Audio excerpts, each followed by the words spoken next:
His hands shook hard enough now that she had to lock one wrist with the other to steady it. Adrian, for his part, felt like a collection of unfinished arguments between blood and momentum. The death refuser surge had stopped holding him together in any generous way.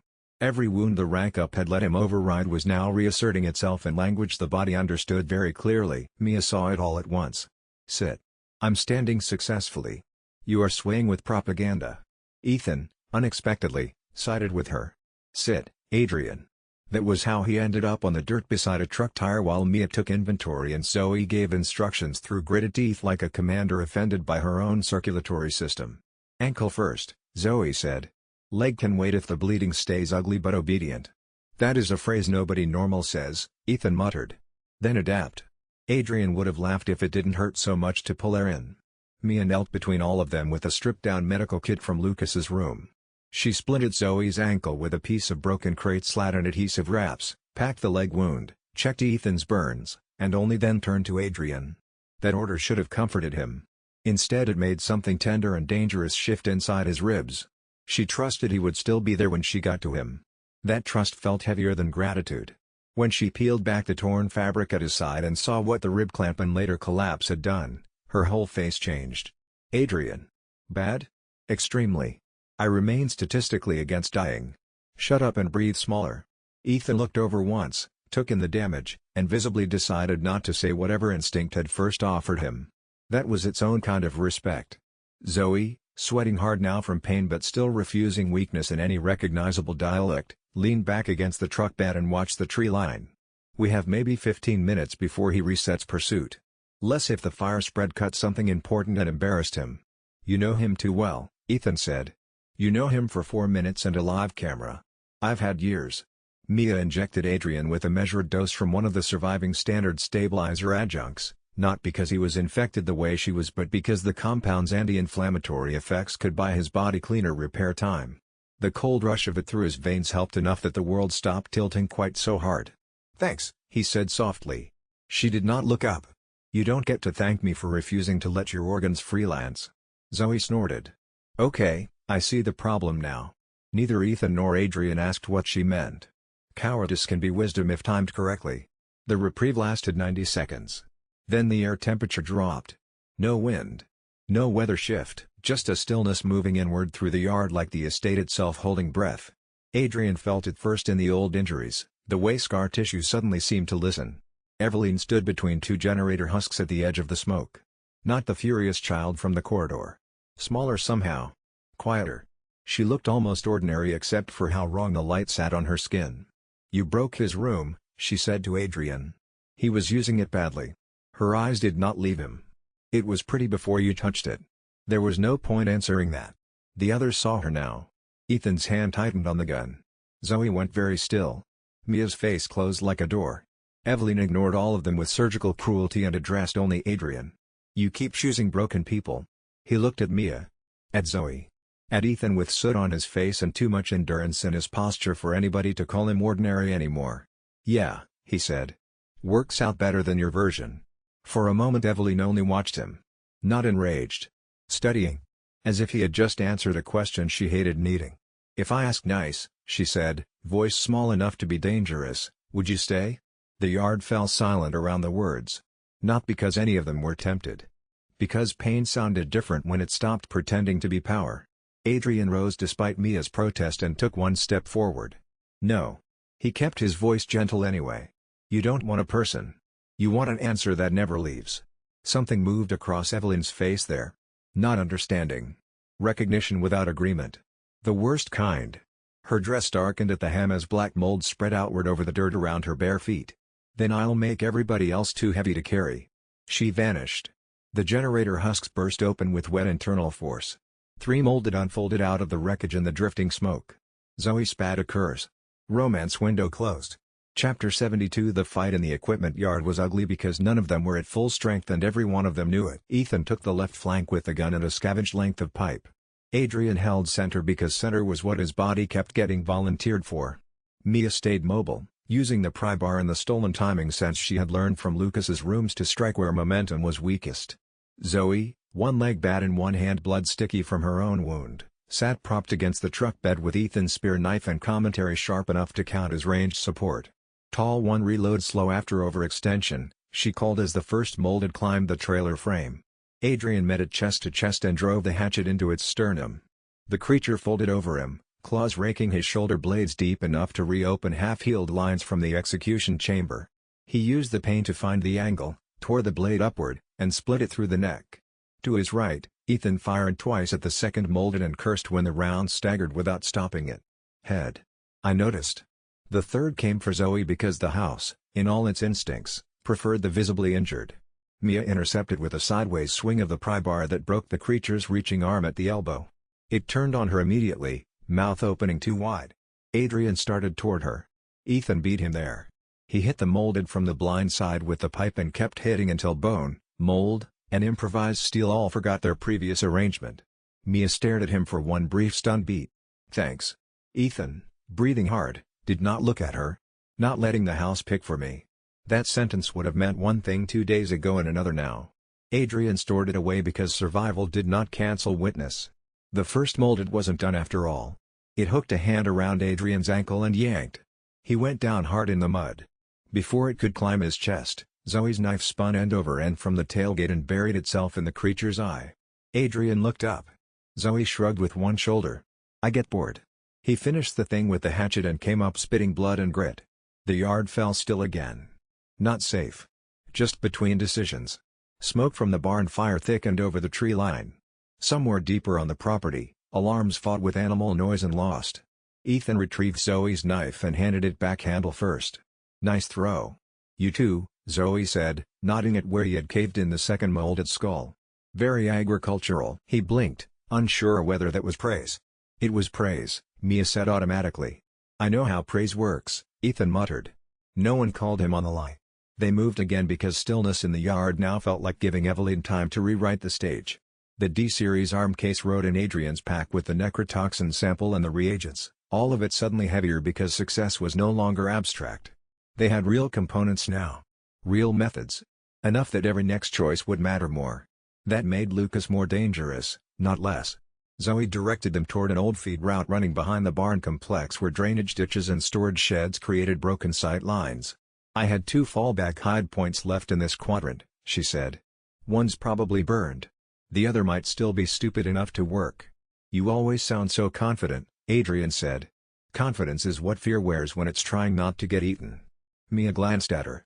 That sounded practiced. Welcome to the estate. By the time they reached the fallback shack, Adrian knew something else was wrong with the day. Lucas had gone quiet. No speakers. No taunts. No theatrical scene changes. Just absence. Adrian hated it immediately. He's setting a better room, he said. Zoe, pale but lucid, gave him a flat look. Congratulations, you're catching up to my personality. The shack itself was a former supply hut sunk crooked into marsh mud behind a wall of cane and scrap sheet metal. Inside it smelled of old fuel, rope, and damp wood. Zoe had stashed a hand-crank radio there, canned water, ammo that mostly matched Ethan's gun, and one hidden file tube tucked under a floor plank. She made Adrian retrieve that last one. Inside the tube was a map sketch of the testing barn sublevels and a note in Zoe's cramped writing. Lucas stores trophies near his clean room. If he leaves something where he can admire it, he'll come back to look. Mia studied the sketch. Clean room means his lab annex behind the barn. Ethan checked the ammo and finally asked the question all of them had been stepping around. What exactly is in that case, and why does everyone in this place want it?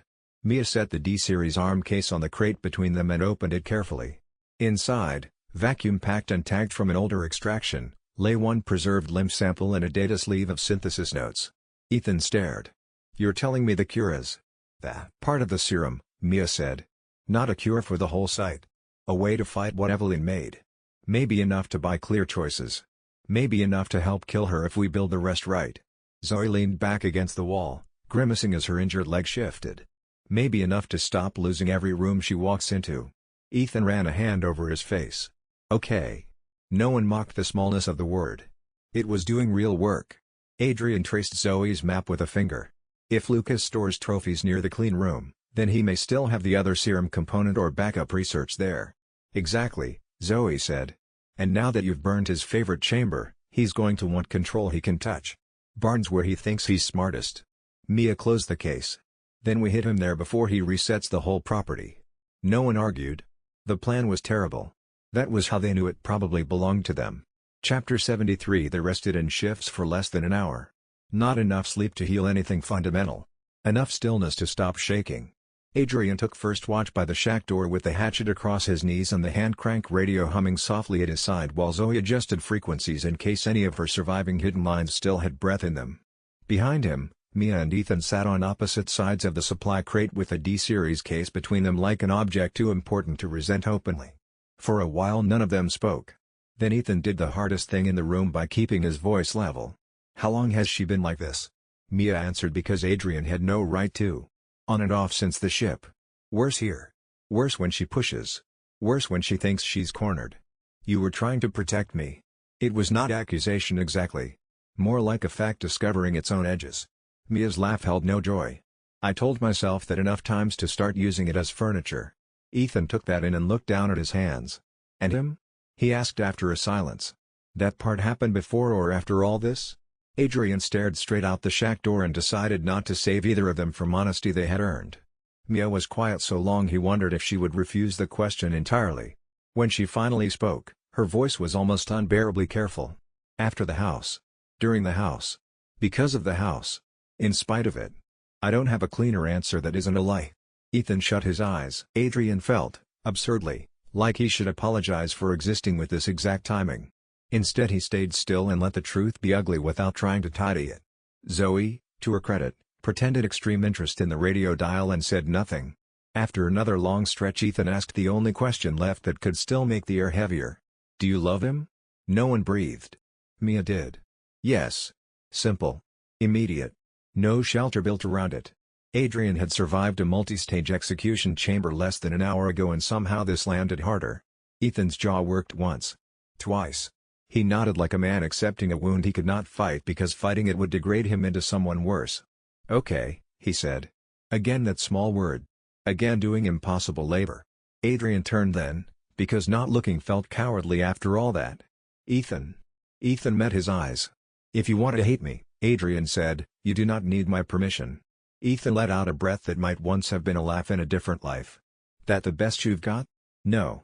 Best I've got is that she deserved more than this house gave either of us." Mia stared at him as if he had opened his own ribs voluntarily. Maybe he had. Ethan looked at the D-series case, then at Mia, then back to Adrian. "You save her," he said. "For real. Not just because you need her to make sense of what happened to you in this place." The accusation and the blessing were braided too tightly to separate. Adrian answered the only part he could. "I know the difference." Ethan held his gaze another second, then nodded once. "Good. It wasn't peace. It was the first rough board laid over a gap neither man could safely step into yet." The radio crackled. All four of them snapped toward it. Static. Then a mangled burst of signal. Zoe grabbed the dial and adjusted with delicate urgency. A voice came through in fragments, scrambled by distance and damage. "North relay. Camera blind. Barn upper. Move the head." Everyone froze. "Did that say head?" Ethan asked. Zoe went pale under the dirt. "Yeah," she said. "That's one of my old warning tags." Adrian looked at her. "What head?" She swallowed once and did not soften it. "Deputy Morales." No one spoke for a second.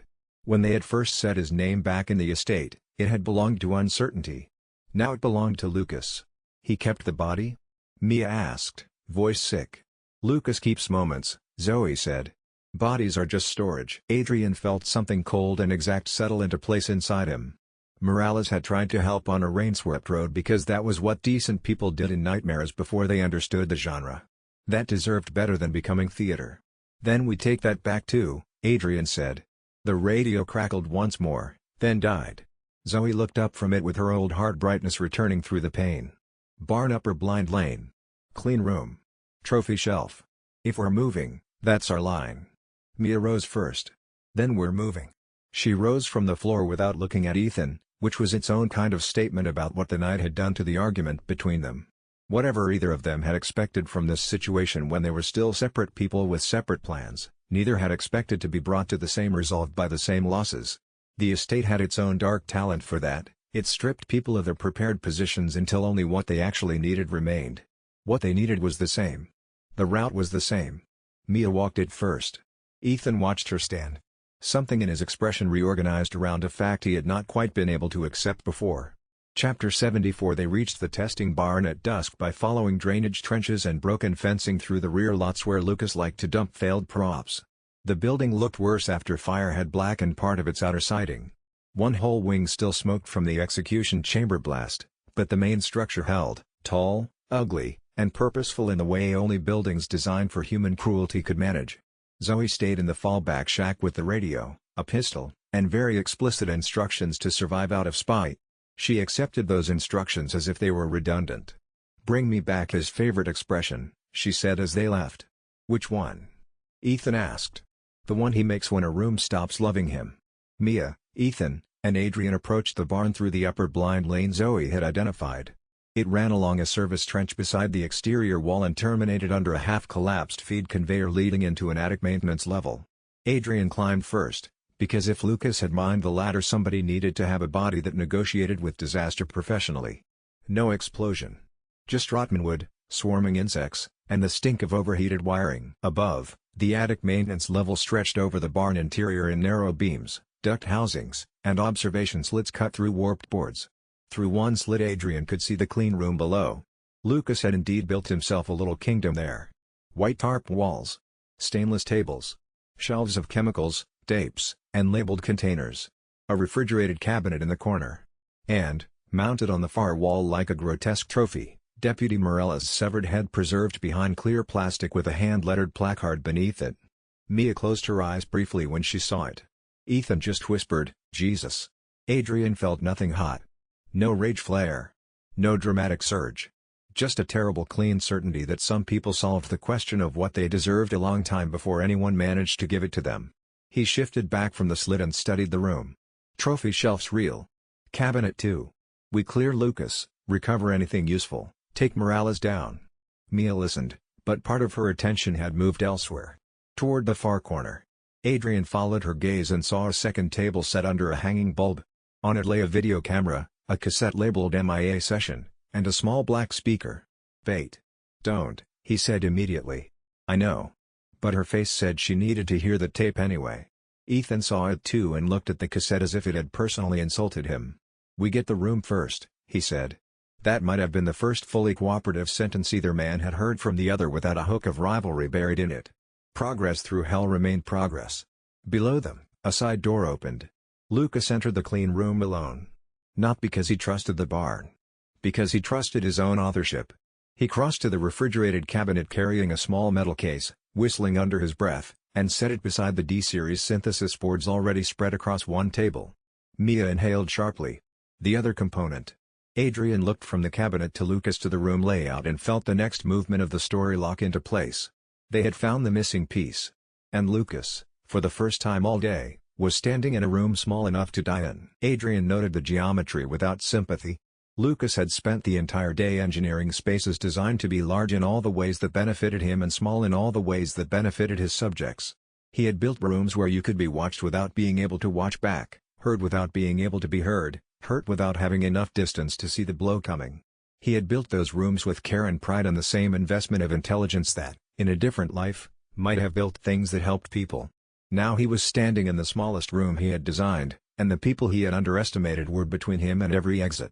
The testing barn held specific evidence beyond the serum component.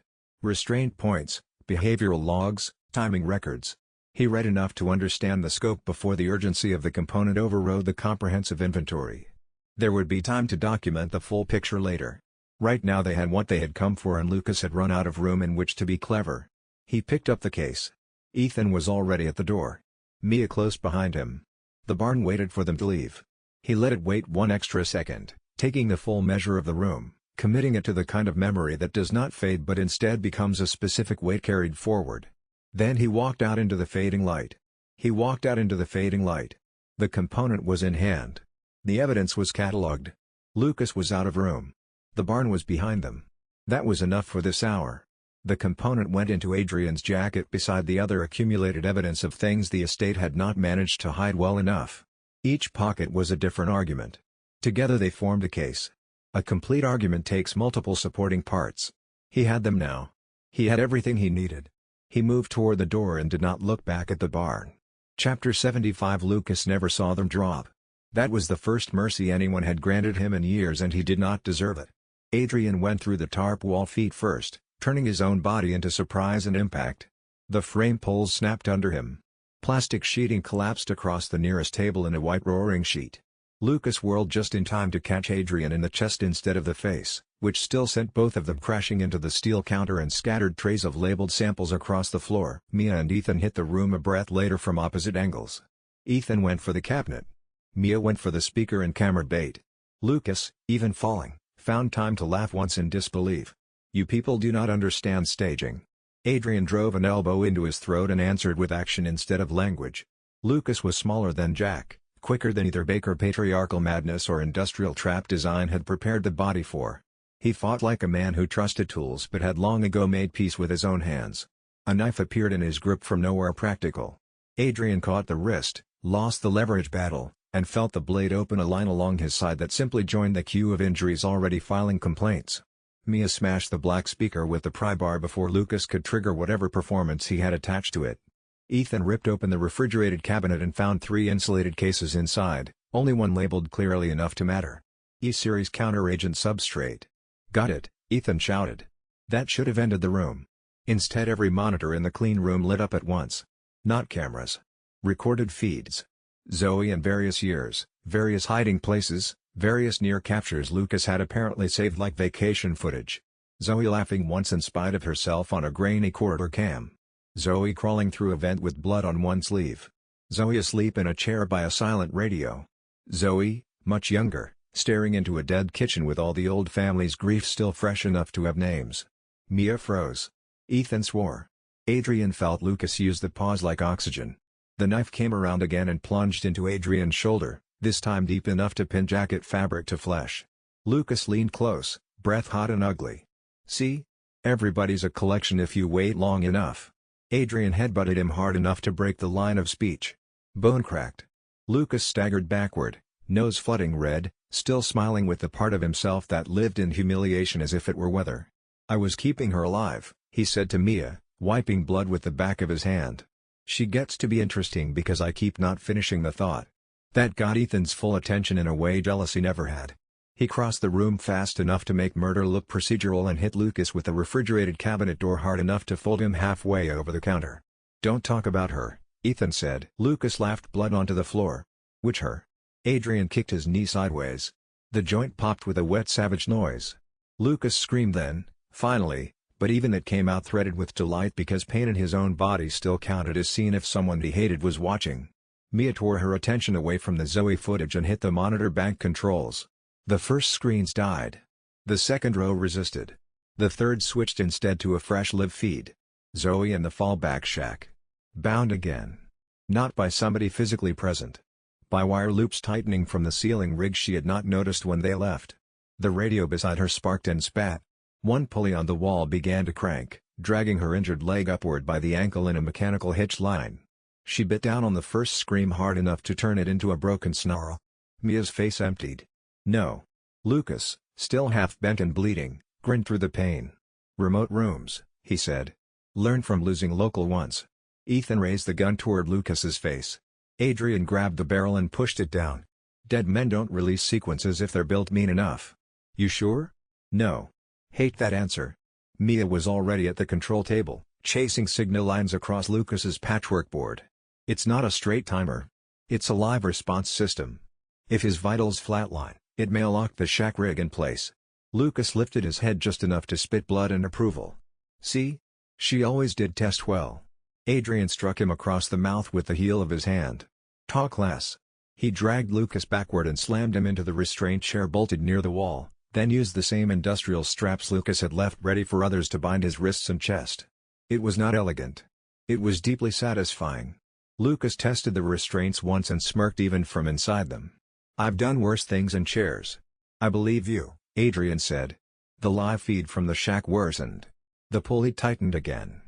Zoe's bad leg bent at a vicious angle. Her voice tore through the speaker this time. "Either fix it or kill him already."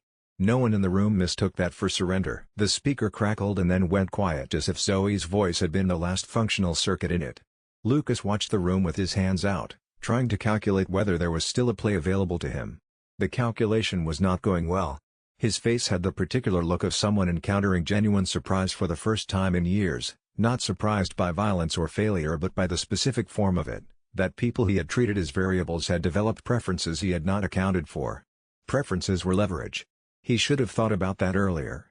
Chapter 76. Lucas had built his control architecture like his personality, layered, petty, and full of hidden contingencies meant to punish anyone who solved only the obvious part. Mia moved through the board fast, tracing patched circuits from the shack feed to the clean room command set. Ethan stood over Lucas with the gun and enough restraint to count as heroic. Adrian pulled the MIA session cassette from the bait table and shoved it deep into his pack without looking at the label again. He could feel the tape's gravity anyway. Some truths mattered. Some truths mattered more if they were delayed until after rescue. On the live feed, Zoe had stopped fighting the wire because motion only helped the mechanism saw deeper into her ankle.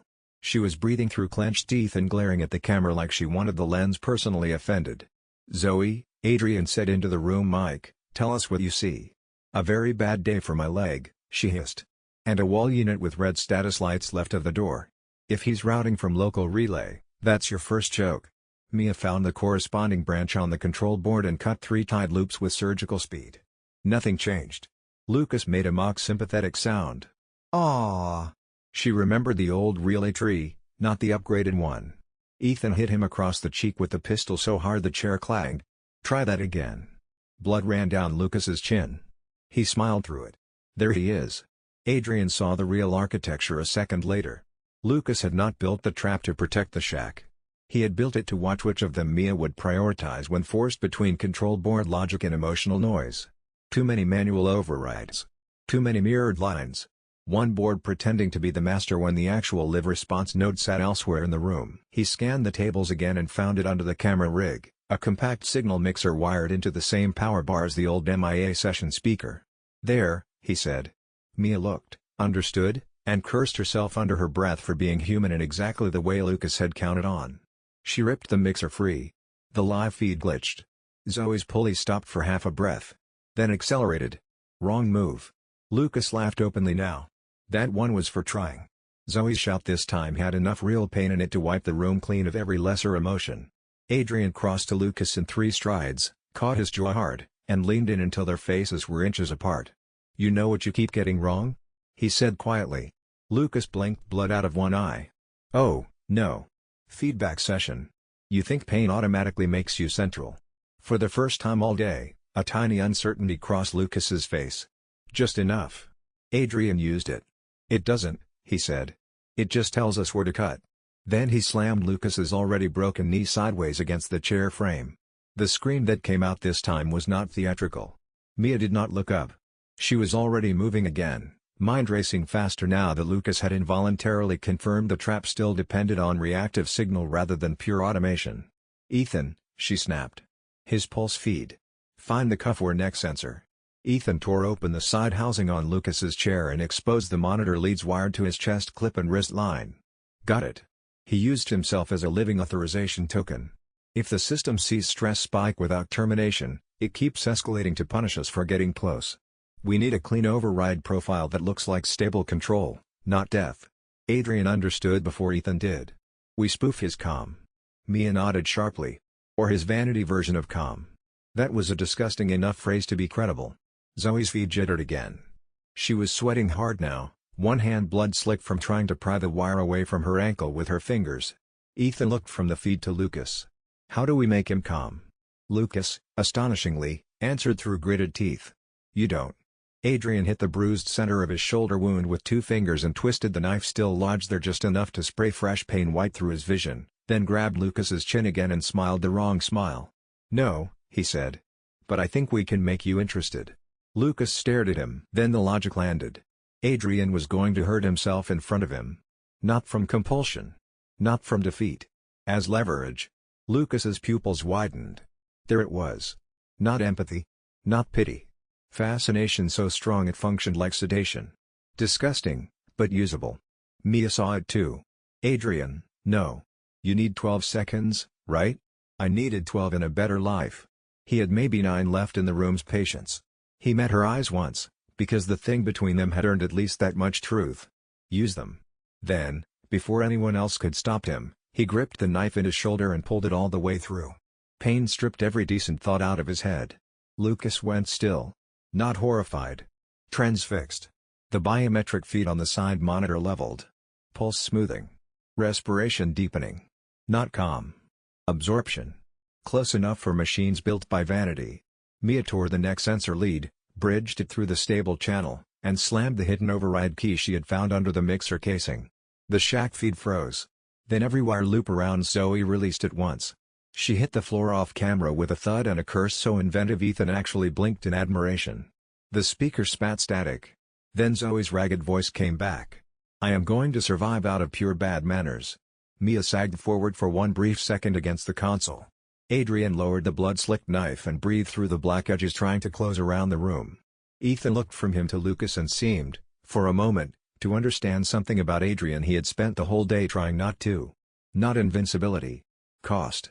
Lucas came back to himself slowly, realized what had happened, and actually looked offended. "That was intimate," he said. Ethan punched him in the mouth. "Shut up." Chapter 77. With Zoe free, the room changed from crisis to inventory. That might have been where Lucas expected them to loosen, argue, or start choosing which wound to tend first. Instead they became methodical. Mia downloaded the synthesis data from the clean room terminal onto the recovered stick from the church field case and a second backup drive Lucas had foolishly kept in the same drawer. Ethan emptied the refrigerated cabinet, keeping only the serum materials and anything clearly labeled with reagent chains. Adrian crossed to the plastic case holding Deputy Morales' head and stopped there long enough to let the silence do what anger no longer needed to. Morales had met him on a flooded road with a flashlight and a warning. That was the whole of decency sometimes. Not a grand sacrifice. Just a man trying to steer another stranger away from the wrong dark. Adrian opened the case carefully. The preservation fluid inside smelled chemical and sweet in the worst possible ratio. He did not let himself study the damage Lucas had done beyond what was necessary to understand the indignity of it. "We'll take him," he said. Mia looked up from the terminal. "Adrian. We're taking him." Ethan glanced at the wall, then nodded once. "Yeah." Lucas, lips split and one eye swelling, chuckled through ruined teeth. Sentimental men are such expensive hardware. Nobody answered him. That silence hurt him more. "Good." Adrian wrapped the case in a clean tarp from the side shelf and set it apart from the serum materials as if care could still be offered late and count. Behind him Mia found a locked drawer beneath Lucas's synthesis boards and popped it with the pry bar. Inside sat 3 mini cassettes, 2 burner phones, a stack of old memory cards, and a sealed envelope labeled Ethan Arrival Scenarios. Ethan stared at that one in particular. "He's had plans for me." "Lucas has plans for weather," Zoe said over the now stable shack radio. "Don't take it personally." Adrian clicked the radio send. "You mobile?" "Mobile enough to hobble and hateful enough to accelerate. I can get out of the shack if I need to, but not fast." Mia took the radio. "Stay put for 5 more minutes. Then leave on the south drainage line. Meet us at the old generator yard if the route's clean. If not, fall back to Elise." There was a pause. Then Zoe asked, with irritating softness carefully hidden under irritation, "You all alive?" Ethan answered before anyone else. "Unfortunately." Zoe snorted. "Good." The line clicked dead. Adrian searched the remaining shelves and found evidence of other victims Lucas had processed through his games, labeled teeth in specimen vials, blood cards, driver licenses warped by damp, bits of clothing bagged with dates and little notes on behavior under stress. He stopped reading after the 5th item because continuing would have been a form of drowning. Mia saw him stop. "We can't carry all of it." "No. Then we carry what proves enough and we burn what glorifies him." That was exactly right. Together they took the files, memory cards, and identifying items that could matter later. The trophies stayed. Lucas watched them make that decision and finally lost his smile altogether. "Don't," he said. Adrian turned. "Why? Worried your museum gets lonely?" Lucas's answer came too fast to be performance. "You don't get to choose what's remembered. There. The actual wound. Not being hurt. Not being caught. Being edited." Adrian looked at the shelves, the little arrangement of other people's endings, and felt a cold satisfaction settle in. "Watch us." They doused the trophy shelf with Lucas's own solvents. Ethan lit it. The flames climbed hungrily through bagged relics, paper notes, and dried plastic labels. Smoke rolled thick toward the ceiling. Lucas strained so hard against the chair restraints that the metal frame shrieked. No. That single word carried more naked feeling than any speech he had given all day. Zoe would have appreciated it. Adrian hoped she would hear about it later in language fit to nourish spite. He crossed the clean room threshold and stood at the window of shelves that had not been touched during the chaos. Reports. Behavioral logs. Video files. The structured archive of everything Lucas had designed, tested, and documented about what happened to people whose endurance he had decided to measure. He had expected the archive to make him feel angry in a productive way. Instead it made him feel tired in a way that had nothing to do with the body. All of this had been recorded. Organized. Filed. Lucas had not been improvising cruelty. He had been practicing methodology. The difference was the most important part of the institutional argument Adrian was building in his jacket. He took the hard drive, the memory cards, and 3 printed reports that still smelled of recent toner. He took them all. He had not expected the tiredness. He had expected anger, clarity, righteous precision. The tiredness was truer. It was the tiredness of a specific kind of documentation completed not to satisfy personal vindication but because the evidence would matter to people who had not been here and could not otherwise know what had been built in this barn in their name and absence. He carried it for them. He would keep carrying it until someone who needed it got it. Outside, Mia and Ethan waited with the kind of patience that only people who have stopped having energy for impatience can produce. Chapter 78 Setting Lucas's archive on fire should have felt like completion. Instead it triggered the next room. Emergency sirens kicked in at a frequency Adrian had not heard elsewhere on the estate. Not the general alarm. Something local and private. Lucas's version of panic. The clean room ceiling vents opened. Not gas this time. Steel shutters. Every exit to the room began sealing in staggered sequence while the fire on the trophy wall thickened from punishment into a spreading problem. He deadlocked the room, Mia said. Ethan was already on the west door trying the manual bar. Can we stop it? Lucas laughed again, half coughing from smoke. Can you stop any of your habits? Adrian was across the room before the line finished. This time he did not hit Lucas. He tore the chair off its floor bolts. The whole assembly screamed across the concrete as he dragged it toward the descending west shutter while Ethan and Mia both stared for exactly one shocked heartbeat before understanding. Move, Adrian barked. Ethan helped without asking. Together they rammed Lucas and the chair beneath the shutter just before it sealed completely. Metal slammed down on the chair back and stuck there, leaving a wedge of torn opening barely wide enough for a crawling body. Lucas's first sound was not pain. Outrage. That is disrespectful use of equipment. Even Ethan laughed at that one. Mia dropped beside the gap and shoved the serum cases through first. Adrian passed Morella's wrapped case after them. Smoke was already turning the clean room into a smudged bright tunnel.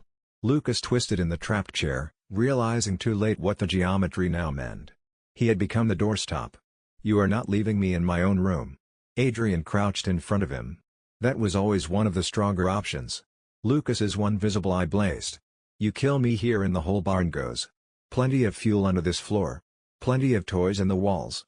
I made sure of it. Mia looked over from the gap. He might be telling the truth. I know, Adrian said. He was already thinking faster than anger now. Kill Lucas and risk the room hard locking in some final sequence. Leave Lucas alive and risk him slipping free later.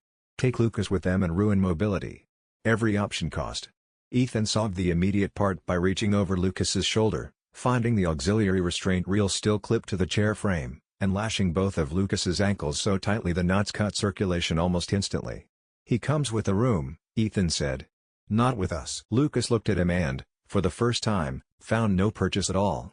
No jealousy to needle. No wounded husband to bait. Just a man choosing triage under hatred. It unsettled him. Good. Adrian leaned in once more, close enough that Lucas had to hear the next words over the sirens and the growing fire. Morales leaves. Your trophies burn. Your room doesn't love you anymore. Sit with that. Then he crawled through the shutter gap after the others. Behind them Lucas began shouting not threats now but their names in different orders, as if rearrangement alone could restore authorship. It failed. The service corridor outside the clean room filled with smoke almost immediately. They moved low and fast with Ethan carrying 2 reagent cases, Mia carrying the drives and the D-series arm, and Adrian carrying Morales while trying not to think about the symbolic weight of that arrangement too hard because his body was already near mutiny. Halfway down the corridor the lights failed. Emergency reds kicked in. Then the speaker system, somehow still alive in this wing, whispered with Eveline's voice instead of Lucas's. He'll be lonely. The line hit every one of them differently. Adrian answered without slowing. Good. The child laughed softly in the walls. Not offended. Interested. That was worse. He ran through the ceiling corridor and filed the comment where he kept all the things Eveline had said that he was not yet equipped to answer. The file was getting crowded. Most of what she said was accurate in the way that a diagnosis is accurate before anyone has decided what to do about it. She was lonely. She was dangerous. She had been made into something that combined both states in a configuration that could only end in the kind of destruction that destroyed the maker first. He did not have time to engage with that right now. Later. He said the word privately, to himself, adding it to the list of obligations already accumulating there. Later. He ran and the estate ran him, and the two runners negotiated the quarter the way they had been negotiating everything since the ditch, he with his regeneration and his partial documentation and his refusal to become what the building wanted, it with its pressure and its patience and its very long understanding of how endurance eventually broke if you press the same points consistently enough. Neither of them had finished making the argument. He intended to make sure the argument ran out of estate before it ran out of him. He ran and the argument continued and the estate was not finished yet. Neither was he. That equation had held since the ditch. He saw no reason to revise it now. The corridor sealed behind them as they cleared the last doorway. Something cracked in the mechanism above, a spring giving under overextended use. He kept running. The estate could seal empty corridors as long as it wanted. He was already somewhere else. Chapter 79. They almost made it out clean. Almost was one of the estate's favorite words. The upper blind lane had filled with smoke from the burning trophy room, forcing them down a side stair into the lower feed corridor beneath the barn floor. It was narrower, hotter, and lined with old storage pens converted into electrical closets and waste bins. Halfway through, the emergency reds began strobing in a pattern too regular to be accident. Mia slowed first. Adrian noticed because he had spent too long learning the language of her balance. Her left hand found the wall. Her right tightened around the D-series case until the knuckles lost color. Mia. She did not answer. The speaker above the corridor cracked once and Eveline's voice spilled down with the softness of someone choosing the most painful room in the house on purpose. You don't have to keep picking. Ethan turned sharply. What did you do? Nothing new, Eveline said. Just the old words in the right order. The strobing lights shifted from red to warm kitchen yellow for a single blink. Then back. Then yellow again, longer. On the third pulse the lower feed corridor did not look like the barn anymore. It looked enough like the guest house hallway from the first night to make memory flinch in the body before reason could object. Mia gasped. Not loud. Small and devastated. Adrian set Morella's case down immediately and moved toward her. Ethan got there from the other side at the same time. Neither man cared about symmetry. They simply met at the edge of her collapse and stopped because crowding her now might turn hallucination into panic. Mia, Adrian said, voice low and flat with intention. Look at me. She can't, Eveline whispered from the speaker. She's home. Mia's eyes were open. Too wide. Focused on somewhere behind Adrian's shoulder where the corridor kept flickering between present and false domestic memory. Her breathing sped. One heel scraped backward against the concrete as if she were already trying to retreat from something neither man could see. Ethan, to his credit, dropped any remaining bitterness instantly. Mia. Baby, it's me. It's Ethan. The word baby hurt Adrian in a place not worth naming and did not matter at all compared to what came next. For one split second Mia's gaze found Ethan. Then slid past him again as if whatever Eveline was showing had learned how to wear his outline too. Adrian remembered the margin note from the annex report. Avoid maritime trigger cluster unless sedation is available. Use caretaker language. Not because it was good. Because it worked. He hated the file and used it anyway. Mia, he said, forcing his voice into the calm practical cadence she trusted when her own mind frayed. Borrow my read on the room. Concrete floor. Lower feed corridor. Heat on your right side. Ethan at your left shoulder. Me in front of you. Count 4 things that smell wrong. Her lips parted. No answer. Eveline sighed through the speaker. You always make her work. The corridor lights pulsed warm again and this time Jack's silhouette seemed to stand at the far end with one hand lifted in invitation. Ethan saw only an empty hall, but he saw Mia seeing something and that was enough.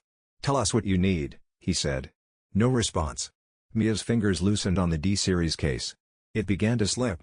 Adrian lunged and caught it one-handed before it hit the floor. Mia flinched hard at the movement and, in the same instant, drew the knife from Ethan's belt with reflexes nobody in the corridor wanted to admire. She came up slashing. Ethan jerked back just in time to save his throat. The blade carved a bright line across his jaw instead. He stumbled into the wall with a curse. Mia. The name broke in his mouth on fear rather than anger. She turned on Adrian next. Not because she recognized him. Because he was nearest to the thing her mind had been told to fear most. He took the first stab through the already damaged side of his jacket and body because there had been no room left to dodge. The second he caught at the wrist. The third never came because Mia froze all at once, staring down at the blood blooming between his fingers. Not his pain. Her own hand holding the knife. Recognition returned in shards. "No," she whispered. Eveline laughed softly overhead. "See? Love is just a better knife." Adrian did the only thing left. He stepped into the blade instead of away from it, closed the distance, and pulled Mia against him hard enough that her knife arm trapped harmlessly between them. For one dangerous second her whole body fought like an animal in a snare. Then he put his mouth near her ear and said the truest sentence available. "I know this isn't you, and I'm staying anyway." She broke. Not into violence. Into grief so total it seemed to take her knees out from under her. The knife clattered to the floor. Ethan caught her from one side as Adrian held from the other, and between them they lowered her onto the concrete while the warm yellow hallucination lighting finally died and left only the ugly emergency red. The speaker went quiet. No taunt. Punishment delivered. Adrian looked up at the dead grill in the ceiling and understood the intent perfectly. Eveline had not been trying to take Mia back. She had been punishing Adrian for building a team that made her feel outside it. Chapter 80. They stayed in the lower feed quarter long enough to turn collapse back into movement. That alone took discipline. Mia sat with her back against the cinder block wall, both hands braced flat on the floor as if testing reality through texture. Ethan pressed gauze from the medkit against his cut jaw and pretended not to notice the blood Adrian was still losing more quietly from the knife wound in his side.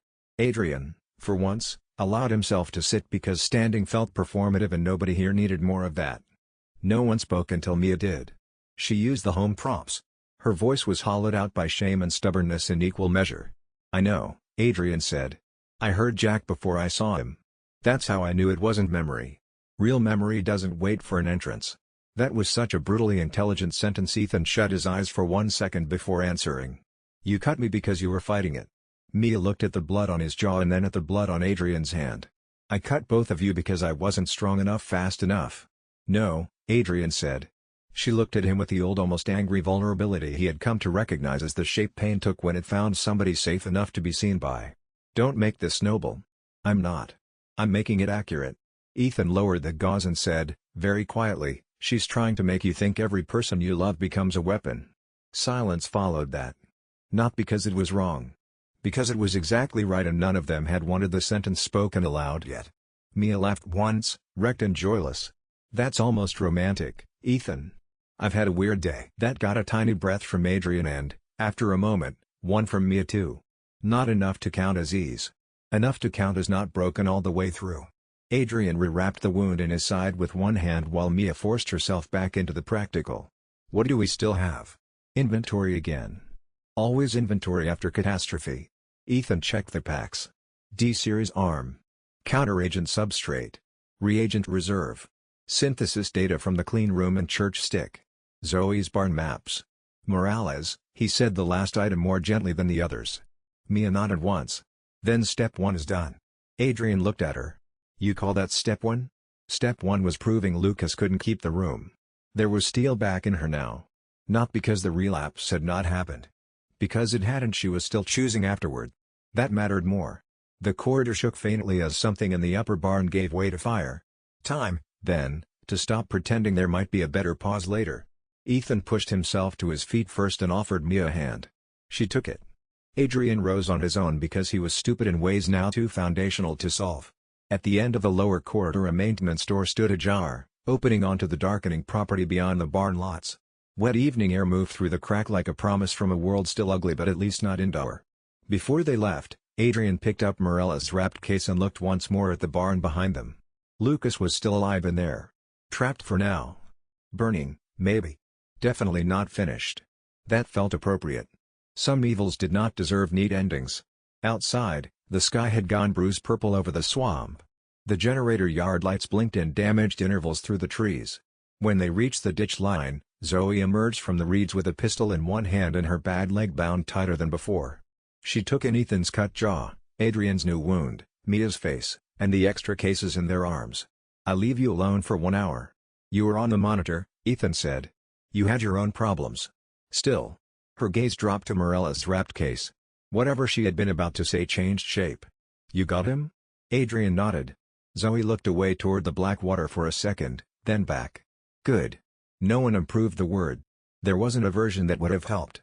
Mia shifted the D-Series case higher in her arms and looked at the group one by one as if relearning what with me meant in real time. "We have what we need to build the serum in the toxin pathway," she said.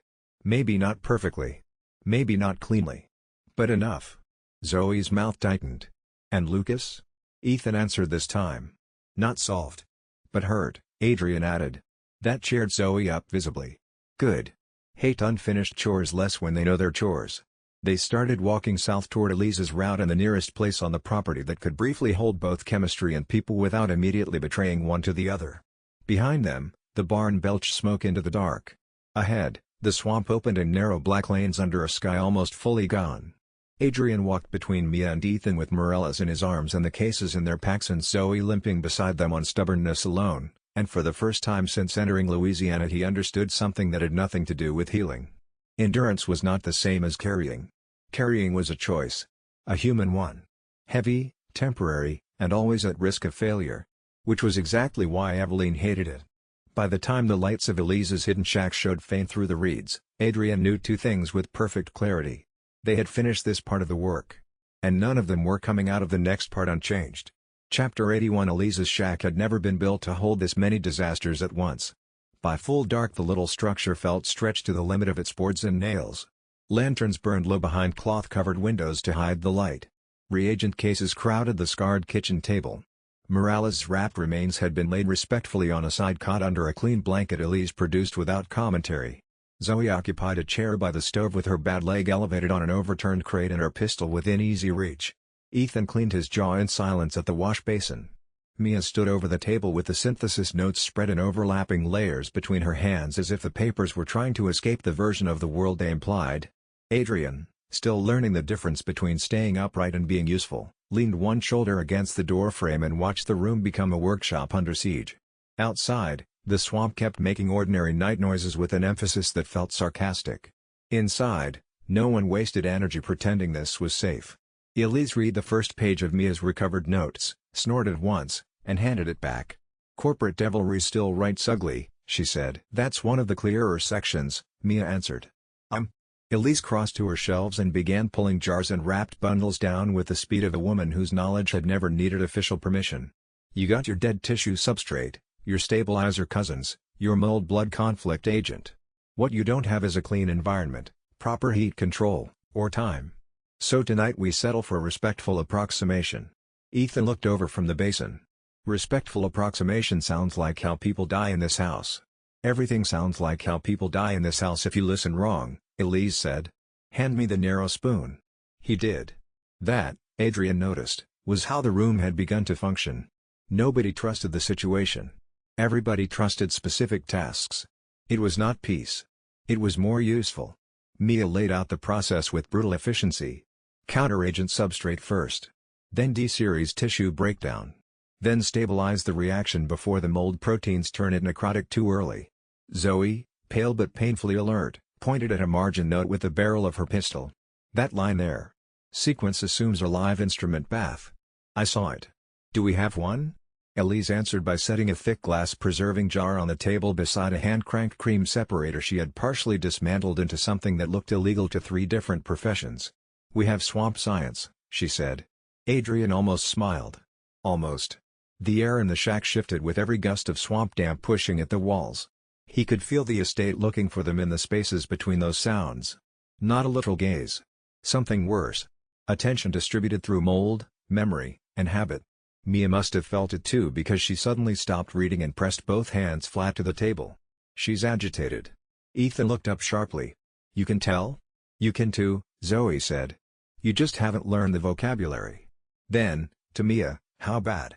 Mia listened inward for a second.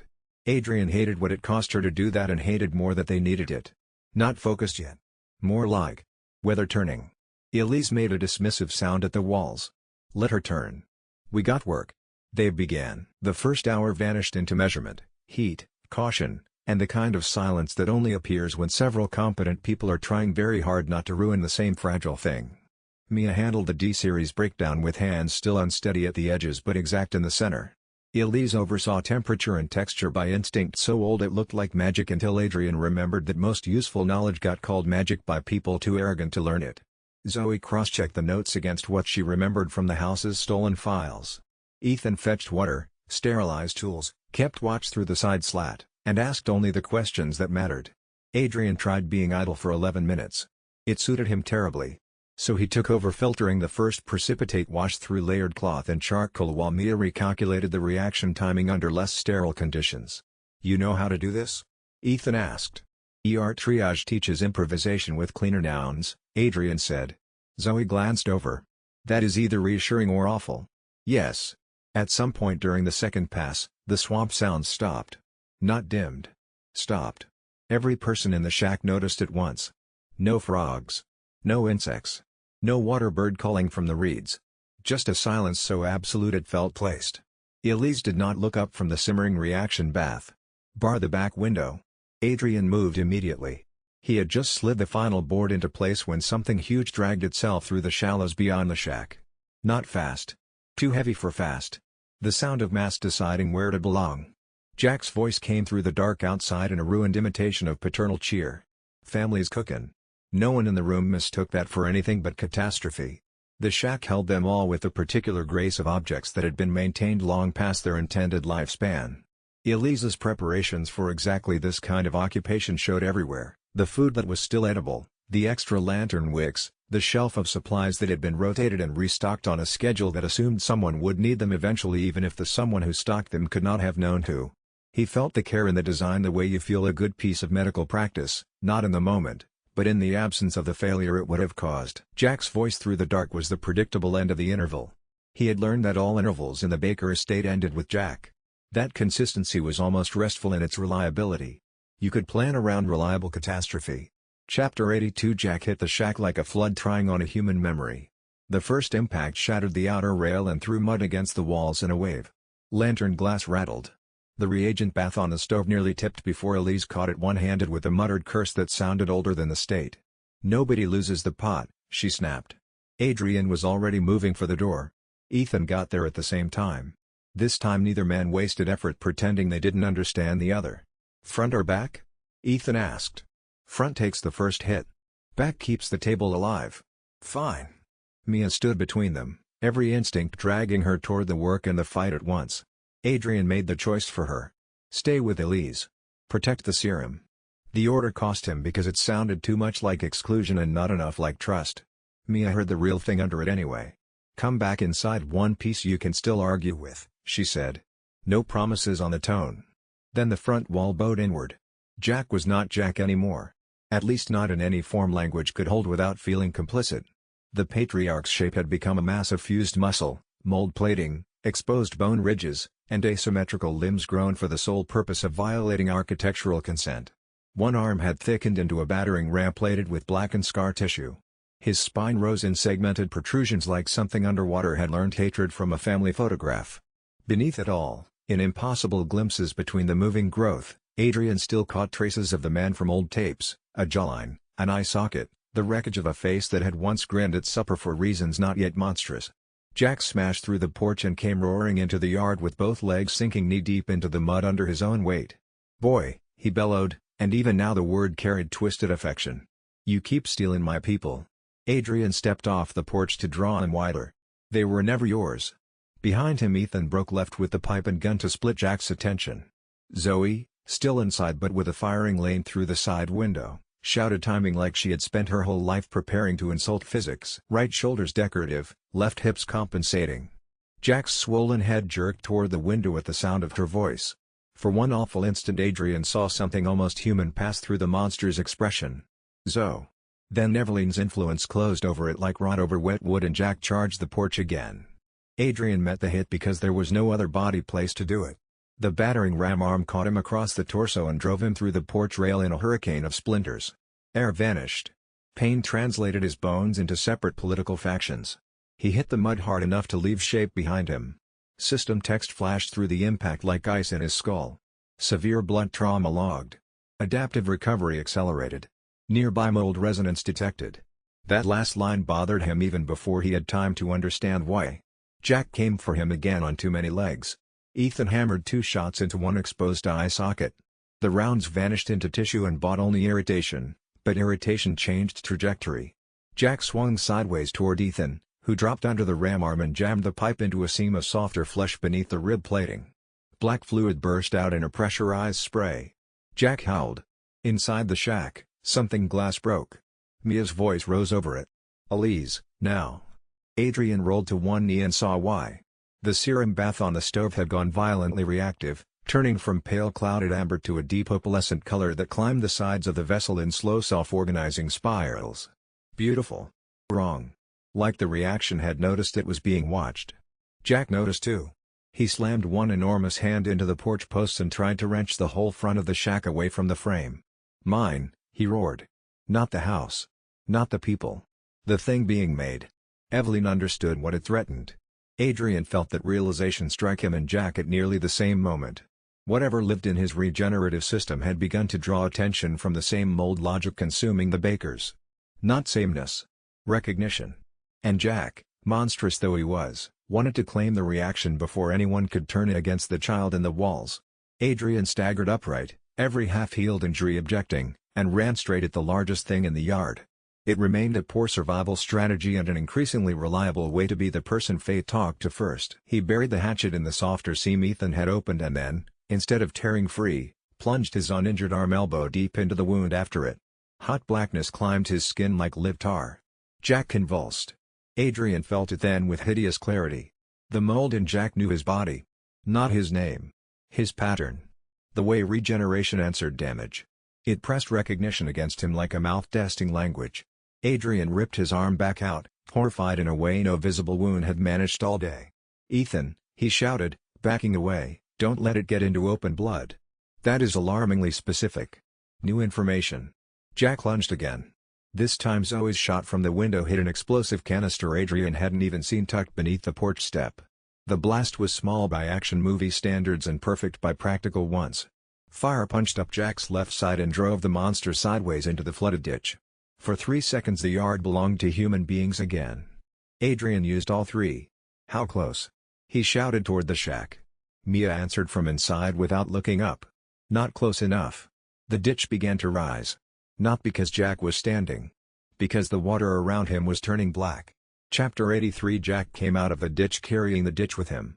Water, mold, rotted reeds, and something like nerve fiber braided up over his bulk in streaming black ropes that hardened into new mass as they climbed. The explosion had burned off one shoulder blade and half the face beneath it, which should have made him look weaker. Instead it made the surviving human fragments show more clearly. One eye remained. Clouded. Wet. Aware enough to be tragic. "Don't," that eye seemed to say for one impossible flashing instant. Then the growth surged again and the moment drowned. Adrian backed toward the side yard, not to flee but to pull Jack farther from the shack foundation. He could feel residue of the contact still crawling under his skin where he'd plunged his arm into the open wound. His regeneration was burning through it aggressively, but not before whatever passed for feedback in the mold ecosystem had already gone both ways. He knew it in the same intimate terrible way you know the difference between your own blood and someone else's on your hands. Jack had recognized him. And something in Adrian's system had answered. Not accepted. Not welcomed. Replied.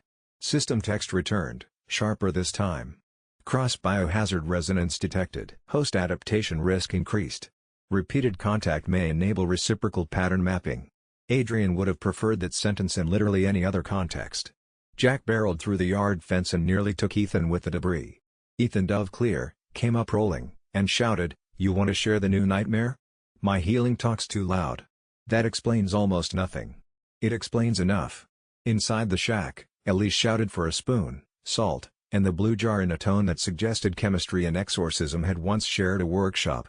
Mia answered with clipped precision. Zoe reloaded near the window and did not bother pretending her hands weren't shaking. "If he keeps flooding," she called, "the whole foundation's going to sink." Elise snapped back, "Then make him flood somewhere less important."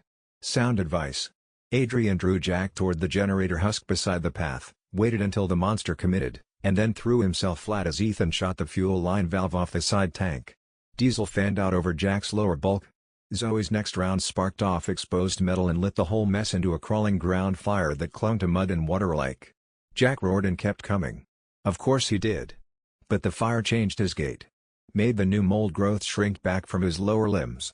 Made the black ditch water extension hiss and recoil. Adrian filed that away. Flame hurt the mutation more than the old man. The distinction mattered. Jack swiped low with a new limb growing out from under his rib mass. It caught Adrian across the thigh and tore him sideways through the cane. Pain flashed bright enough to bend the world. He landed in swamp muck with one leg numb from hip to ankle and half expected the bone to be outside the skin. It wasn't. Only because his body had already begun deciding against that arrangement. Mia appeared in the doorway for one heartbeat, saw him go down, and took a step out before Elise physically caught her by the sleeve and hauled her back. "Girl, if you ruin the batch for romance, I'll haunt you alive." It was obscene that the line worked. Mia vanished back inside. Adrian loved Elise Dibido on a level that would remain respectfully unexamined. Jack hit the burning patch and reared up, roaring, the one remaining human eye finding Adrian where he lay in the mud. Then something impossible happened. The monster hesitated. Not from injury. From confusion. Adrian felt the resonance pulse again between them. A bad copy of familiarity. Regeneration answering mutation. Jack's ruined mouth worked around words that came out in two voices at once, the old man's and the mold's. Come. Home. Adrian went cold all over. Not because the invitation tempted him. Because it proved Zoe's warning before she'd even fully spoken it. If his body adapted too far, the house might stop trying merely to break him. It might learn how to address him. Ethan reached him first, dragged him by the jacket through the mud, and hauled him behind the generator frame while Jack convulsed in place, torn between pursuit and whatever internal command conflict the resonance had opened. "You alright?" Ethan demanded. "No. Also we have a new apocalypse." Ethan looked at the black growth streaming off Jack and decided that was probably accurate enough. "Can you move?" Adrian flexed the half-regrown leg. "Agony. Function." With editorial notes. From the shack Zoe shouted, "You two done bonding?" Briefly, Ethan shouted back. Jack turned toward the sound again. And Adrian understood with sudden nausea that every person in this yard now mattered not only tactically but as variables in whatever pattern the estate was trying to model around him. This wasn't just attack anymore. It was learning. And learning always became appetite in this place. The learning was the most dangerous thing about the mold's evolution.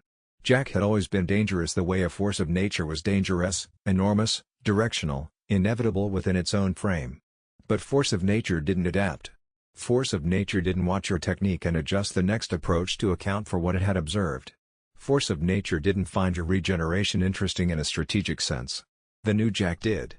Adrian could see it in the rhythm of the attacks, the first few testing distance, the middle ones probing the recovery time, the later ones choosing angles that had not previously worked to see if the answer had changed.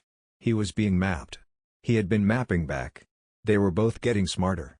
The question was which one of them would finish mapping first.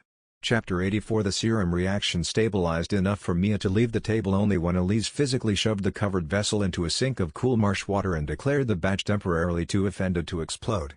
Then Mia came outside carrying two capped vials in one hand and a lantern in the other. The light hit Jack across the yard and made the monster seem less mythical and more medical. That was worse. Because seen properly, what towered there was not supernatural. It was injury given permission to keep solving itself without conscience. Mia took one look at the blackened growth roping around Adrian's healing thigh and arm where he'd made direct contact and understood more than he wanted to say. "You touched him," she said. "Not accusation. Diagnosis." I had a moment. "Adrian." He had a seam. Ethan looked between them. "Is there a version of this conversation that becomes useful faster?" Zoe answered before Mia could. "Yes. If his healing starts patterning against active Baker tissue, Eveline may stop needing to force hallucinations or trauma props to get leverage. She could piggyback through the same adaptive channels." Ethan stared. "You just said that like there are casual synonyms." Mia's face had gone white in a deliberate way Adrian distrusted. The annex notes warned about reciprocal mapping. "I didn't think it would happen this early." "How early are we talking?" Adrian asked.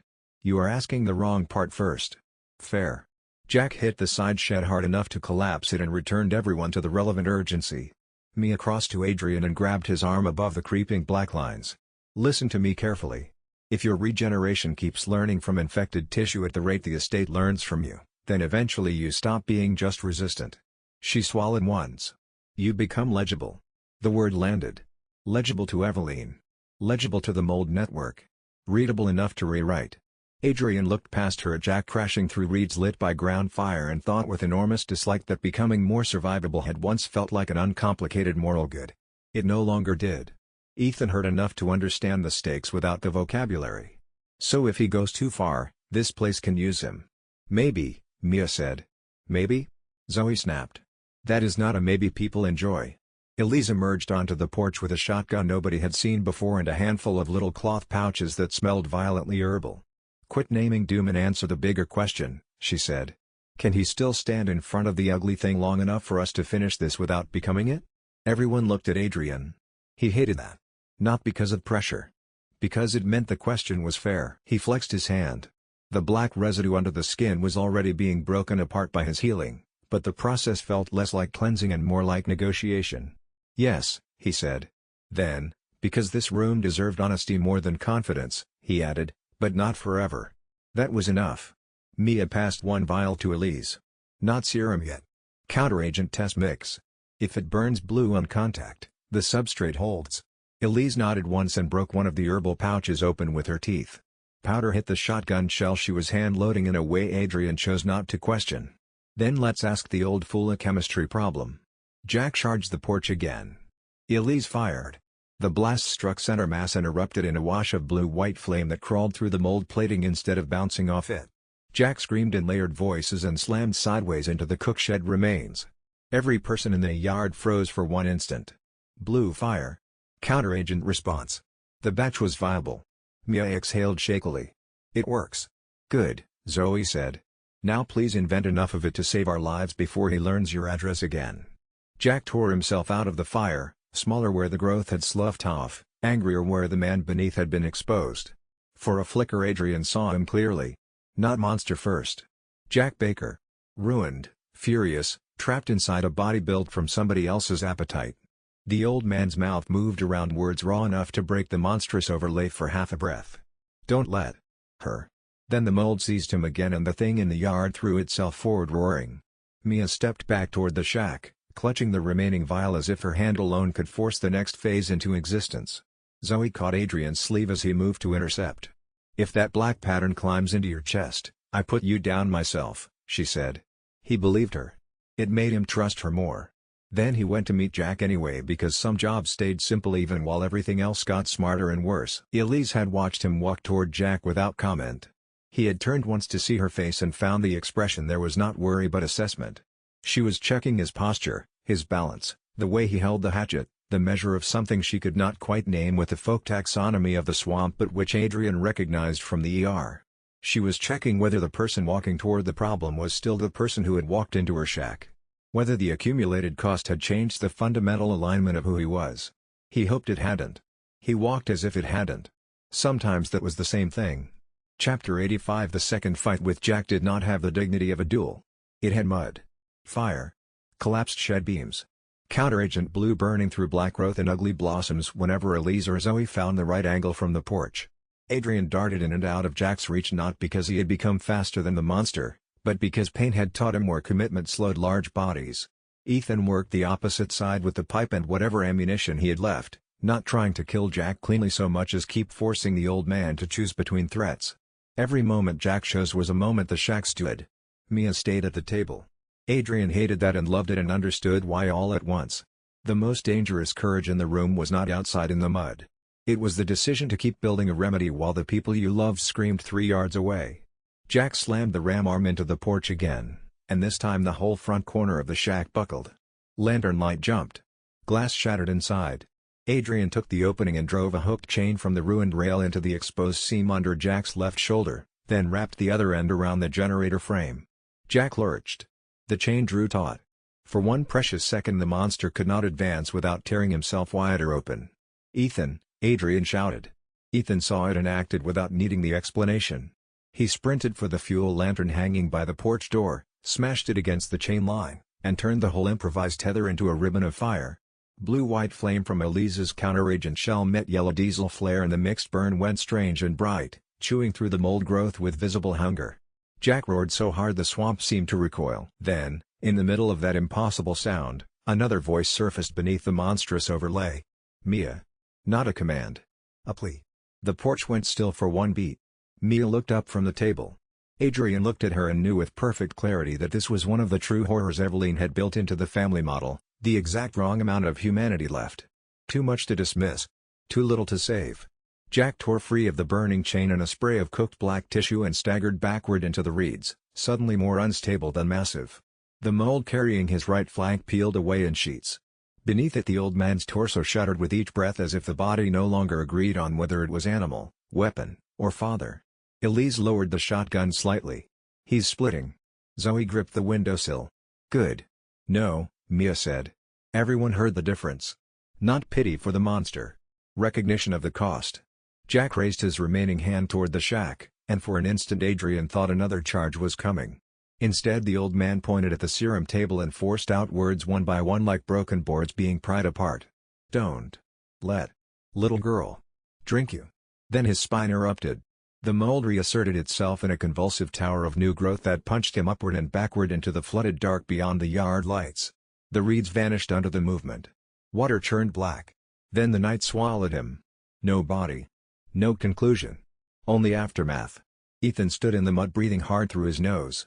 Please tell me that counts as a win. Zoe answered first. Counts as an interruption. Accurate enough.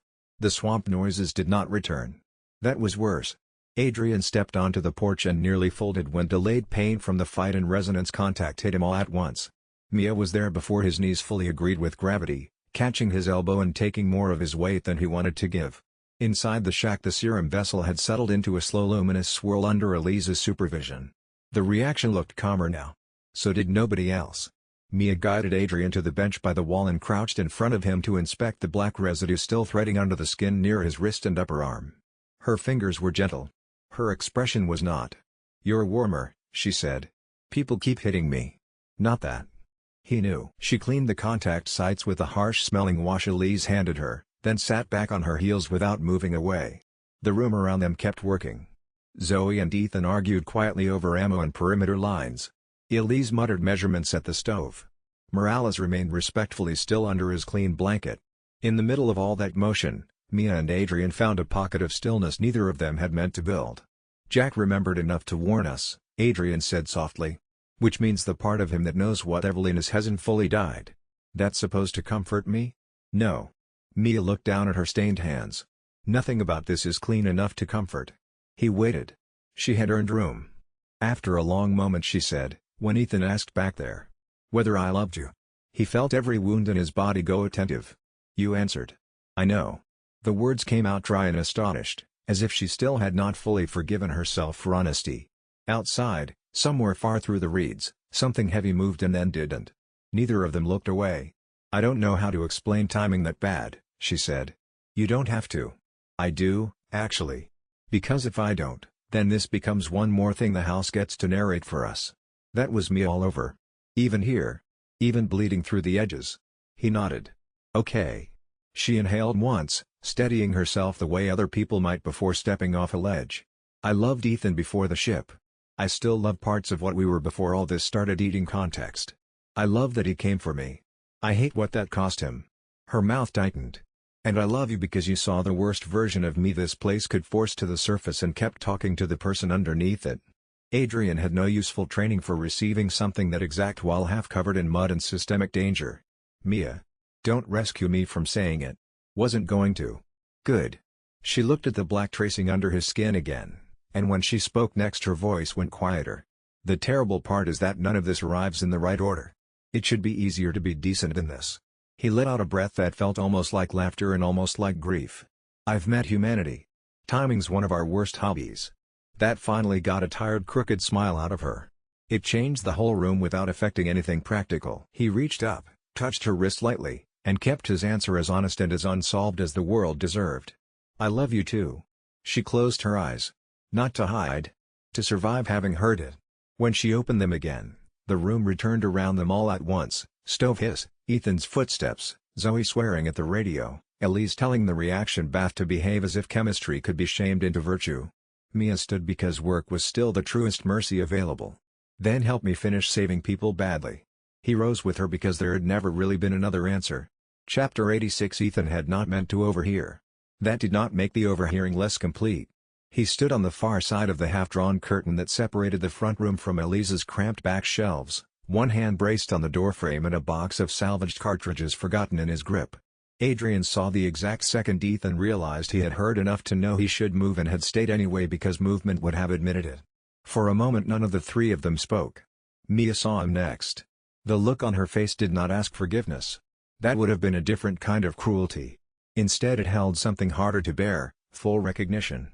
Ethan set the cartridge box down carefully on the shelf beside him as if sudden motions might cheapen the pain into drama. "Okay," he said. It was not the same okay as before. Before had meant I heard you. This one meant now I know what hearing it does. Adrian started to speak and stopped himself. There was no sentence short enough not to insult the room. Mia tried anyway because honesty, for her, often took the form of choosing the hard blade first. "I wasn't trying to hide it from you anymore." Ethan gave a short mirthless laugh. "No. Guess not." The sound drew Zoe's eyes from the radio. Elise looked up from the stove and then, with the wisdom of a woman who knew when feelings threatened chemistry, deliberately found a reason to leave the room by stepping onto the back porch with the shotgun and announcing she was checking whether the swamp still had manners. Zoe watched the remaining three of them and muttered, "I hate interpersonal growth unless I'm the one delivering it." No one answered that either. Ethan looked at Mia first. "You don't owe me a version of the story where I'm the only one who got hurt." Then he looked at Adrian. "And you don't get to act noble about this." "I heard that part too." "Fair." Adrian took it, "Wasn't planning to." "Good." Ethan ran a hand over his face, reopening the cut on his jaw just enough for a fresh line of blood to appear. He ignored it. "I hate you a little less than I want to," he said to Adrian. "Which is deeply inconvenient." Zoe barked an involuntary laugh from the chair. "That's practically friendship where we live." Ethan pointed at her without looking. "Not helping." "Helping myself a lot." Mia leaned both palms on the table beside the serum bath and stared down into the slow-turning luminous mixture as if it were a witness she refused to lie in front of. "I never wanted either of you reduced to what this house did around me," she said. Ethan's reply came immediately, raw enough to be clean. "You don't control what it did." "No," she said. "But I control whether I keep letting guilt drive." That landed hardest on Adrian because he recognized the choice in it. Action over paralysis. Again. Always again. Ethan looked at the serum materials spread across the table and then finally let himself say the thing deeper than jealousy. If this doesn't work, she dies anyway. Or worse. There it was. The real excess. Not rivalry. Not pride.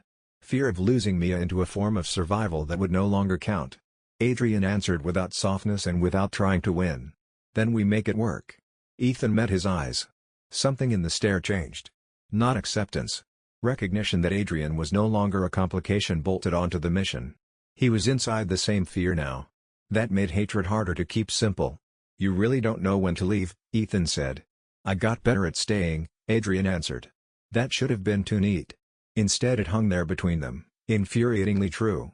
Mia pressed the heel of one hand briefly to her eyes, not crying so much as refusing to let exhaustion choose the next word. "Can we please have the emotional collapse after we stop the bioweapon, child?" Zoe raised a hand from the chair. Seconded. Ethan exhaled once through his nose. "Yeah." Then, quieter and somehow harder because of it, he said to Adrian, "If you hurt her because you mistake needing to save people for knowing how to love them, I will put you through a wall." Adrian nodded. "Reasonable." "You are both impossible," Mia said. "Yes," Zoe replied. "But look how usefully." The line finally cracked the tension enough that Ethan's mouth twitched despite itself and Mia made a tired sound somewhere between a groan and a laugh. It was not healing. It was enough room to work. And in this shack, at this hour, enough room to work was close to holy. Adrian had heard everything Ethan heard and was watching the doorframe. He did not stop speaking. He did not accelerate. He continued at the same measured honesty and let Ethan make his own decision about what to do with the access. Some disclosures were easier when you didn't have to perform them. Some truths landed better when they arrived through a curtain rather than across a table. He had learned that in hospitals, the conversations that helped people most often happened at angles rather than face to face. Ethan stayed at the doorframe for the full duration. Then he came into the room and put the cartridge box down on the table. Chapter 87. Near midnight the serum was complete enough to stop calling itself a hope and start demanding arithmetic. Elise returned from the porch, declared the swamp still rude, and oversaw the final reduction with the stern authority of someone who considered molecules an extension of table manners. Mia drew the finished compound into 3 syringes and 1 smaller reserve vial under as clean a process as the shack could offer. The liquid inside each barrel held a pale opalescent tint, almost beautiful if you ignored everything required to make it. On the table beside those doses sat the counteragent, the D-series arm remnants, and the notes for constructing the necrotoxin derivative later. 2 roads. Maybe 3 if fate got experimental. Not enough certainty for any of them. Mia set the syringes down in a row and did not touch them for several seconds. "We have a problem," she said. Ethan, who had spent the last half hour rebuilding a perimeter trap from fishing line and nail heads because still hands were beyond him, looked over immediately. "How bad?" "Dose purity fell during the second stabilization." She tapped the note sheet.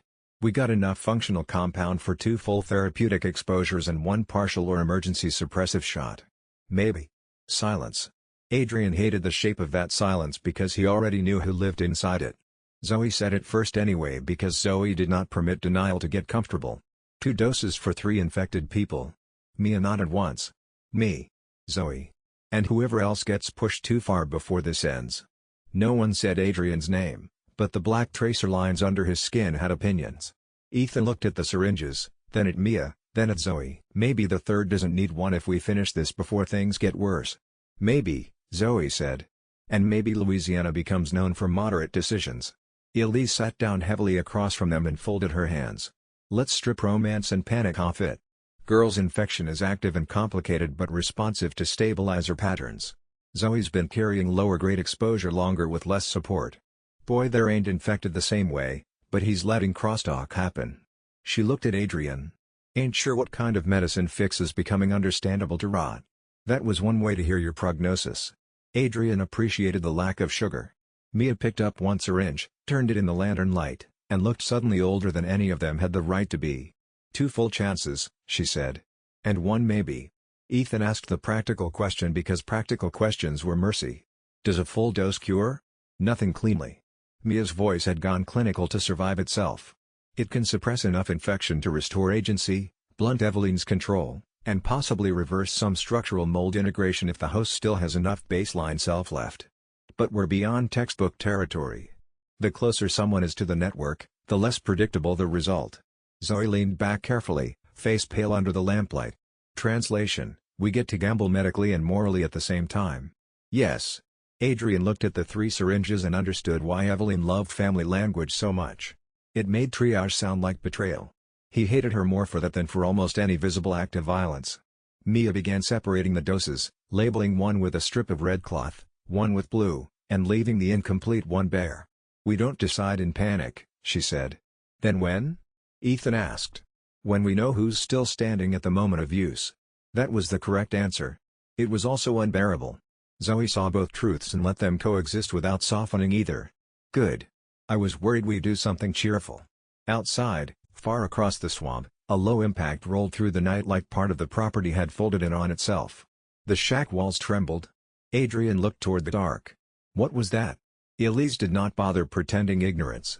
House settling around mean intentions. Not reassuring. Probably accurate. Mia gathered the syringes into a metal case lined with cloth and shut the lid as if ending a conversation none of them were actually done having. "Then we move before the estate decides to make the decision for us." No one argued.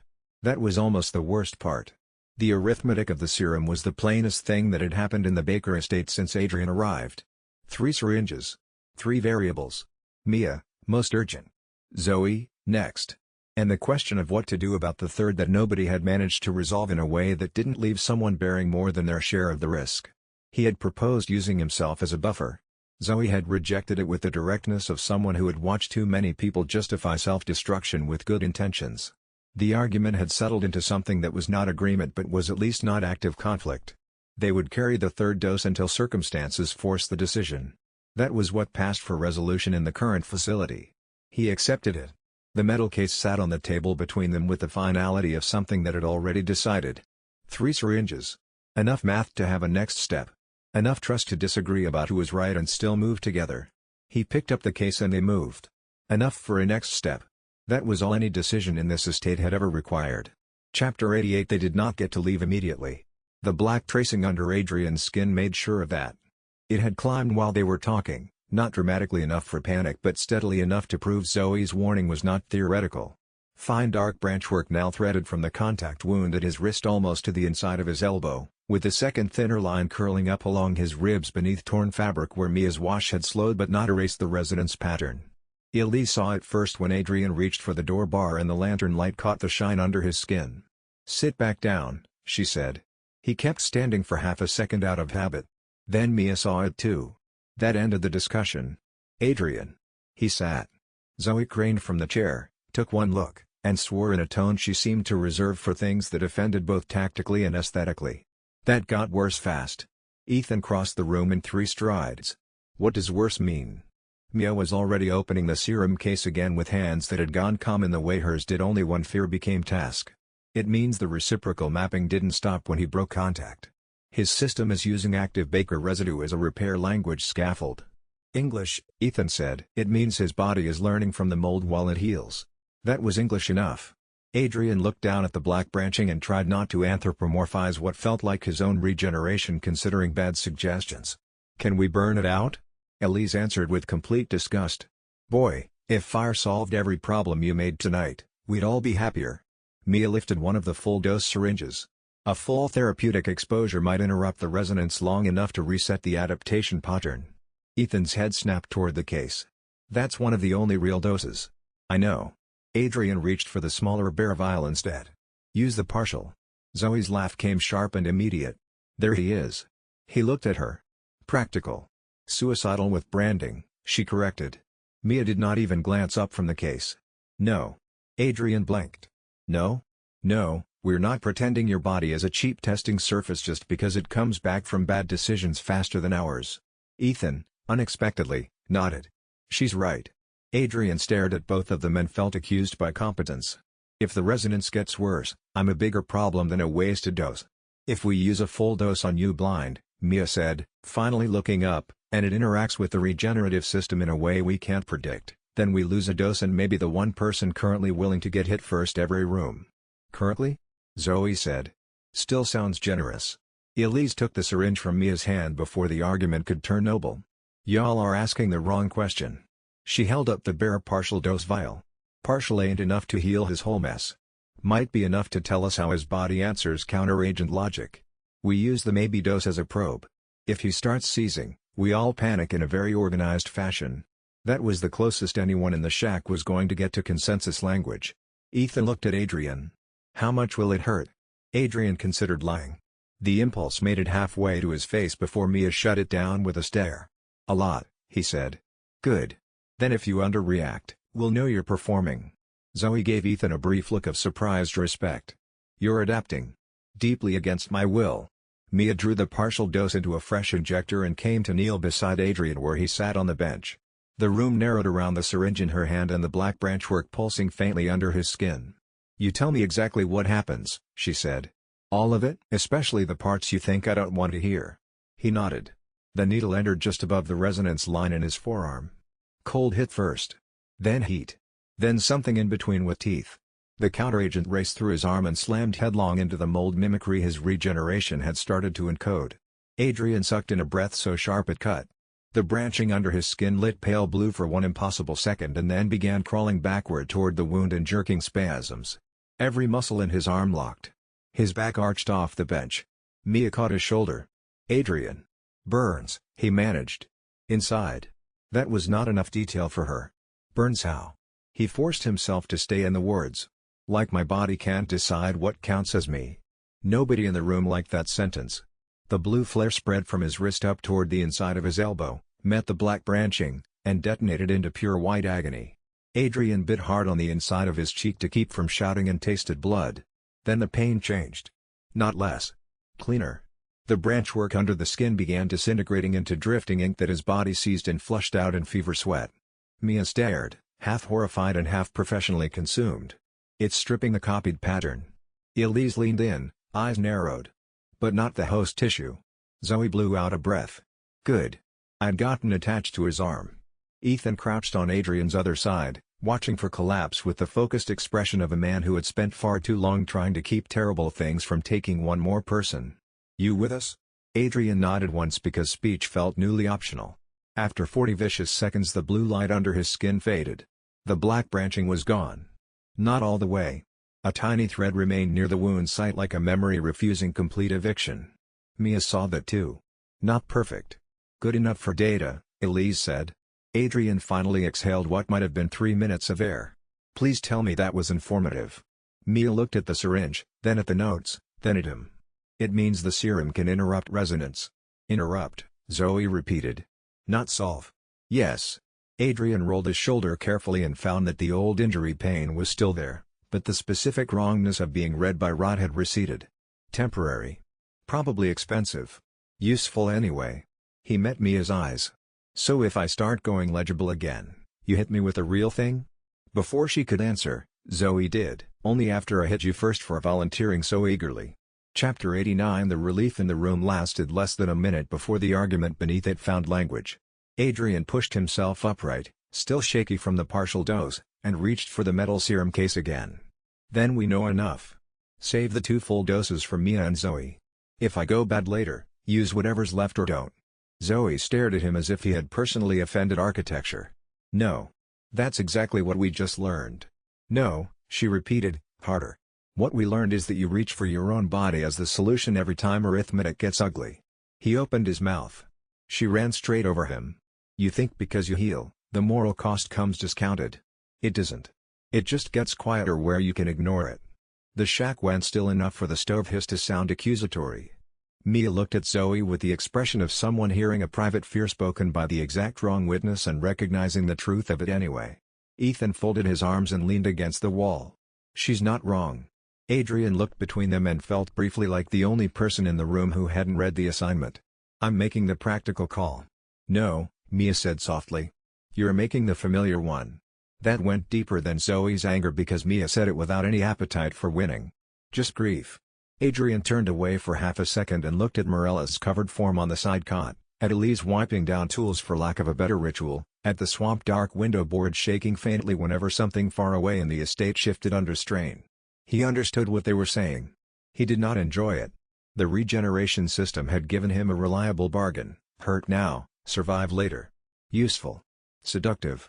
Morally corrosive in exactly the ways courage often pretended not to be. He sat back down because standing in righteousness would have made Zoe shoot him on principle. Okay, he said. That got everyone's attention because they had expected a better fight. Okay? Ethan echoed. Okay, Adrian said again, slower this time because he meant it enough to resent it. We do not pre-spend my body just because it's convenient. We treat dose allocation like triage, not martyrdom theater. Zoe nodded once. Less embarrassing already. Mia's shoulders lost 1 degree of tension. Thank you. He glanced at her. I reserve the right to be unbearable later. Noted.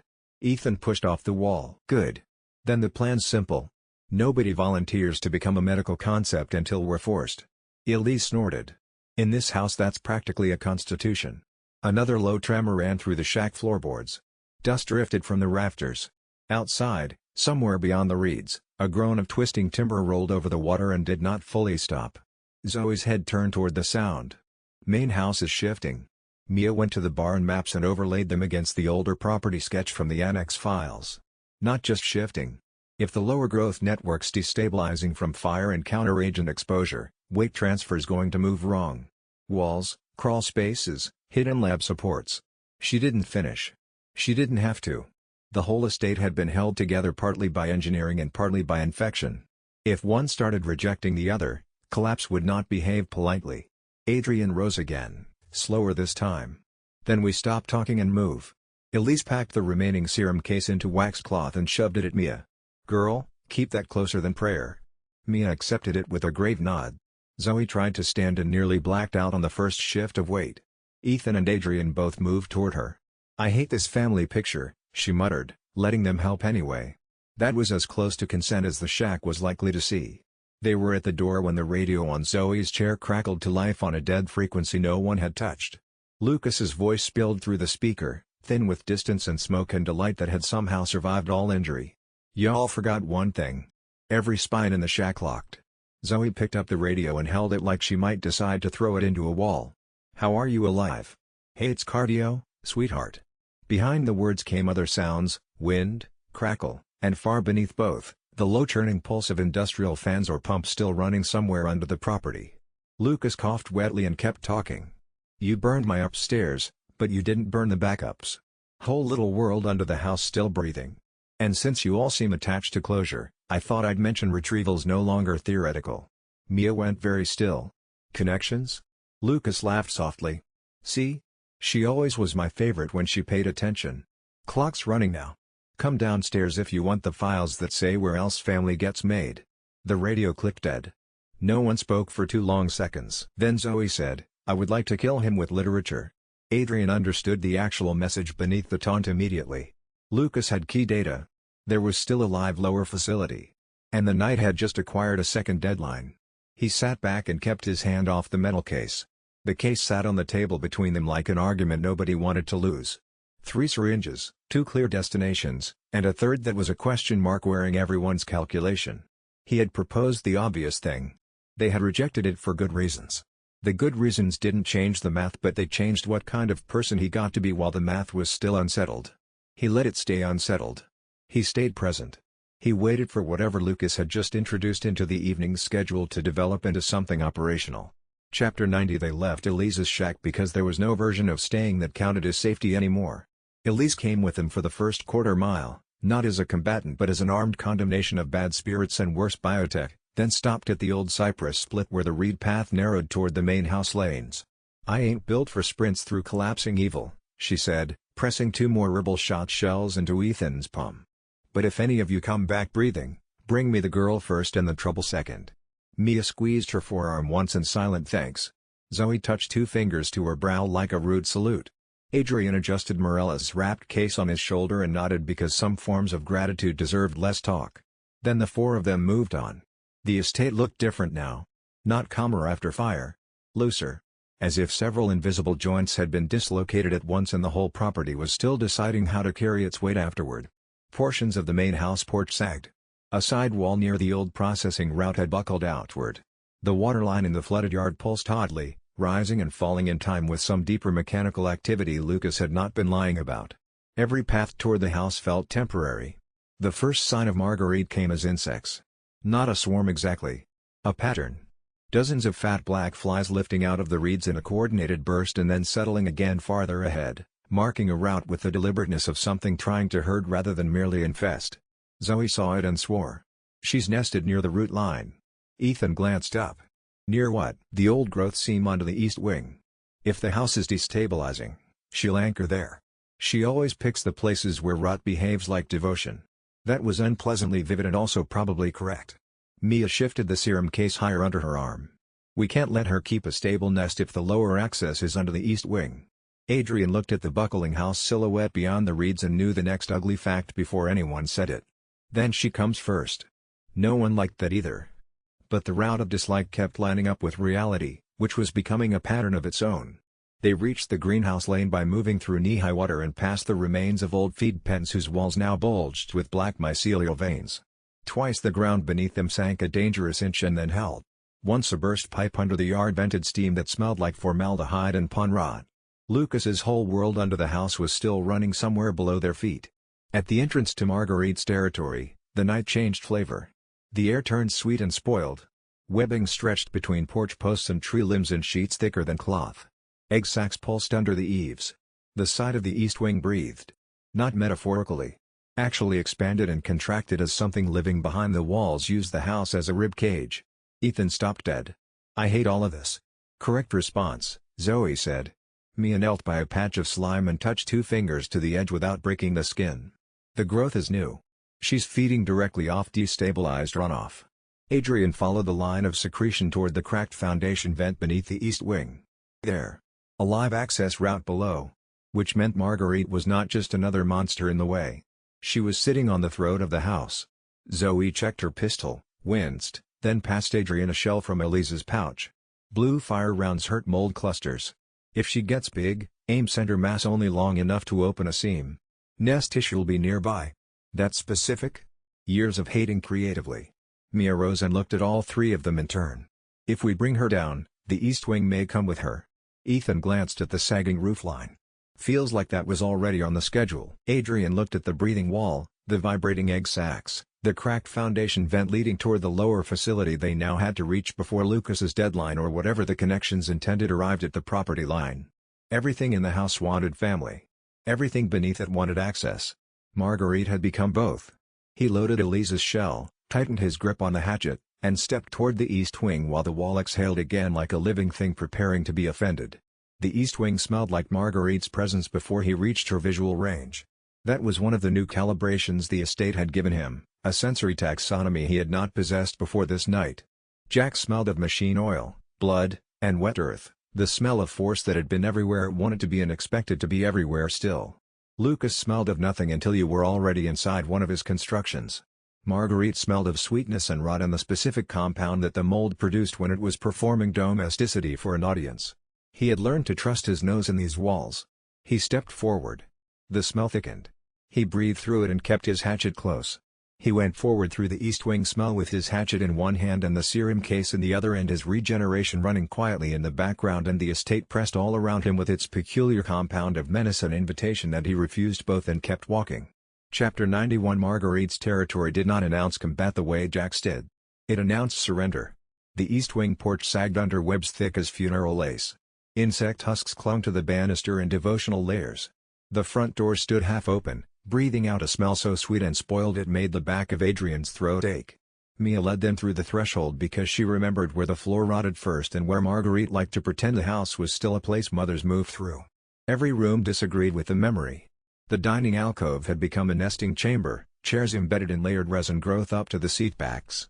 One whole wall pulsed with egg sacs threaded through old floral wallpaper. The ceiling sagged low under living weight and the house gave tiny warning groans whenever they stepped too hard. "No loud heroics," Zoe whispered. Ethan looked at the wall of eggs and deadpanned, "Good thing that was my plan," Adrian almost answered. Then the wallpaper split. Marguerite unfolded out of the wall cavity on too many limbs, every joint wrong in a new way. Her torso retained just enough of the woman's shape to make the additions vile by contrast. Insect architecture clung to her spine and layered fans. Her face had narrowed into a starving parody of fury and motherhood, mouth splitting two wide around needle teeth while one eye remained horribly, unmistakably human. "Children," she hissed, and the word crawled through the room like a nest opening. Flies erupted from the egg wall in a black sheet. Mia dropped low instantly, serum case under one arm and handgun up in the other. Ethan fired into the swarm to carve a brief path through density. Zoe, forced to brace more than move because of the leg, covered the rear doorway and shouted, "Nest nodes in the wall. If she can keep spawning, this room turns unwinnable." Adrian saw it on the second sweep, a swollen queen mass pulsing behind the wallpaper where the original framing had given way to resin and living tissue. Marguerite lunged before he could call the line. The first limb she threw looked like a hooked insect leg and struck like a steel cable. It caught Adrian across the chest and hurled him into a side cabinet hard enough to atomize porcelain plates into white shrapnel. The second limb came down for his face.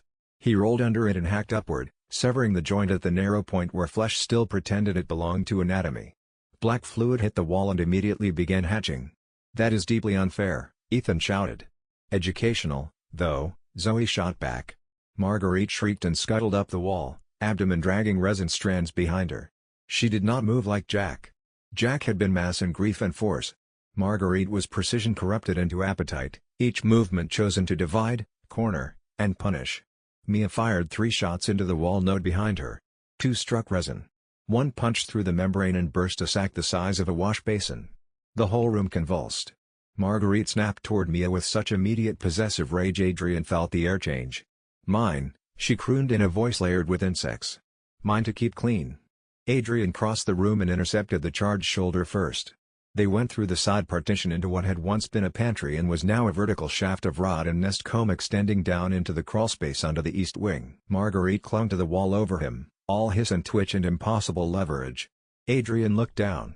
Below the broken floorboards, black water surged through cracked support channels around old concrete and glimpses of pipework. The live lower round. So Zoe had been right. Marguerite was nested directly over the throat of the facility. She struck again, driving a barbed ovipositor limb through Adrian's upper arm and pinning him to a stud. Pane went white. System text flashed. Toxin contact detected. Purge response engaged. He grinned at her through blood because sometimes rudeness was all a man had left. Bad target, he said. He tore free, ripping his own arm wider to do it, and buried the hatchet in the queen mass note bulging through the pantry wall. The entire east wing screamed. Not metaphor. The wood. The pipes. The resin. Everything all at once. Marguerite convulsed backward through the broken partition, and the floor dropped 3 inches under everyone's feet. "Everybody out of this room," Mia shouted. No one needed the encouragement. Mia moved through Marguerite's territory differently than anywhere else in the estate. Not more carefully. More deliberately. As if she had a specific score to settle with this particular wing, with the woman who had smiled at dinner while Morellis bled, who had called Mia baby from the hall while they ran for the door, who had built a whole hospitality of possession around a child who had needed something she could not have identified because what she needed was not to be possessed but to be loved. Mia moved toward that with her chin level and her hands full and nothing in her posture suggesting she planned to come this way twice. She had a score to settle with this particular wing. He gave her the lead and covered her back and trusted the work she was doing to the same degree she trusted him to keep anything from approaching from behind.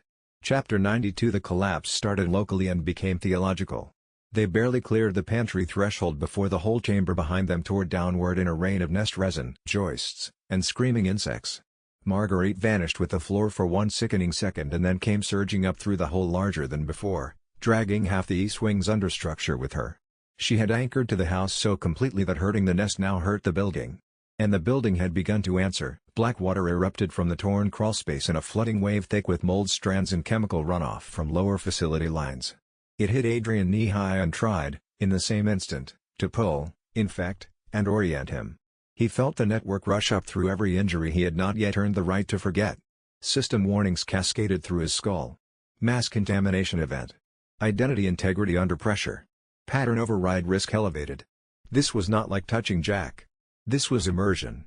The estate trying not just to read him but to write back. Ethan grabbed Mia and the serum case as the first wave hit, hauling both toward the higher hall.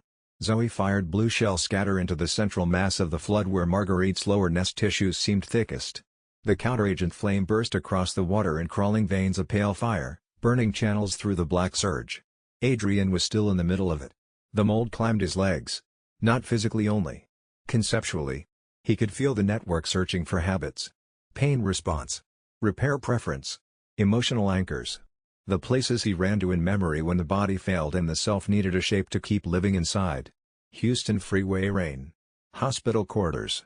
Mia's hand on his wrist in Elise's shack. Ethan saying she's trying to make you think every person you love becomes a weapon. The house touched every memory and tried to file it as excess. Adrian snarled out loud, not because rage solved it but because speaking from inside the self still counted as a boundary. No. The flood surged higher. Marguerite rose from its center like a cathedral of maternal rot, insect limbs spread wide as if blessing the ruin. Her voice filled the east hall from every direction. Family stays where I put it. Adrian understood then that if he let the network define this moment, it would become the template. Regeneration plus mold. Endurance plus obedience. Survival turned into ownership. He would not get a cleaner refusal later. So he made it there. He drove both hands down into the black water and forced his regeneration to answer on purpose, not as adaptation but as rejection. Every injury he carried became a site of argument. The system flared through him with brutal clarity, pulling toxins, rot threads, and borrowed patterning toward the centerline of his body where it could either integrate or be burned out. He chose. Not elegantly.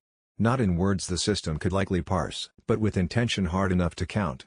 The black water around him flashed pale at the edges. Steam burst upward. The network recoiled as if his body had suddenly become the wrong kind of mirror. System text returned in a cold blaze, biohazard reclaimer achieved. New function, hostile biopatterns may be purged and repurposed under deliberate identity lock. Failure condition, hesitation enables inversion. Adrian would have preferred a less judgmental promotion. Marguerite shrieked and lunged through the retreating floodline. He met her in water still smoking from his own refusal and brought the hatchet down through the exposed nest seam Elise's shell had helped reveal. The blow split tissue, resin, and structural support at once. This time the house answered with action. The east wing wall behind Marguerite collapsed inward in a roar of timber and plaster. A whole staircase gave way. The breathing foundation vent exploded outward. The black flood lost pressure and began draining violently toward the exposed sublevel throat beneath the house. Marguerite flailed against the collapse, half buried in her own nest mass, still reaching. One human hand emerged from under the insect architecture. Thin. Desperate. For one splintered instant it grasped toward Mia. Then the remaining support beam snapped and drove the whole monstrous structure backward into the draining pit below. Gone. Not clean. Not noble. But gone enough. Mia stood frozen at the far hall mouth with the serum case clutched to her chest. "She's down," Ethan said, not sure whether that counted as truth yet. Zoe reloaded with shaking fingers and kept her gun trained on the hole. Then move before down becomes a phase. Adrian staggered out of the retreating black water, feeling every cell in his body argue about what it had just become. The house around them was no longer settling. It was failing. The mold flood did what mold floods do in the Baker estate, it introduced new architecture. Walls became floors. Floors became exits. The space that had been a recognizable room became something that the house was still deciding about. Adrian processed the shifts at operational speed, which was not the same as understanding them in a way that would hold under later examination. He would have time for later examination if he kept moving now. He kept moving. The water receded in stages that felt deliberate, which might have been his pattern recognition working overtime after 24 hours of the estate teaching it to find meaning in everything the building did. Or the water was deliberate. In this place both explanations were locally valid. Chapter 93. Eveline did not take Marguerite's fall well. The first sign was emotional, because with Eveline everything eventually was. Every light in the surviving section of the east wing flared at once, not electrical white but warm domestic gold. For half a breath the collapsing corridor around them looked repaired, clean, almost welcoming. The wallpaper smoothed. The rot smell vanished. Somewhere deeper in the house a child's laugh echoed with the acoustics of a home instead of a ruin. "Ignore it," Mia said immediately. "Good advice. Hard advice." The second sign came harder. Every framed family photo still hanging in the hall cracked at once. Glass exploded outward. Dozens of smiling bakers from years before infection shredded across the floor in a rain of cut paper and sharp edges. Then Eveline's voice filled the wing from inside the walls themselves. "You keep taking my mother's." Not angry at first. Wounded. Which made the next shift worse when hurt became temper. The warm light scuttered into black mold bloom erupting from the sockets. Wallpaper split. Floorboards bulged under fast-growing tendrils that no longer behaved like infestation so much as direct command. The house had stopped pretending to be a setting. Now it was participating.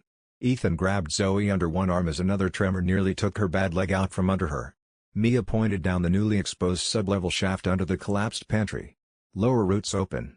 If Lucas told the truth, the live systems are under there." "And if he lied?" Ethan asked. "Then we still die downstairs with better information." "Reasonable."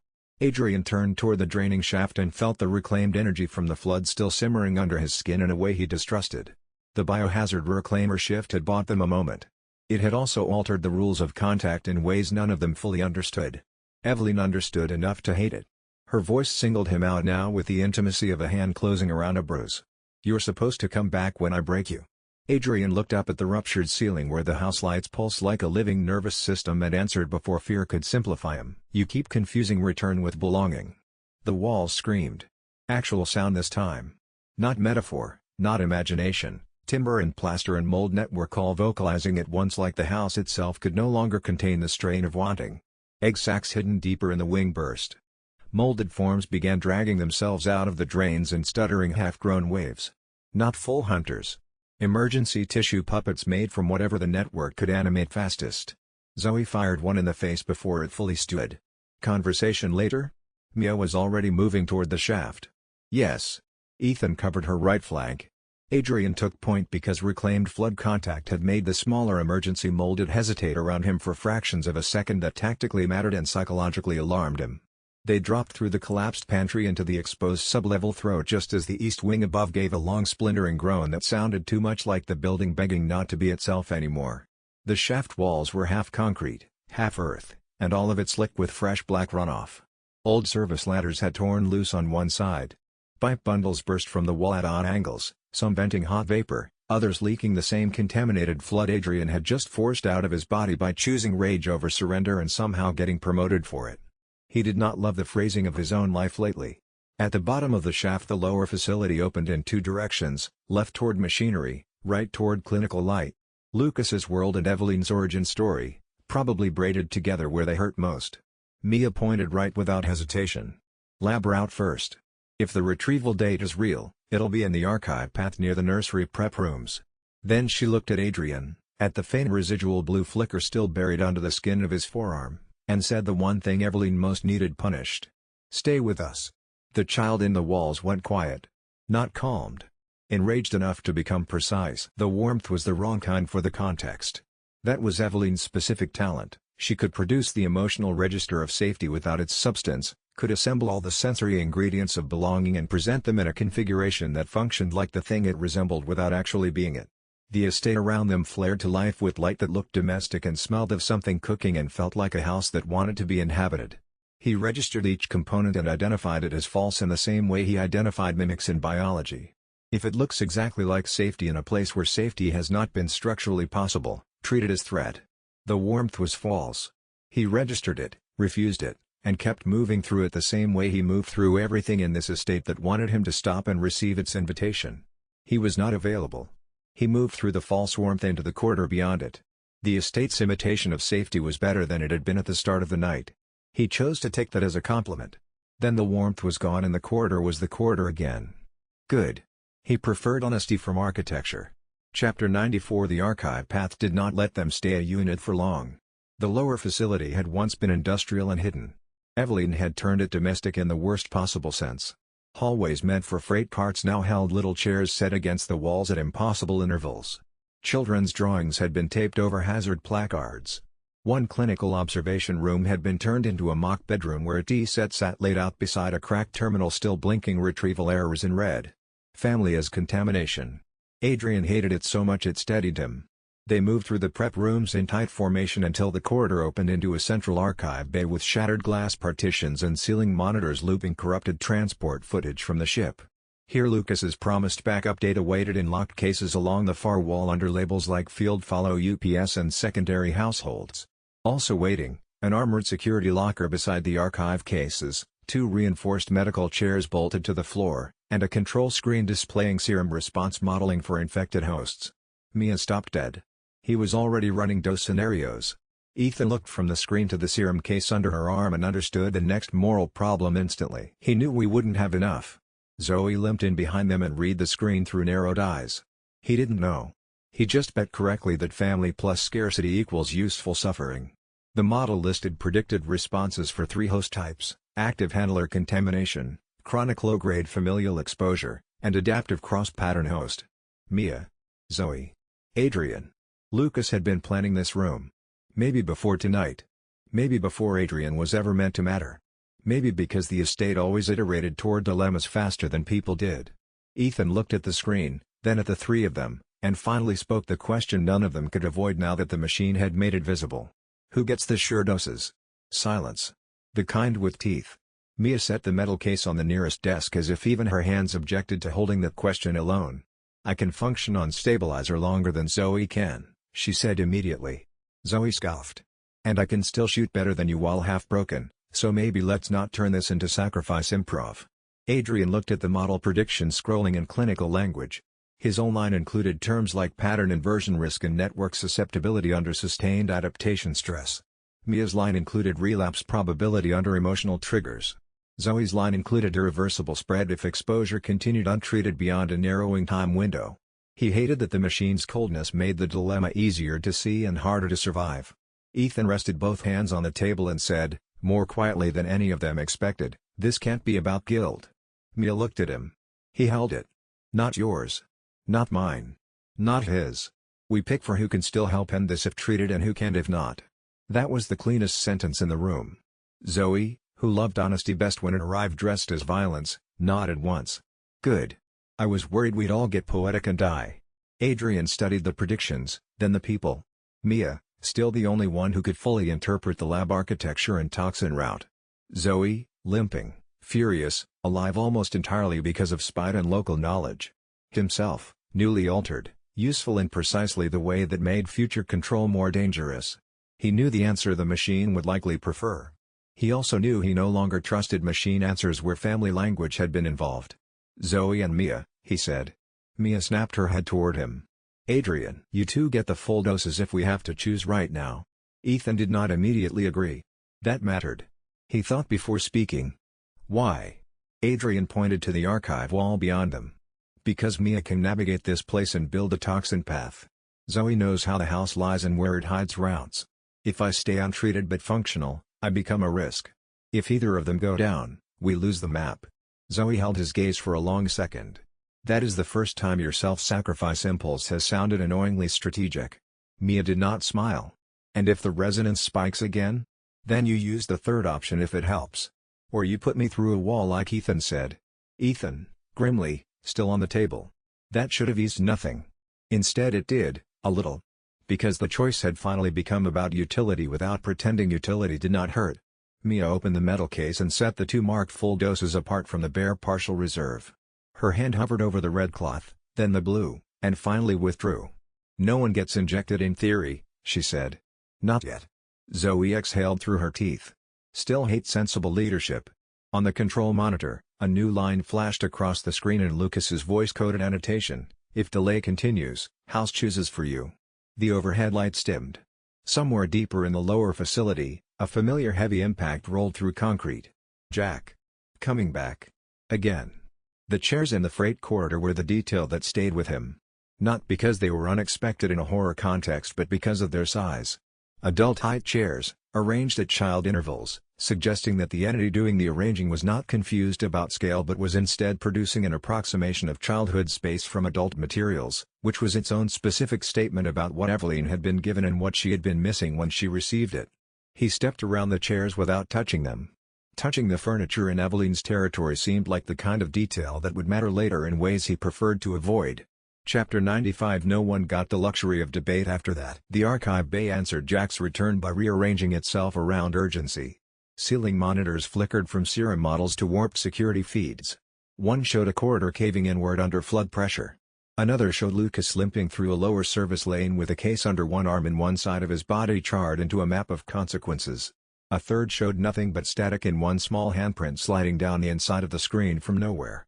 Mia snapped the monitor off with the heel of her hand. Enough. Adrian looked at her and saw the moment she stopped letting the room define the pace. Not because fear had eased. Because she had finally gotten angry enough to outrank it. She swept the two full-dose syringes and the bare reserve vial back into the metal case and locked it shut with a click that sounded, in the archive bay, almost ceremonial. No more waiting for ideal conditions, she said. We build the toxin path, we pull the data, and we stop letting this house choose the sequence. Ethan gave one short nod. That's a plan. Zoe, leaning hard on the archive table with one hand and her pistol with the other, gave me a measuring look that held something almost like pride under the abrasion. Knew you'd get sick of the emotional nonsense eventually. Mia didn't take the bait. She was too busy moving. She crossed to the armored security locker, read the model code on the pad, and then used Lucas's own dose scenario logic against it. 3 quick entries from the response curves, 1 falsified host state input, and the lock clicked open. Inside sat 2 things that mattered immediately. A sealed reagent case labeled necrotoxin secondary binder. And a hardened drive block tagged connections field routes, golf. Ethan let out a low breath. That's the proof. Part of it, Mia said. Enough to matter. She handed the drive block to Adrian and took the reagent case herself. The motion was so quick and so automatic that only afterward did all 3 of them realize what she had done. She had distributed the mission by trust. Adrian with the evidence. Herself with the chemistry. Ethan with field protection. Zoe with raw truth and hostile skepticism. Not a family in Eveline's sense. Something more dangerous to her than family. A chosen structure. The overhead speakers crackled. Not Lucas this time. Eveline. Her voice had lost the plaintive softness from earlier. Now it carried the clipped calm of a child who had decided tenderness had failed and was trying on inheritance instead. If you won't listen nice, she said, I'll teach the house to keep you. The archive bay doors slammed. Every storage cabinet in the room burst open at once. Molded forms spilled out not as finished hunters but as wet half-grown bodies hauled to their feet by command rather than instinct. Too many arms. Incomplete faces. Tissues still forming while they moved. Emergency production. Ugly and fast. Ethan raised the gun. I miss normal monsters. Then die in a different franchise, Zoe said, and fired first. The room erupted. Adrian went through the nearest molded with the hatchet not because it was clean, but because speed mattered more than grace. The blow split shoulder and skull in one diagonal line. Black fluid sprayed the archive drive cases. Mia dropped behind the central console with the serum and reagent case protected under her body while she kicked a rolling chair into the path of the next lurching shape. Jack hit the far wall an instant later. Not through the door. Through reinforced concrete.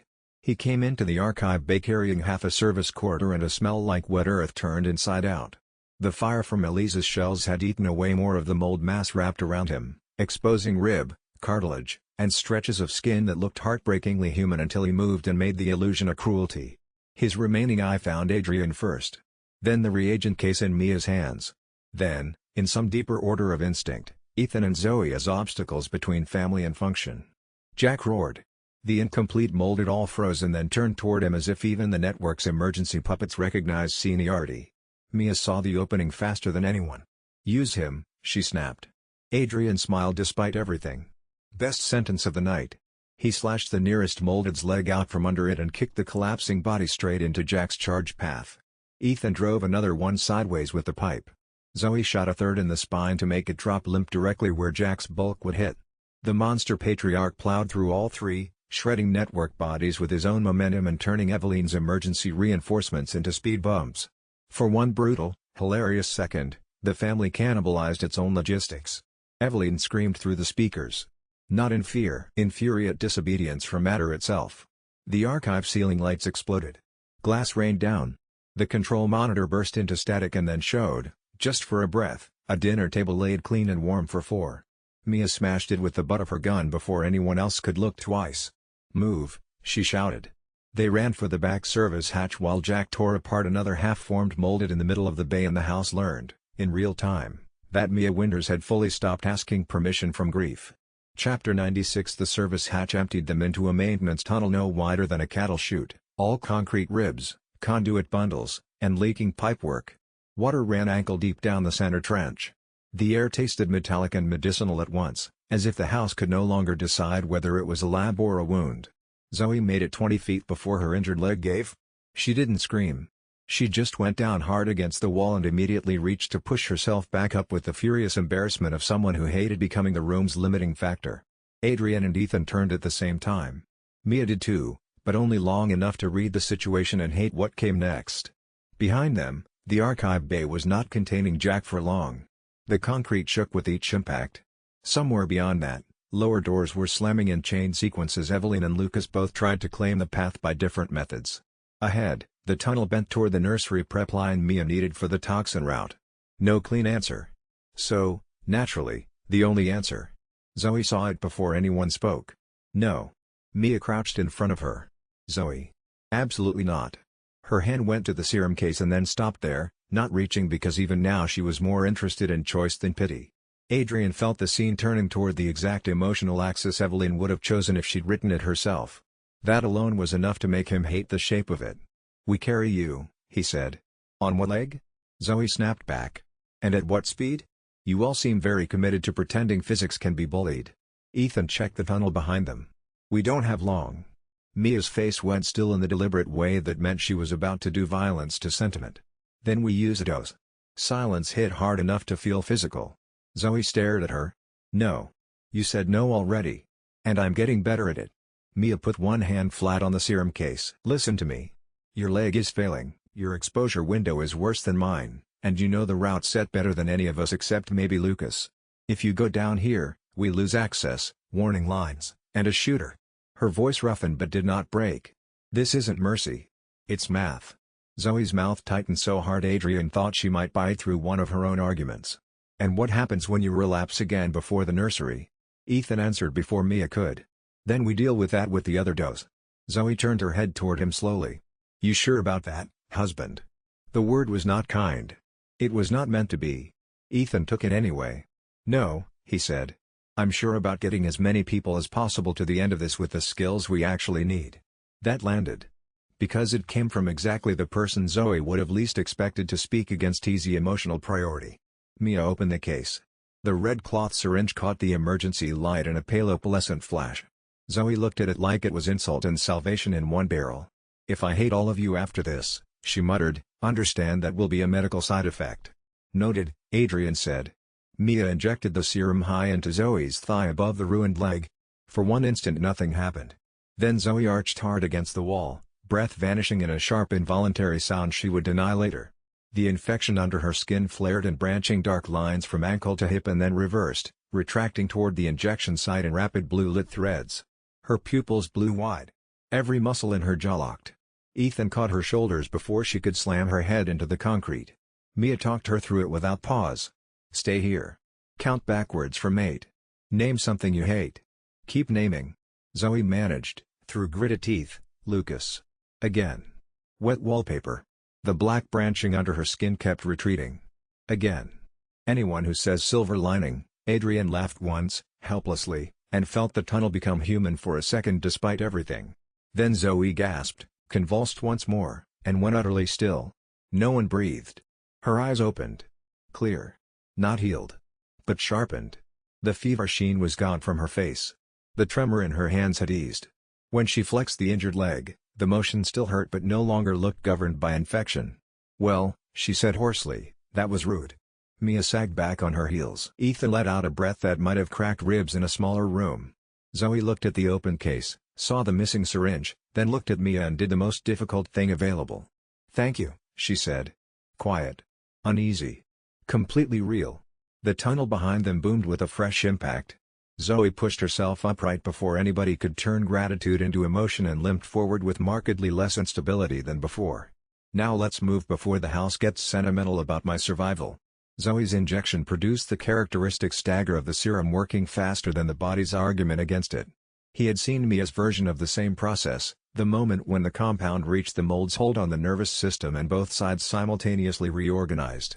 Zoe's version ran differently than Mia's had, which confirmed what he had suspected from the formula. The treatment was not uniform but responsive, finding the specific configuration of infection in each host and applying pressure at the points where the hold was weakest. Zoe's hold had apparently been weakest at the joints. That was why she could walk now. She walked. That was what mattered. Chapter 97. The nursery prep line sat beneath the oldest part of the estate, where original service tunnels had been widened into clinical corridors by people who believed if you lit us in with fluorescent bulbs it became a procedure. Mia led them through 2 locked checkpoints using old handler codes recovered from the annex files and a third by simply shooting the control box when the system tried to route them toward a monitoring room full of children's toys. Jack found them anyway. He came not from behind this time but through a cracked side wall where the tunnel adjoined an old drainage culvert. Concrete burst inward in a wave of black water and shattered pipe.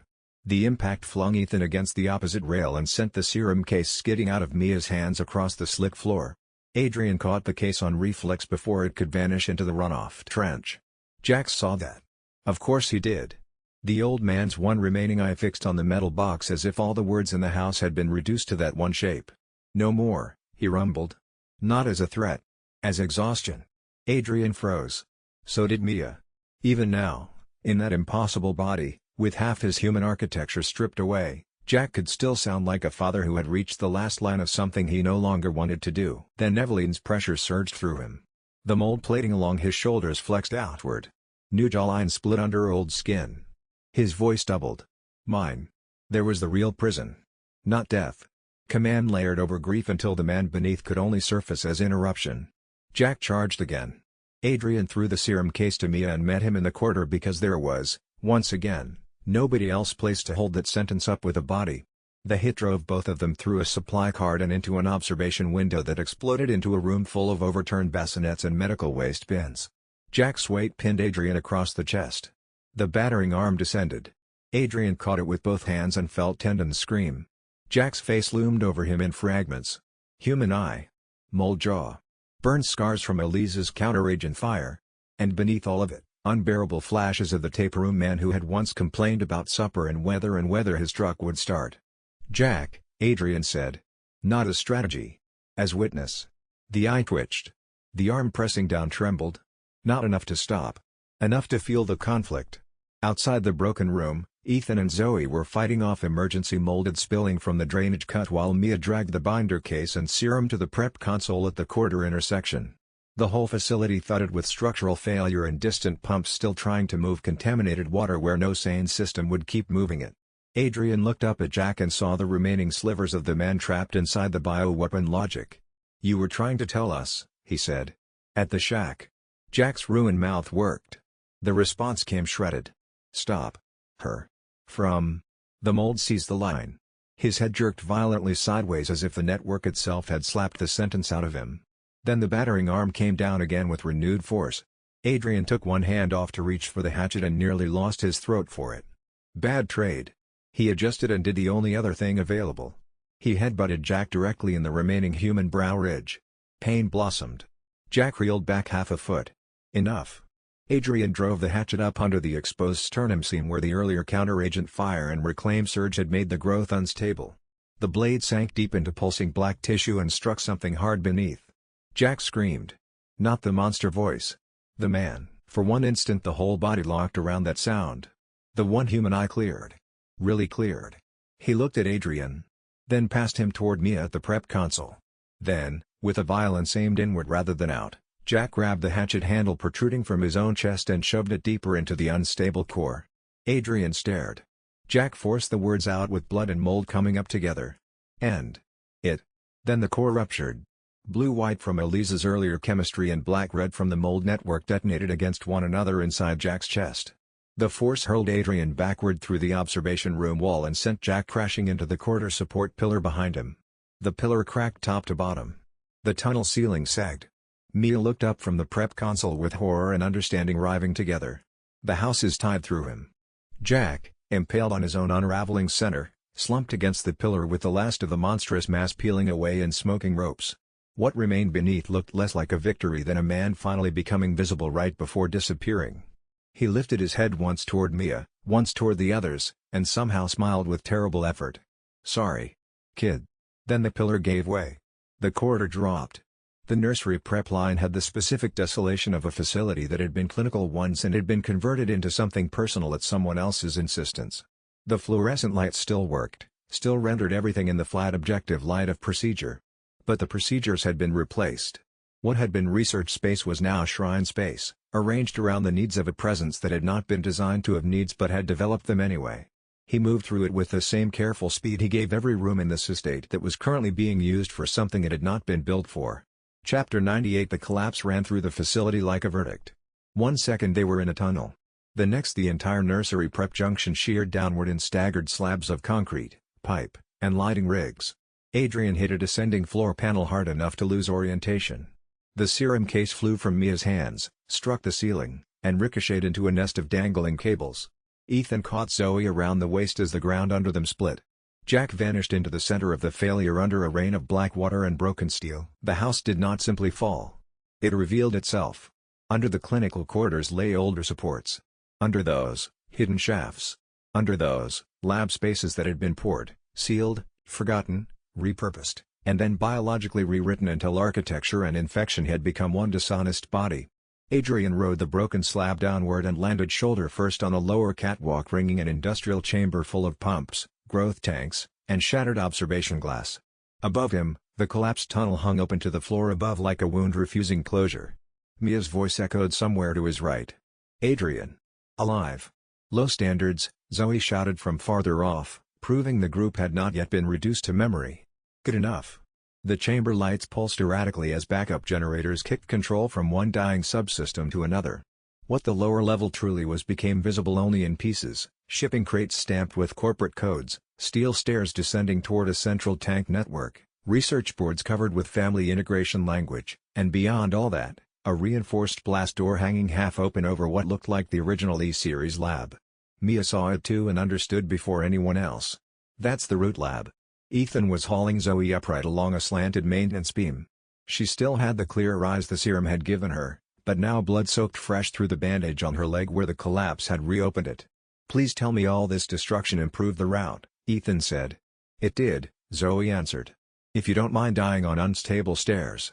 Adrian pushed himself up and found the reclaimed flood energy in his body responding to the chamber below in a way he still distrusted. He could feel live mold densities under the tank floor. Lines of pressure. Places where the facility breathed through infection instead of ventilation. Useful. Vile. He was running out of categories that allowed one without the other. Above them, the shattered nursery tunnel groaned and then fully collapsed, sealing the way back with a thunder of concrete. No retreat, then. The house had simplified. Mia reached the serum case first where it hung tangled in sparking cables over the catwalk edge. Adrian steadied her while she cut it free with Ethan's knife. She opened it immediately. One full syringe intact. The partial reserve cracked and leaking. The second full syringe gone. No one spoke for a beat. Then Zoe, With characteristic mercy, said the awful truth out loud so nobody else had to pretend. "We're down to one sure dose." Mia shut the case. "Then one sure dose is what exists." Below the catwalk, something moved inside the largest growth tank. Not Jack. Not Marguerite. Too small. Too deliberate. Eveline's voice rose from the chamber floor as if she stood in all of it at once. "You make every room ugly when you choose each other." Adrian looked down through the tank reflections and answered with a weariness that had outlived fear. "You keep saying that like it's a flaw." The reinforced blast door beyond the tanks groaned wider open. Inside, cold light waited. The root lab. Exactly where the night had always been going. The serum case had taken the ricochet and held. He found it in the settling dust, seal intact, the 3 syringes visible through the cracked outer casing. He passed it to Mia without comment. She tucked it against her body the way she had been protecting it since the shack. Some habits formed under pressure stayed useful. He let that one stay. The root lab beyond the blast door waited with its cold light and its promise of final context. He had been moving toward some version of this room since the ditch. Everything they had recovered, everything they had protected, everything they had cost themselves and each other was pointing at whatever was inside. He walked in. The root lab waited with its cold light. He had been moving towards something like this room since the beginning. He walked in with the case in his hands and the people he had come here with close behind him and the estate outside failing with everything it had. He walked in with everything he had left. It was enough. The root lab's cold light was the most honest thing the estate had offered in 2 days. Every step into the root lab was a step toward context. He needed context. He had been surviving inside an effect for 2 days without knowing the full shape of the cause. The blast door closed behind them and the cold light settled and he finally got to stand in the room where the original decisions had been made. He stood inside the original decision for the first time. Cold light. Clinical air. Everything the estate had been built on top of, stripped back to its structural substrate. A lab. An answer. A beginning. Chapter 99. They descended because narrative mercy had left this property hours ago. The catwalk stairs twisted around the pump chamber in failing segments, forcing them single file over gaps where whole sections had dropped away into black runoff below. Ethan took the rear with the gun and pipe. Mia led with the reagent case and serum. Zoe moved between them on sheer insult and medicine. Adrian stayed just behind Mia because the chamber kept trying to speak to his altered body in low frequencies nobody else seemed to hear. Not words. Patterns. Invitations to synchronize. The new biohazard reclaimer function made the temptation worse by making it intelligible. He could feel where contamination pooled. Could predict where half-grown molded would emerge from burst pipes before they did. Could sense the pressure lock around the root lab blast door and the way the tanks fed it. Understanding was becoming proximity. He hated every inch of it. At the bottom of the stairs the pump floor opened into a network of industrial trenches and observation platforms surrounding the original E-Series lab block. The walls here were cleaner than above, which made the evil feel more funded. Whiteboard notes had been sealed under clear plastic. Biosafety cabinets lined one wall. A nursery cot stood in the center of the main lab behind glass, surrounded by 4 rigs and surveillance arms like reverence translated by people who should never have been allowed near need. Mia stopped at the sight of it. So did Ethan. Not because they had expected innocence. Because the scale of intentionally still managed to appall. They built loneliness into equipment, Ethan said quietly. Mia nodded once. And called it containment. The reagent binder fit the synthesis port beside the inner lab console. The field drive block from the archive fit the adjacent slot. Screen after screen bloomed alive with protocols, retrieval logs, behavioral conditioning notes, and a construction pathway for the necrotoxin derivative using exactly the materials they had dragged through the house to get here. Also on the screen, connections retrieval ETA, active window open. No exact time. Just confirmation. They really were coming. Lucas had not lied because the truth hurt more.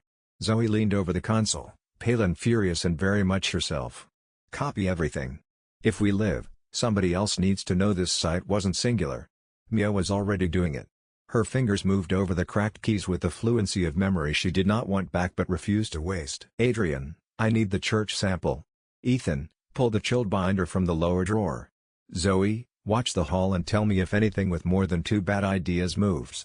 They obeyed because leadership had become action rather than title and because all of them were tired enough to love competence on site. Adrian set the E-Series recovery material on the prep deck and felt the whole lab notice it.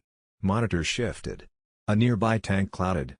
Somewhere overhead the house gave a long unhappy moan as if the root chamber recognized a sequence it had been built to avoid. Mia prepared the necrotoxin chain with hands steadier than they had any right to be. Ethan passed instruments. Zoe read out warning flags from the system logs in a tone halfway between triage nurse and prosecuting angel. If pH crosses the red line, the whole chain denatures. Noted.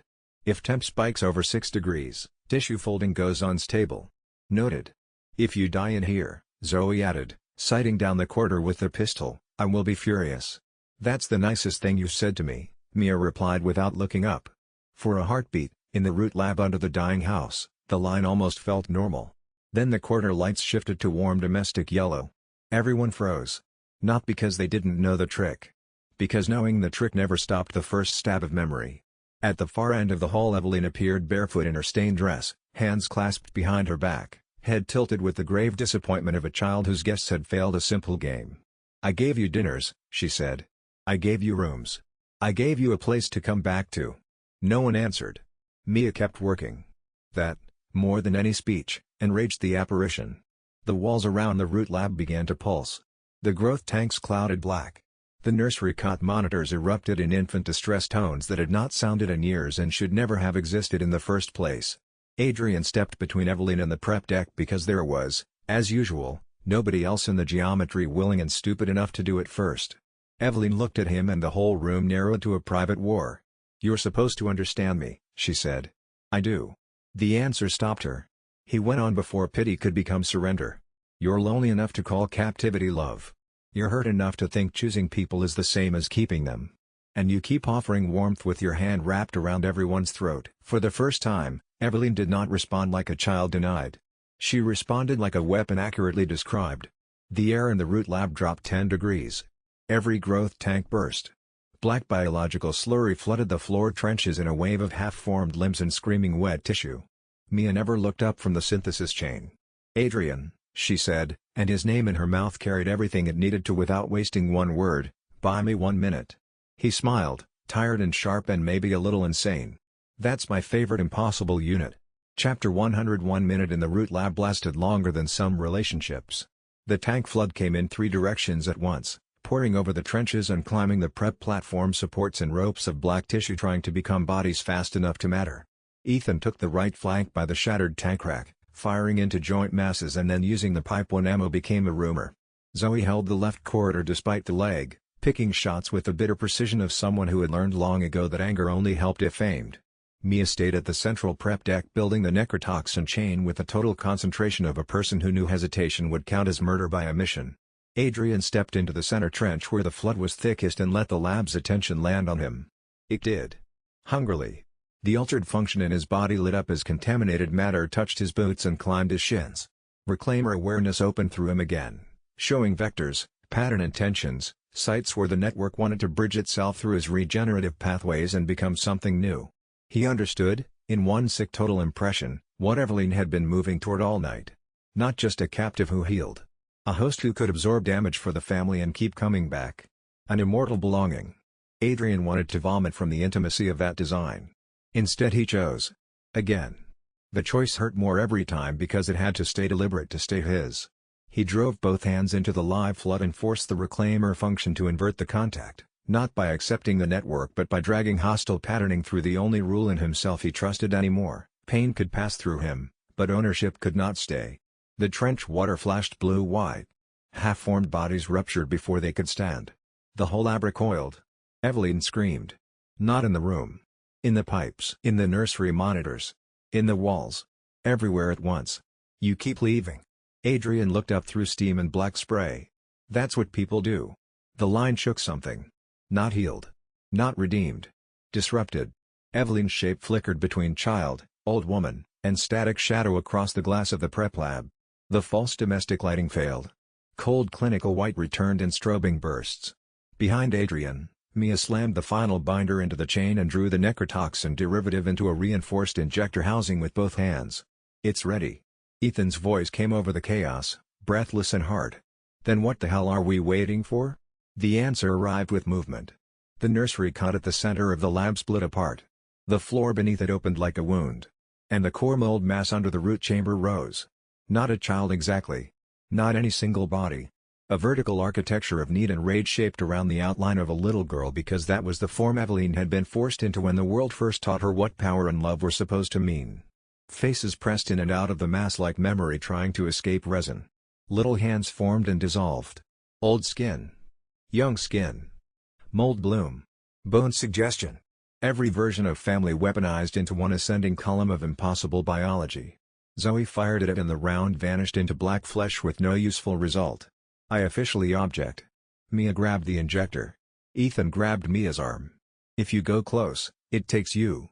She looked at the mass, at the injector, at the single remaining full serum dose in the metal case beside the deck. Then at Adrian. No words. Just calculus. He saw the decision in her before she moved. No, he said immediately. She held his stare. This is the choice. The remaining full dose. The one sure treatment left. Use it now on her to protect against Eveline's pull when she delivered the necrotoxin. Or hold it and risk losing the only person who knew exactly where the killing strike had to land. Ethan understood a beat later and his whole face changed. Pain first. Then acceptance so violent it looked like another wound. Do it, he said. Mia did not hesitate. She drove the full dose serum into her own thigh, hissed once through clenched teeth as the compound took, and then seized the injector housing with both hands. Eveline's mass screamed her name. Not Mia Winters. Not Handler. Not anything adult. Mama. The word almost broke the room. Mia broke it back. No, she said, voice shaking and iron at once. Not like this. Then she ran. Adrian moved with her because leaving her to make that final approach alone would have been another version of the house's lie. Ethan covered the route, Zoe the flags. The root lab floor buckled under surging mold. Hands clawed up from the black mass trying to hold, plead, and own all at once. Mia reached the central rise. The serum in her body flashed blue under her skin as Eveline's pull hit and failed to fully root. Adrian hit the nearest climbing limb cluster with the hatchet and the reclaimer surged together, burning a path clear for one impossible second. Now. Mia drove the necrotoxin injector into the exposed core. Deep. Not gently. Like a woman ending a sentence the world had no right to keep writing for her. The reaction was immediate. Blue-white fissures raced through the root mass in branching lines. The black column convulsed. The pressed-in faces warped, screamed, and began dissolving into ash-edged tissue. The entire lab howled as if every connected growth on the property had just been handed the same message at once. Eveline appeared above the collapsing mass as a child again. Small. Stunned. For one final instant she looked not monstrous but what she had always been beneath the catastrophe, something made and then taught the worst possible definition of love. She looked at Adrian. Why do you keep choosing them? He could have said duty. Could have said morality. Could have said because they're real. All true. None complete. So he gave her the hardest answer instead. Because they choose back. The words landed like law. The regeneration system opened through him one final time in the root lab with a clarity colder than any rank up before it. Choice-bound adaptation confirmed. Evolution unlocked. Chosen loyalty. Host resilience now strengthens most when protecting reciprocated bonds rather than enduring isolated damage. Eveline heard enough in that moment to understand what she could never manufacture. The child vanished. The core mass imploded. The root lab floor split down the center. Every alarm on the property began screaming in voices not chosen by any baker. Mia stumbled backward off the collapsing rise straight into Adrian's arms. Ethan reached them a heartbeat later. Zoe shouted something obscene and triumphant from the platform. The house had not died yet. But it had finally been wounded in the right place. Chapter 101. The root lab did not die quietly. The implosion under Eveline's core struck tore the central chamber apart in bright cracking waves, collapsing catwalk segments into the black trenches below and sending whole racks of research files fountaining into contaminated runoff. Alarms screamed through the facility in layers now: containment breach, structural failure, retrieval lock override, and one distorted nursery tone that would not stop repeating no matter how much of the room fell apart around it. Adrian got Mia clear of the central rise just before the platform split in half. They hit the outer deck together hard enough to rattle every injury still negotiating occupancy in his body. Ethan reached them a heartbeat later and hauled Zoe off the slanted platform before the whole section sheared away into the pit. For one suspended second all four of them stood together on a narrowing strip of intact floor while the root lab came apart like a lie, losing institutional support. Then the blast door behind them began to close. "Move," Ethan shouted. Nobody objected. They ran through the half-open gap into a clean corridor beyond the root chamber, and the contrast was so violent it felt obscene. White lights. Glass walls. Sealed doors. Data terminals still active. The kind of expensive sterility that said somebody had once believed this place could outlast consequences through enough polished surfaces. Behind them the blast door sealed with a final hydraulic slam just as the implosion reached the chamber wall. The corridor floor jumped under the force. But held. For the first time all night, they were inside the truth of the place rather than its decaying disguise. That truth had a texture. Not metaphorically. Literally. The air was drier here. Filtered. The floor under Adrian's boots had the slight adhesive drag of expensive industrial polymer cleaned often enough to imply staff, routines, approved schedules. Even the alarm tone sounded different, less like house panic and more like a facility informing itself that policy had become impossible.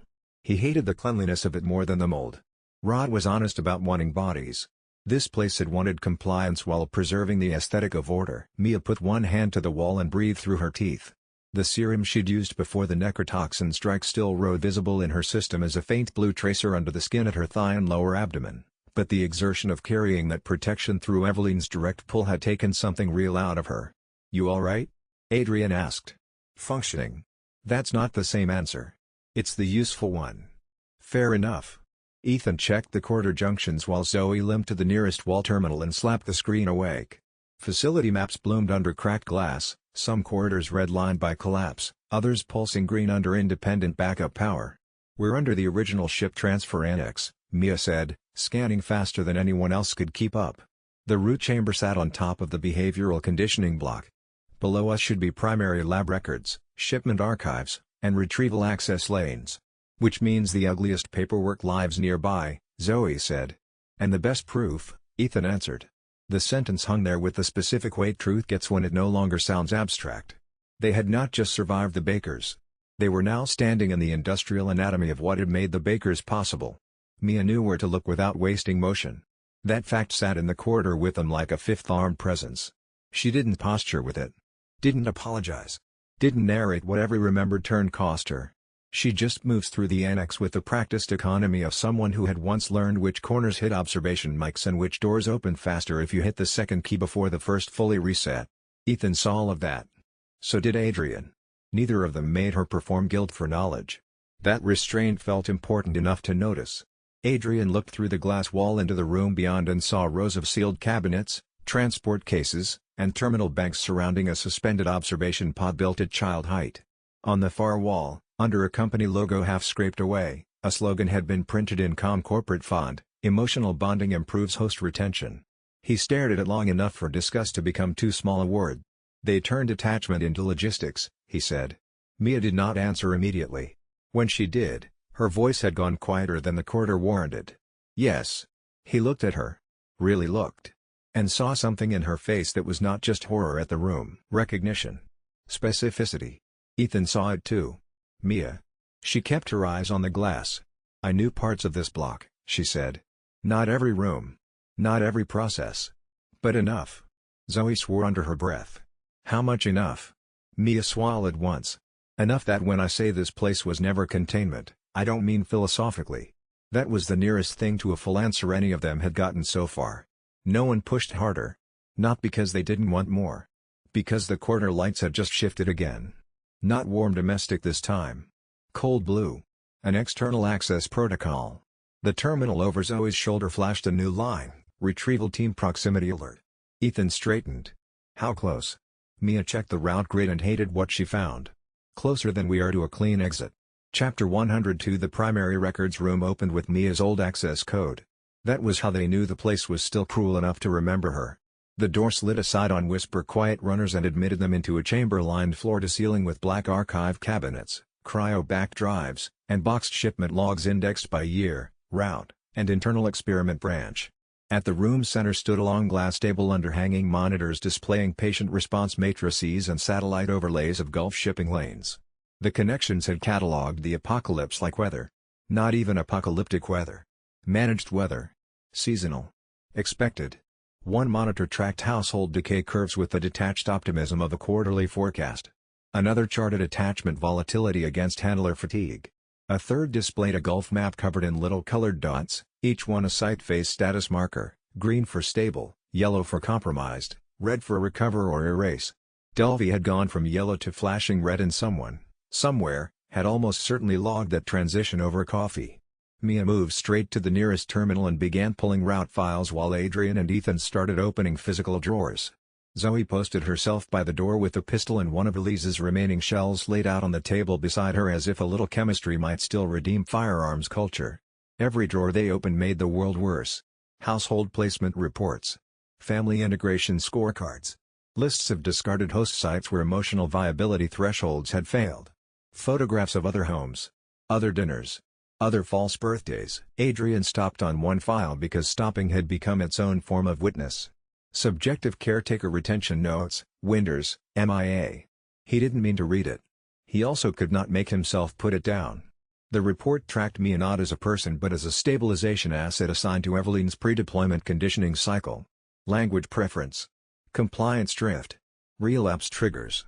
Emotional responsiveness under guilt loading. Recommended caretaker phrases. Recommended punishment pathways if bond independence strengthened past acceptable thresholds.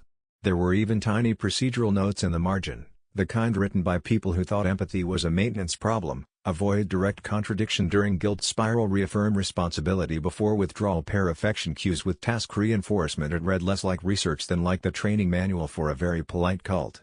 At the bottom, under one terrible red annotation, candidate displays dangerous empathy for asset. Increase role pressure. Attach responsibility to failures. Ethan saw the page in his hand. For a second Adrian thought the other man might break something, or him, or the table, simply because rage had finally run out of safer objects. Instead Ethan crossed the room, took the report from his hand, read 2 lines, and set it down very carefully. "That's not a person writing," he said. Mia did not turn around from the terminal. No. But her voice made clear she had known exactly what kind of page it would be. Adrian opened the next drawer and found shipment manifests for the Annabelle route, the transfer chain that had put Eveline on the ship and then in the baker's lives. Each line turned people into timed assets. Containment support. Family presentation. Caretaker resilience. Retrieval fallback. Nothing in the file acknowledged that any of the listed names might once have owned their own souls. The monitors above the table flickered and shifted from data grids to recorded footage. No input. No touch. Just Lucas or Eveline or the house deciding the room needed help becoming worse. A video began to play on the center screen. Mia in a sterile prep room years earlier, younger in ways trauma had since complicated rather than erased. She stood beside a glass chamber while off-camera voices discussed asset agitation and maternal language reinforcement. Her face on screen was composed in the exact dangerous way Adrian had learned to read as suppression, not calm. Ethan looked up at the monitor and went absolutely still. The footage continued. A technician out of frame asked, "Can you do the soothing sequence again?" Mia on screen answered, "She's not an interface. She's a child trained to weaponize attachment." Adrian watched the younger version of her say it and understood, with a quiet horror that took longer to arrive than spectacle ever did, exactly how much of Mia's present self had been built out of surviving in rooms where truth had to pass through usefulness before anybody would let it exist. The room around present-day Mia seemed to lose oxygen. On screen, the technician replied with bureaucratic boredom, "She's both. Stay on protocol." Video Mia looked at the chamber glass, at the little shape moving beyond it, and then did the thing that explained too much of the life built afterward. She complied. Not because the tape proved she believed them. Because the shape of her face on the old screen made clear the simpler and uglier thing. She had already learned that dissent inside institutions like this was usually repurposed as one more variable to manage. The realization landed in Adrian with a force different from shock. Shock was momentary. This was structural. He could see the trap now with unbearable clarity. If Mia objected, the file would note resistance. If she complied, the file would note usefulness. If she cared, they would weaponize it. If she numbed out, they would call that stability. The system had been designed so that every ethical impulse available to the people nearest Eveline could be harvested into better control language by the people furthest from consequence. Ethan exhaled once through his nose, slow enough to sound almost mechanical. "How many rooms like this were there?" he asked. Mia still had not turned around. "Enough," she said. "And not enough for the people running them. There was always a proposal for one more trial, one more handler, one more household adaptation." Zoe spat on the floor. "Corporate types really will invent hell and call it iterative." No one disagreed. Adrian forced himself back to the cabinets because outrage without extraction would leave them with nothing but a correct emotional state. The next drawer yielded transport overrides, employee rosters, and a printout of emergency doctrine for retrieval teams entering failed family sites. That one he read immediately. Do not address E-Series host using direct rejection queues unless armed response is in place. Exploit residual bonds in surviving household members to stabilize approach corridor. If emotional collapse propagates beyond recovery threshold, erase witnesses and deny chain. He set the page flat on the table. They were never planning cleanup, he said. They were planning narrative control. Ethan came over, scanned the page, and nodded once. Same as every outfit that thinks secrecy is a substitute for competence. Mia finally turned from the terminal. Her face had the over-controlled stillness Adrian had come to distrust more than tears. Retrieval teams won't just be looking for Eveline, she said. They'll want records, samples, surviving handlers, and anyone who can describe how the family model failed. Zoe's laugh held no humor at all. So all of us, then. The terminal beside Mia chimed. She looked down, typed twice more, and pulled up a route schematic of the lower block. I found the retrieval ingress, she said. 3 teams if the map's current. 1 coming down the dock lane. 1 through the old freight shaft. 1 staging near external Deacon. Adrian moved to her side. Can we beat them to the lower records? Maybe. If the collapse hasn't sealed the cross corridor. And if it has? Mia looked at the map for 1 beat too long before answering. Then we improvise with a lot more gunfire. That answer did not comfort him. It did, however, sound operationally honest, which counted for more here than comfort ever did. She had already learned that refusal without power often just changed to absorb the punishment. That was the oldest institutional cruelty Adrian knew, not forcing obedience through obvious sadism, but arranging the room so every ethical objection got routed back into harm for someone closer to the floor. People then called the resulting compliance compromise, realism, maturity, professionalism, whatever term let them keep sleeping under fluorescent lights. The language changed by field. The structure did not. Seeing that structure preserved on a screen in Mia's younger face made pity feel too soft and too inaccurate to be useful. Present-day Mia reached up and shut the screen off so hard her finger split against the panel edge. Nobody spoke. Not because they were withholding judgment. Because the judgment had already happened years ago and everybody in this room except the guilty had been forced to live inside it. Mia stared at the blood on her finger as if it belonged to somebody simpler. This is what I meant, she said finally. When I told you I carried more than transport. Ethan opened his mouth. Closed it.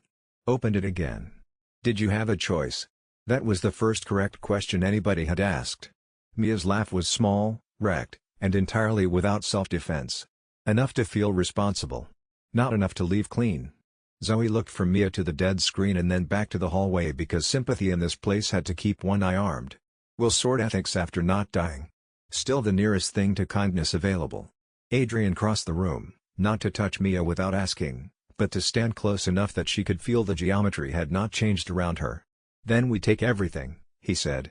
She nodded once and went back to the terminal because action, again, was the only mercy the house could not counterfeit for long.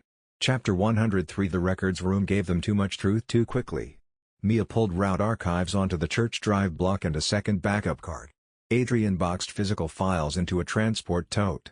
Ethan copied names and locations off a shipping board onto the dry back of a patient chart because even if the drives failed later, handwriting could still outlast a fire.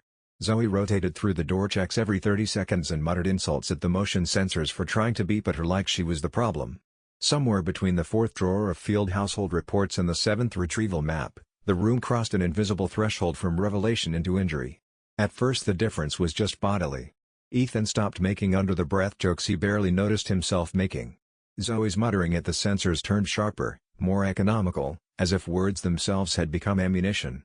Mia began sorting files into take, copy, and burn if cornered piles with the ruthless triage of someone who knew exactly how many truths one person could carry before they turned into ballast.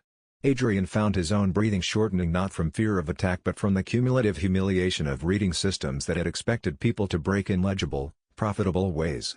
Adrian found a packet labeled Behavioral Recovery Contingencies and nearly left it sealed out of self-preservation. He opened it anyway. Inside were flowcharts for regaining control over compromised caretakers after field exposure.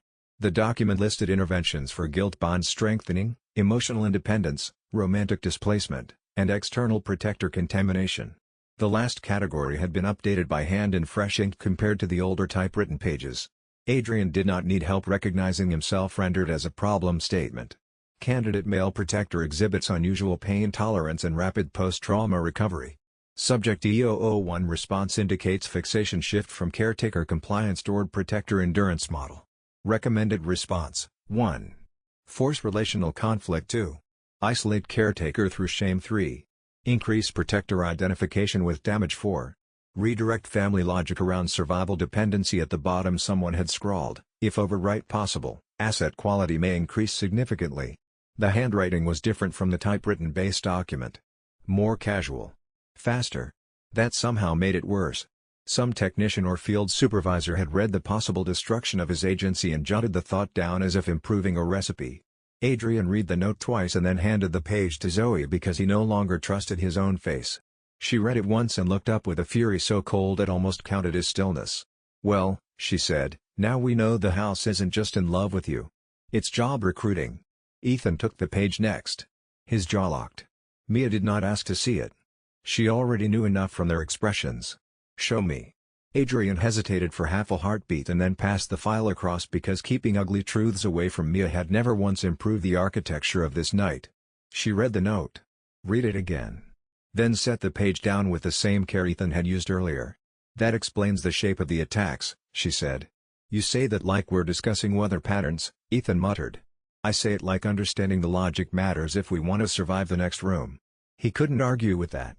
Neither could Adrian, though he hated the cleanness of the conclusion. Mia looked at him then with a steadiness that carried no pity and no comfort detached from reality. "If she gets another stable channel into your system, the next fight won't be about whether you can endure it." She swallowed once. "It'll be about whether you can tell the difference between choosing and being steered." The room fell quiet around that. For Adrian the silence had a new texture now. Not fear of pain. Fear of counterfeit agency. The old problem with a sharper knife. He had spent most of the night assuming the worst thing Eveline could do with him was ownership through endurance. The files clarified the uglier possibility. Not just a cage. A collaboration simulated through damage until he no longer knew which thoughts entered the room wearing his name and which had been filed into him by proximity and use. That fear hit deeper because it contaminated virtue. Even sacrifice became suspect if the system learned to reward it too eagerly.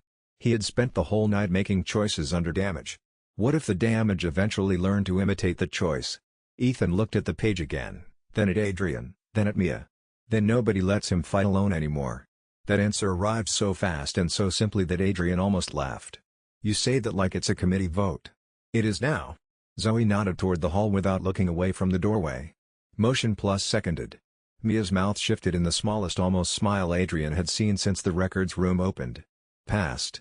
He should have objected on tactical grounds. Instead he felt something inside him, still raw from the root lab evolution, settle into place. Chosen loyalty. The system had named it coldly. The room was making it real. He looked at the people around him, all of them hurt, all of them harder to protect because they kept protecting back, and understood with exhausted clarity that reciprocity was more frightening than martyrdom because it removed the clean lie that he alone paid for survival. Which was exactly why it worked. The terminal by Mia's hand flashed another alert. Retrieval access override, North Dock lift. Then a second line beneath it, "Bzz interference detected." Everyone turned. "Bzz?" Ethan asked. Mia's face sharpened. "Or Blue Umbrella. Or some bastardized cleanup branch using the frequency block. Either way, somebody else is in the perimeter." Zoe bared her teeth. "Great. More men with paperwork." Chapter 104. The first outside gunfire sounded almost civilized after everything else the house had done. Short, disciplined bursts from somewhere above and west of the lower facility. Not Baker chaos. Not Lucas theater. Team movement. Deliberate suppression fire. A new set of actors entering a story that had been personal too long to welcome institutions warmly. Adrian felt skepticism before he felt hope, which he took as a sign his instincts were still serviceable. Outsiders with acronyms, command chains, and containment language rarely improves situations for the people already being classified inside them. Sometimes they prevented wider catastrophe. Sometimes they simply changed who got to write the report afterward. He had no interest in surviving the Bakers only to become paperwork for cleaner men. The records room speakers crackled to life and, for one hopeful beat, Adrian thought Lucas or Eveline might have lost enough control for outside comms to leak through clean. Instead of filtered male voice cut in on an emergency channel, "Unknown survivors in sub-level sectors, identify and hold position." Repeat, "Identify and hold position." This is AB's associated containment unit entering the Dulvey site. Zoe rolled her eyes so hard it should have injured somebody. Associated. Hear that? Even their honesty has deniability clauses. Ethan took the more practical angle. Friendly or not? Mia did not answer immediately. That alone was answer enough. They may not shoot us on sight, she said at last. After that, I make no promises. Adrian looked at the files in the tote, the drive block, the copied route names, the open packet describing him as overwrite potential, and felt a very clear resistance to freezing in place so some external cleanup team could sort him into a manageable category. If they know Eveline's still active, they'll prioritize containment over consent. Exactly, Mia said. Ethan checked the remaining ammo, a gesture now so habitual it had become a theology of scarcity. So we don't hold. No, Adrian said. We move before we're converted into evidence. Zoe pointed her pistol at the map screen. Then the dock lift route is out. If retrieval's pushing from north and cleanup's pushing perimeter, they'll meet over the obvious vertical access. We need the service nursery, then the side spine under the old ship bay. Mia nodded. That gets us closer to the final chamber too. Ethan looked between them. Final chamber? If the root lab was the heart of the process, Mia said, the final chamber is where Eveline retreats when the process starts failing. Observation, memory pressure, strongest environmental control. Her eyes went briefly unfocused with old knowledge. A room built to make refusal feel unnatural. No one enjoyed that description. All of them believed it. The outside voice came over the intercom again, louder now as if moving deeper into the site. This is Captain Redfield. Survivors, if you can hear this, stay clear of active mold concentrations and signal your location. Ethan blinked. Redfield. Zoe looked at the speaker with profound skepticism. If that's actually Chris Redfield, I want to know what's and summoned him here. Mia shut down the route terminal, pulled the drive block free, and shouldered the records tote herself before Adrian could offer. We are not staying to be extracted around the truth, she said. If they want to help, they can help after this site stops thinking. Adrian loved her a little for that and worried what loving her in this place kept costing everyone. The worry would have to wait. The corridor outside the records room flashed yellow-white, then black. A memory attack starting to spool. Eveline had heard the outside voice too. Adrian registered that before the light fully died. He had learned to read the estate's moods from environmental feedback, the temperature of the air, the pressure behind the walls, the particular quality of silence that meant something was listening. The yellow-white flash was not mechanical failure. It was attention. Eveline redirected the facility's sensory architecture the same way a person would tilt their head toward an unexpected sound, and the whole building shifted in response. The gunfire above had been brief and professional. That restraint was its own signal. Baker violence was theatrical. Retrieval violence was surgical. Neither one suggested mercy, but surgical at least implied a plan someone upstairs had signed off on, which meant paperwork, which meant the possibility of witnesses, which meant Adrian had slightly more leverage existing than not. He filed that calculus behind his sternum where the healing tissue still knit quietly over the last hour's damage. The system logged it as external intervention detected. Survival probability recalculates. Remain noncommittal. Sound advice from a system that had watched him almost die approximately 40 times in the last 12 hours. And she hated competition in her own house. The memory attack that spooled in the corridor's yellow-white absence was not the first time she'd tried to rewrite his surroundings since he'd entered the facility level. But it was the most ambitious. He could feel the architecture of it before he saw the result, the way the air changed pressure, the way sound softened at frequencies that carried information about real objects. She was building something comprehensive. He breathed out slowly through his mouth. The system noted, psychological attack incoming. Anchor to physical sensation. Maintain proprioception. He pressed his thumb into the damaged flesh above his left hip. Hard. The pain was precise and present and entirely unambiguous, which was exactly why he did it. Pain that belonged to the real world had a specific texture that Eveline's constructions hadn't learned to replicate yet. He held on to that texture as the corridor changed around him. Chapter 105 The memory attack did not arrive as hallucination alone. It arrived as design. The corridor beyond the records room folded itself into a long domestic hall lined with framed family photographs, clean runner rugs, and warm lamps that should not have existed in a sub-level biotech annex. The trick was better than the earlier versions because it no longer simply overlaid false imagery on decay. It rewrote acoustics. Temperature. The pressure in the air. The body's first reflexive trust in enclosed spaces that looked cared for. Eveline was learning. That was what frightened Adrian most about her at this stage. Earlier manifestations had still carried the brute force of intrusion. Too much child voice. Too much rot under the wallpaper. Too much need showing through the seams. This version had become subtler and therefore more expensive to resist. She no longer needed to convince the eye completely. She only needed to trigger enough remembered comfort for the nervous system to hesitate before classifying the room as hostile.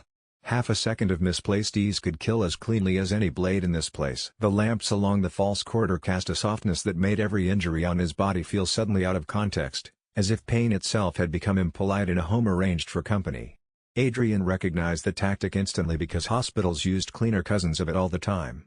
Light here, blanket there, a lower voice, a framed print on the wall, all the little environmental cues designed to help frightened bodies unclench. Under decent hands those cues were mercies. Under Eveline's they became counterfeit consent. Adrian felt the danger of that before he saw its specifics. Mia did too. Nobody separate, she said immediately.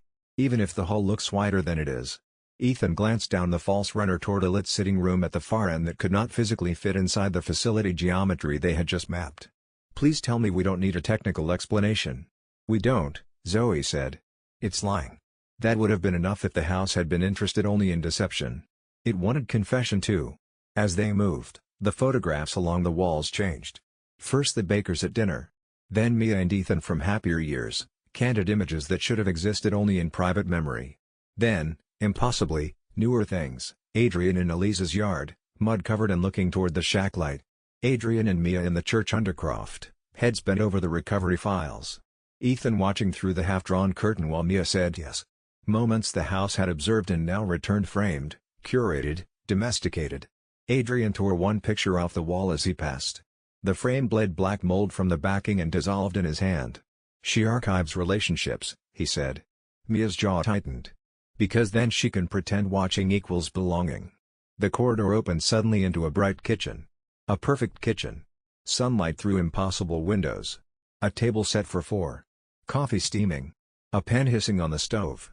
No ruin. No blood. No mold. Just domestic competency rendered with enough detail to make the lie emotionally literate. At the table sat Ethan. Not the Ethan beside them. Another.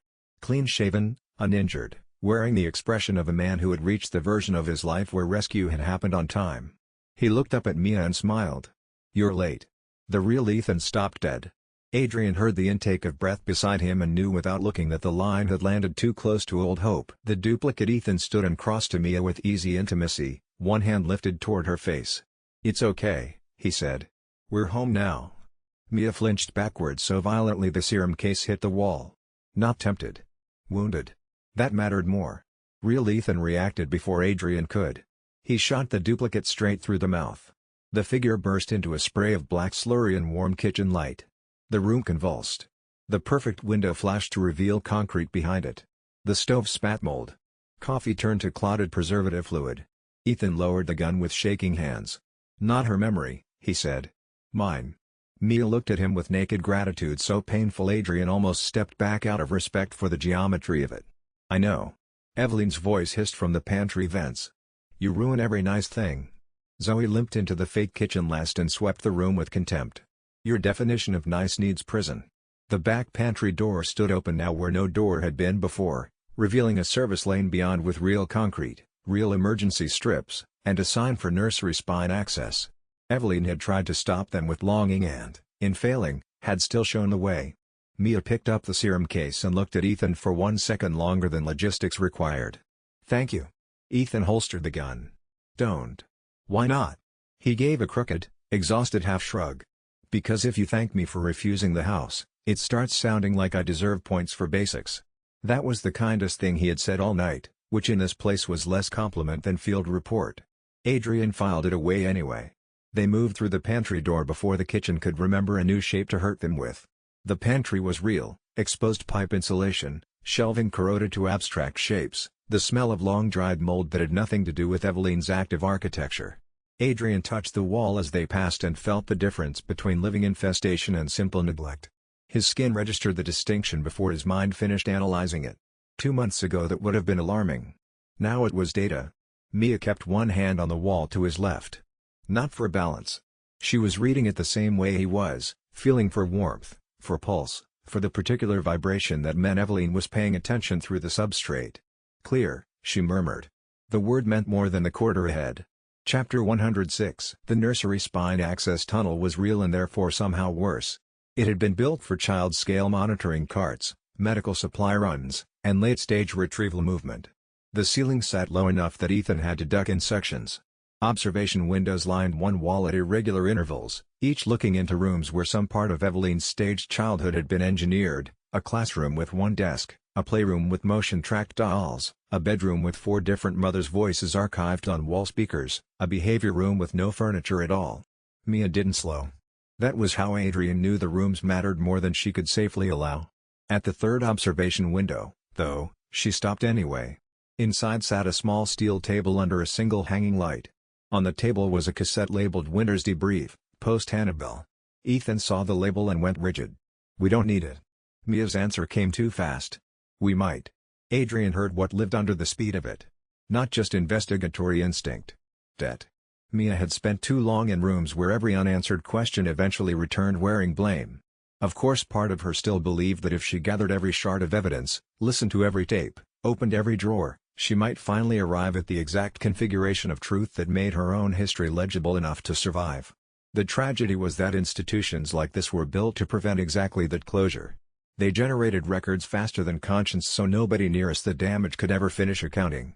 Adrian understood both positions immediately and liked neither. The tape could hold truth. The tape could also be another trap built from truth. The difference mattered less in this house than it should have anywhere decent. Zoe looked through the glass, then at Mia. "You want the file or the punishment?" Mia's expression didn't change. "The distinction is getting less clean."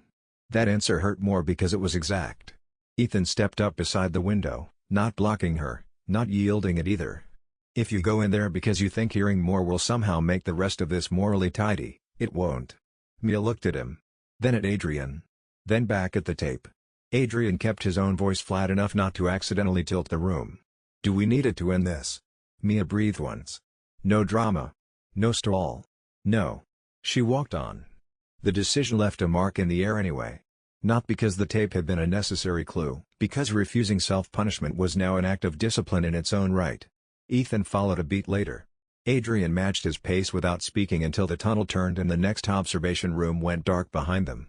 Then Ethan said, very quietly, "I heard what she said in the shack." Adrian kept his eyes on the corridor. "Which part?" "The part where she loved both the person we were and the person you became in the wreckage."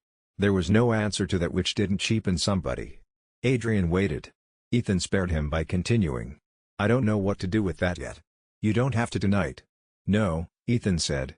"But I do need to know one thing." Adrian looked at him then. Ethan's face was exhausted, cut, disciplined, and stripped so bare of grandstanding it made the next line hit harder. "If we get out and she chooses you, are you building a life with her because you love her or because surviving this together makes leaving feel impossible?" That was not jealousy speaking. That was a man trying, through pain, to protect someone he still loved from becoming just another adaptation. Adrian answered slowly because speed would have insulted the cost of the question. "If surviving together were enough, the house would have won the first night." Ethan absorbed that. Behind them Zoe muttered, "Great. Honest men in a murder tunnel. My least favorite genre." Mia, a few steps ahead and pretending not to listen, made the smallest sound that might have been pained amusement. Adrian looked back to Ethan. "I love her because even in here she's still making choices that aren't shaped for her by fear. And because she keeps forcing me to do the same." The answer sat between them with no adornment. Ethan nodded once. Not because it solved anything. Because it was enough truth to carry for now. The tunnel lights flickered. A new voice cut across the intercom, this one external and strained by distance. "Sub-level survivors, this is Redfield again. We have visual on mold destabilization and partial thermal collapse. If you can hear me, move away from the East Service spine." Zoe looked up at the speaker and snorted. "Good news. We are absolutely not in the East Service spine." The sign over the next hatch read, E-Wing Nursery Spine/Final Observation Access. She looked back at the sign. Adrian crouched and read the tunnel layout posted beside the hatch, a schematic that predated current construction by decades, showing access routes designed for smaller medical equipment rather than combat egress. He traced the path with one finger. "The spine runs parallel to the observation corridor," he said. "If Eveline's pulling attention toward the outer walls, this center channel might stay cleaner longer." Zoe steadied his hand on the schematic. "You sound like you know what you're talking about. ER nurse. Hospitals have tunnels too." He stood. "Utility access during emergency bypass. Same logic, different biology in the walls." She absorbed that without comment, which from Zoe was the same as agreement. Mia was already testing the next hatch wheel. It turned 2 full rotations before catching on something beyond, but the resistance told her which direction to apply pressure and she filed it away as actionable. Ethan watched the 3 of them read the space together and felt the specific exhaustion of a person realizing the team had already formed without him. Not exclusion. Just the shape of people who had been paying attention longer. He shouldered the records tote and said nothing useful, which for once was exactly right. "I hate being funny under pressure." Chapter 107. The hatch wheel was locked from the far side. That would have been a manageable problem if the tunnel behind them had not begun to warm. Not by much at first. Just enough for Adrian's skin to notice the shift before the others did. Then came the second sign, a deep industrial tremor rolling through the nursery spine, followed by the hiss of vented gas from wall grills opening in sequence behind them. Zoe turned and swore. "She's flooding the tunnel." Mia scanned the hatch controls and the maintenance panel beside it. "Not gas. Steam and contaminant aerosol mix. She wants us softened before the room." "Can you open it?" Ethan asked. "Maybe." "How maybe?" "The panel's old and the lock's tied to internal observation permission." "So, badly maybe." Adrian was already on the maintenance panel with the hatchet's pry edge under the casing. "Badly's enough if it happens fast." The first blast of steam hit the far end of the corridor then, turning the observation windows opaque and filling the tunnel with a smell like boiled plastic and wet rot. A half-formed mold had hurled itself through one glass pane, skin sloughing off from the heat even as it moved. Ethan shot it in the chest and cursed when momentum still carried the thing forward. Zoe finished it with a shell at point-blank range that turned the upper torso into drifting black paste. "Open," she said to Mia without looking away from the growing fog, "or I start charging rent." Mia had the panel open now, fingers buried in a knot of old coated wires and corroded relay pins. "Need 10 seconds. Those are expensive here," Adrian said. "Then buy them." He stepped into the steam because of course he did. Chosen loyalty flared not as text this time but as a bodily certainty. Protecting this exact cluster of people under pressure felt different from enduring damage alone. That difference mattered because martyrdom had started to tempt him with its simplicity. Take the hit. Hold the line. Spend the body. Those acts were clean in the moment and corrosive in repetition. Reciprocity was harder. It required trusting other people to interrupt him, read him back, and refuse the version of sacrifice that ended in self-erasure. Eveline's whole architecture depended on making attachment feel like ownership. What stood behind him now was the opposite, protection without claim. Not cleaner. Stronger. The corridor ahead swam with heat and ghost shapes trying to decide whether they were molded bodies, false memories, or both. Eveline was blending attack vectors now, using the steam to make silhouettes from whatever each of them most feared arriving late. Adrian saw hospital gurneys sliding unpiloted through the fog. Saw freeway headlights. Saw himself, older and empty-eyed, walking back toward the house with obedient calm. He did not trust any of it except the physics of movement and the sound of his people behind him. 3 contacts, Ethan called. 4, Zoe corrected, firing into the haze. The first real body came low. Adrian caught it by the throat and drove it into the tunnel wall hard enough to crack concrete around the impact. The second tried to climb the ceiling over him and dropped when Ethan's shot took off most of its jaw. The third wasn't fully formed at all, just reaching limbs and a torso dragging itself through the steam on determination borrowed from the house. Adrian burned it out with the reclaimer pulse before it could stand. The act hurt. Not physically most of all. Spiritually, if he were in the mood to respect metaphors. Every use of the new function made the line between rejection and participation feel thinner, more dependent on intention staying perfectly named inside him. Eveline knew it too. Her voice came through the steam in his own tone. "You can do this forever if you stay." That shook him harder than the gurney illusions had. Because it was the offer his body most wanted phrased in the language his ethics least trusted. Mia heard his silence and answered for him without looking up from the wiring. "No, he can't." The certainty in her voice cut cleaner than any rebuttal he could have made for himself. "And even if he could," she added, twisting 2 stripped lines together until sparks snapped blue, "he still wouldn't belong to you." The lock on the hatch clunked. Ethan lunged for the wheel and hauled. The door opened inward on a final observation chamber lit by cold white rows of recessed lamps, all converging on a central glass room beyond. Mia shoved the serum case through first. Zoe went next. Ethan covered Adrian's retreat. The steam thickened behind them into almost solid human shapes. One of them looked enough like Adrian's dead before Louisiana self that for a split second he nearly lost the distinction between warning and temptation. Then Ethan's hand slammed his shoulder. "Leave it." Adrian did. They sealed the hatch behind them just as the steam wave hit. The steel boomed once. Then went quiet. Too quiet. Which meant Eveline had stopped pushing from behind because she no longer needed to. She was waiting in front. The quiet after the steel boom was the particular quiet of a space holding its breath. Adrian stood with his back to the sealed hatch and ran a systems check that was mostly physical instinct dressed in mechanical metaphor: weight on both feet, hands functional, vision tracking at near normal, the shallow burn in his left side that meant muscle repair still active but load bearing restored. The system offered a summary he didn't need. He was upright. That was the relevant fact. Mia touched the back of his wrist. Not reaching for his hand. Just confirming he was still material. He turned. The tunnel ahead opened into a wider junction space where two service corridors crossed under a junction light flickering in code like arrhythmia. 3 doors. The one straight ahead was marked with a symbol he'd seen before in Zoe's hidden passages, a child's handprint in old paint, which Zoe had explained meant Eveline had been through but not recently. The other two bore standard facility markings that told him nothing useful except that someone had believed in labeling things once. Eveline stood in the junction space in no form that resolved cleanly. Present the way a smell is present, filling the geometry without occupying it. The temperature dropped 4 degrees. The overhead light chose a longer rhythm between flickers. She had not said anything yet. That was somehow worse than if she had. Chapter 108. The final observation chamber had been built for people who wanted to stand outside suffering and still call themselves involved. A semicircle of reinforced glass looked down into the room beyond, a hybrid nursery, quarantine suite, and command theater with a central bed platform wired into monitoring arms and environmental controls. Walls of screens ringed the space, each one showing a different domestic fantasy overlaid with telemetry. One corner held a tea table set for dolls.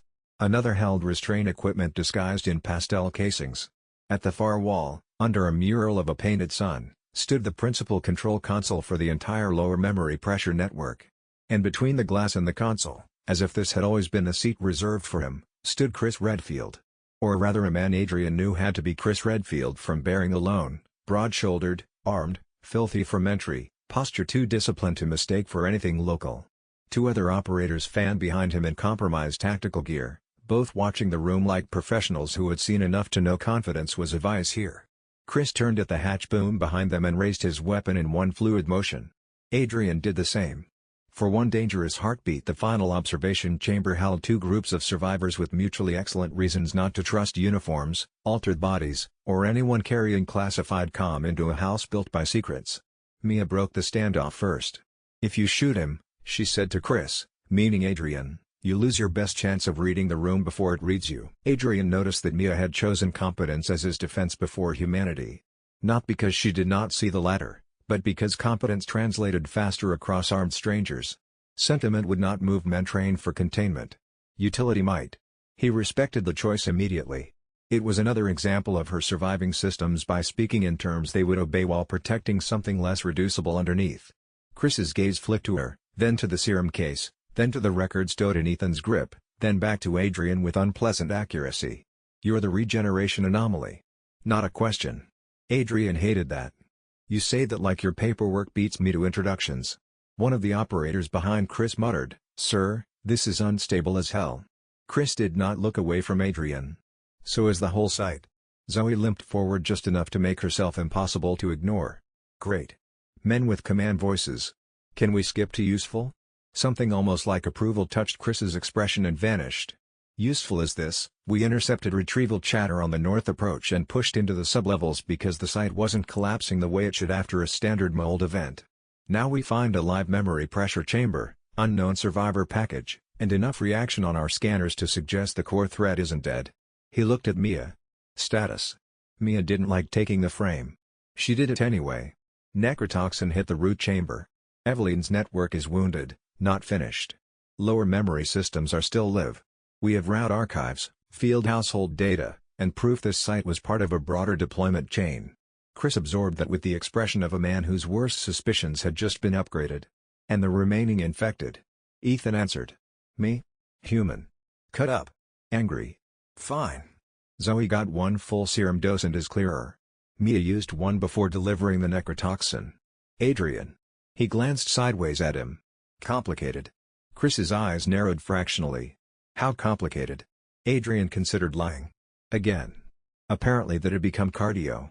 Complicated enough that if Eveline gets a stable line into me, she may try to override instead of just hurt. One of the operators swore softly. Chris didn't.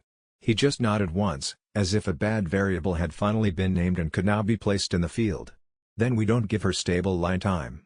The answer was so pragmatic Adrian disliked liking it. Mia stepped to the observation glass and looked into the room beyond. Nothing moved.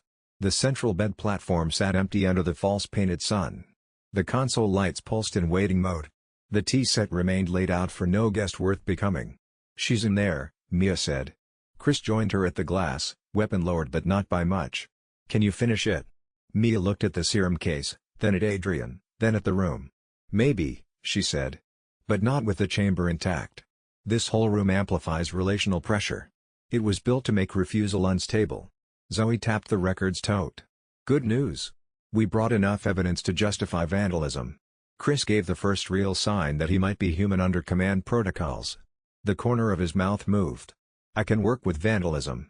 Then every screen in the chamber beyond flickered alive. Not with domestic loops this time. With live footage of each of them from earlier in the night, Adrian and Jack swooned. Mia at the glass chamber years earlier. Ethan shooting the false kitchen version of himself. Zoe on Lucas's monitor with the wire around her leg. Chris's team entering the property from the swamp edge. Eveline's voice rose through the room with the sound of multiple speakers trying to agree on innocence. Everyone came to watch. The final chamber had started. Adrian felt the system respond to scale the way it had not responded to anything since the mold pit in Arc 2, a full-body assessment that tallied every damage site, every adaptive resistance logged, every lesson paid for in flesh. It wasn't enthusiasm. It was the particular clarity that comes when a system built for crisis finally encounters the crisis it was calibrated toward. Threat density, extreme. Psychological attack, active. Biological hazard, severe. Recommendation, proceed. He almost laughed. Proceed. As if there had been another option at any point since the flooded road. Mia pressed her shoulder against his. Not romantic. Structural. Two people who had been each other's anchor through 7 hours of increasingly personal horror arranging their bodies so that whatever came through the glass found them already braced. Ethan moved to the other flank without being asked and the three of them presented to the chamber as something that had survived all the house's rehearsals and still refused the starring role. Eveline's screen cycled.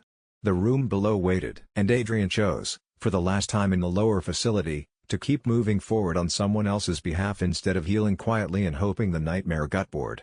Chapter 109 The first thing Eveline attacked was witness. Every screen in the chamber rotated its footage half a second out of sync, turning each recorded moment into accusation by montage. Adrian's arm buried in Jack's wound. Mia speaking soothing protocol beside the glass chamber. Ethan arriving too late. Zoe surviving because Lucas had not finished the thought. Chris's team breaching the swamp perimeter with the clean violence of professionals who could still believe force solved things if timed well. The message was simple enough for a child to build and cruel enough for a weapon to perfect: you all came after. The accusation worked because it leaned on truths nobody in the room could dismiss cleanly. They had all arrived late to something. Ethan to Mia's captivity. Chris to the real scale of the site. Zoe to the possibility that anyone else might live long enough to witness what her family had become. Adrian to Louisiana itself, to a story already in motion before he ever crashed into it. Eveline did not need to invent shame from nothing. She only needed to sequence real grief until action itself started to look like failure remembered too late. The accusation worked because it leaned on truths nobody in the room could dismiss cleanly. They had all arrived late to something. Ethan to Mia's captivity. Chris to the true scale of the site. Zoe to the possibility that anyone else might live long enough to witness what her family had become. Adrian to Louisiana itself, to a story already in progress before he ever crashed into it. Eveline did not need to invent shame from nothing. She only needed to edit real grief into sequence until action itself started looking like failure remembered too late. Chris saw it at once and did the smartest thing he had done so far. He looked away from the screens. Nobody watches the edit, he said sharply. His operators followed suit without argument. That told Adrian more about the man than rank ever could. Useful discipline. Not yet trust. Mia kept her eyes on the central chamber instead of the footage. The room uses observed shame as a relay amplifier. Zoe, dryly, of course it does. Ethan looked at the screen showing the false kitchen for one fraction too long before wrenching his gaze back to the glass. Adrian noticed because of course he did. Then Eveline adjusted. The screens changed from record to projection. On the left wall, Chris's two operators now appeared on different feeds already dead in possible ways, one dissolved by mold bloom in a corridor, one shot by a panicking survivor. On the center panel, Chris watched a city burn under a bioweapon event he had arrived just late enough to contain rather than prevent. On the right, Ethan knelt by Mia's body on a clean morgue table while Adrian stood untouched in the background. Another showed Zoe aged into one more ghost hiding in walls everyone else forgot to clear. Not memory. Counterfactual punishment. The room had moved from witness to coercive possibility. Adrian preferred direct attack. Counterfactuals were harder because they colonized judgment instead of flesh. No wound to wrap. No impact to dodge. Just the poisonous suggestion that every choice already contained proof of inadequacy if viewed from the right angle. He had watched cleaner versions of that logic hollow people out in hospitals long before Louisiana, families replaying arrival times and doctor names as if perfect hindsight might reopen the dead. Eveline had turned that reflex into room design. Adrian preferred direct attacks. Counterfactuals were harder because they colonized judgment instead of flesh. No wound to wrap. No impact to dodge. Just the suggestion that every choice already contained its own proof of inadequacy if viewed from the right angle. He had watched cleaner versions of that logic hollow people out in hospitals long before Louisiana, families replaying arrival times and doctor names as if perfect hindsight might reopen the dead. Eveline had turned that reflex into architecture. Chris cut the power to the nearest screen with a knife through the cable bundle. "We end the chamber. Now." That was the first sentence Adrian had liked from him without qualification. Useful. Adrian still did not trust Redfield's apparatus, acronyms, or whatever command chain had delivered armed containment specialists into the swamp. But clarity under pressure counted. Chris was identifying systems and ending them, not pausing to dominate the room with rank. In a facility built on people standing just far enough from suffering to manage it abstractly, that distinction mattered. Useful. Adrian still did not trust Redfield's apparatus, acronyms, or whatever chain of command had delivered armed containment specialists into the swamp. But clarity under pressure counted. Chris was identifying systems and ending them, not pausing to dominate the room with status. In a facility built on people standing just far enough from suffering to manage it abstractly, that distinction mattered. Mia scanned the control architecture beyond the glass. 3 stabilizers hold the environmental loop. Break 1 and the room gets violent. Break 2 and the memory overlays go feral. Break all 3 and the central console loses coherence long enough for a clean toxin strike. She pointed in sequence. Ceiling rail over the cot. East wall under the mural. Floor node beneath the tea table. Chris nodded to one operator. Hold, rail. To the other, Santos, wall node. Then to Adrian, you and I take the floor line. The presumption irritated him on principle. The tactical sense of it irritated him more. Mia needs me near the core if the room pushes through me. Chris looked at him once, measured, adjusted. Fine. Winters, with him. Ethan, floor line with me. Zoe calls the room and covers angles. We breach on my mark, Zoe sighed. Command men are exhausting. Still here? Chris asked without heat. Against medical advice. Mia stepped close to Adrian while the others took position by the glass breach points. Her voice dropped low enough to belong only to the two of them. If she gets inside your choices again, don't argue with her. Anchor outward. Outward where? She didn't look away. Us. That should have been too intimate for a room full of operators and unresolved husbands and collapsing architecture. Instead it felt like field procedure elevated by honesty. Adrian nodded once. Chris raised 3 fingers. 2. 1. The glass blew inward under simultaneous force. Chapter 110. The chamber answered breach with hospitality turned predatory. Warm air rushed out across them carrying cinnamon, old tea, clean laundry, antiseptic, and nursery powder all braided into one smell designed to bypass judgment and go straight for whatever in the body still remembered being cared for. The mural sun brightened. Ceiling speakers began playing a lullaby that changed key halfway through until it almost matched Mia's voice from the old debrief footage. Adrian hated the accuracy of the room. Chris and Ethan hit the floor first, sliding across polished tiles toward the tea table while Holt climbed for the cot rail and Santos broke right for the mural wall node. Zoe limped to the shattered observation lip and took overwatch by bracing one shoulder against the frame, pistol already sighted in. Mia and Adrian moved center toward the bed platform where the main console waited behind a ring of hanging monitors. Eveline appeared seated at the tea table before Chris reached it. Not the monstrous core version. Just the child in the stained dress, pouring tea for dolls with unbearable calm. "You have to knock," she said. Chris did not waste time replying. He shoulder-checked the table aside, reached under the tile lip, and tore at the floor stabilizer housing with brute force and a combat knife. Ethan covered him as black shapes started coiling out of the polished floor seams like spilled ink trying to remember bone. At the wall node, Santos got there first and almost died for it. The mural opened. Not visually. Emotionally. The painted sun split into a memory tableau of some war zone Adrian did not know but Santos clearly did. The operator stopped dead, weapon lowering by instinct rather than choice. A little girl's voice said something in a language none of them recognized and Santos answered before remembering he was in Louisiana. The wall node nearly took him then. Zoe shot the node housing itself from Overwatch, blowing the projection apart in a shower of sparks and plaster. "You're welcome," she barked. Santos snapped back to the room, shaken but alive, and ripped the stabilizer column free from the wall with a curse that sounded prayer-adjacent. One down. The chamber lurched. Lights dimmed. The tea service blackened. The false warmth sharpened into something colder and more personal. At the cot rail, Holt drove a breaching charge onto the support mount just as the hanging monitor arms came alive and tried to pin him into the nursery bed with restraint straps disguised as decorative ribbon. Ethan fired upward to cut one line. Adrian threw the hatchet through another. The charge blew. The cot rail collapsed in a burst of metal and soft toy stuffing that had been hiding wire and bone beneath pastel cloth. Two down. The chamber did not go feral. It got honest. Every domestic layer peeled away at once. The mural burned off the wall. The tea table split into restrained steel. The bed platform revealed clamp arms and injection booms beneath its nursery trim. The lullaby slowed until it became an audio recording of Mia saying soothing phrases through tears she had not been allowed to spend at the time. Mia faltered.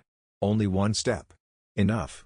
Eveline, now standing atop the central bed platform, smiled with all the joy of a child who had found the right bruise.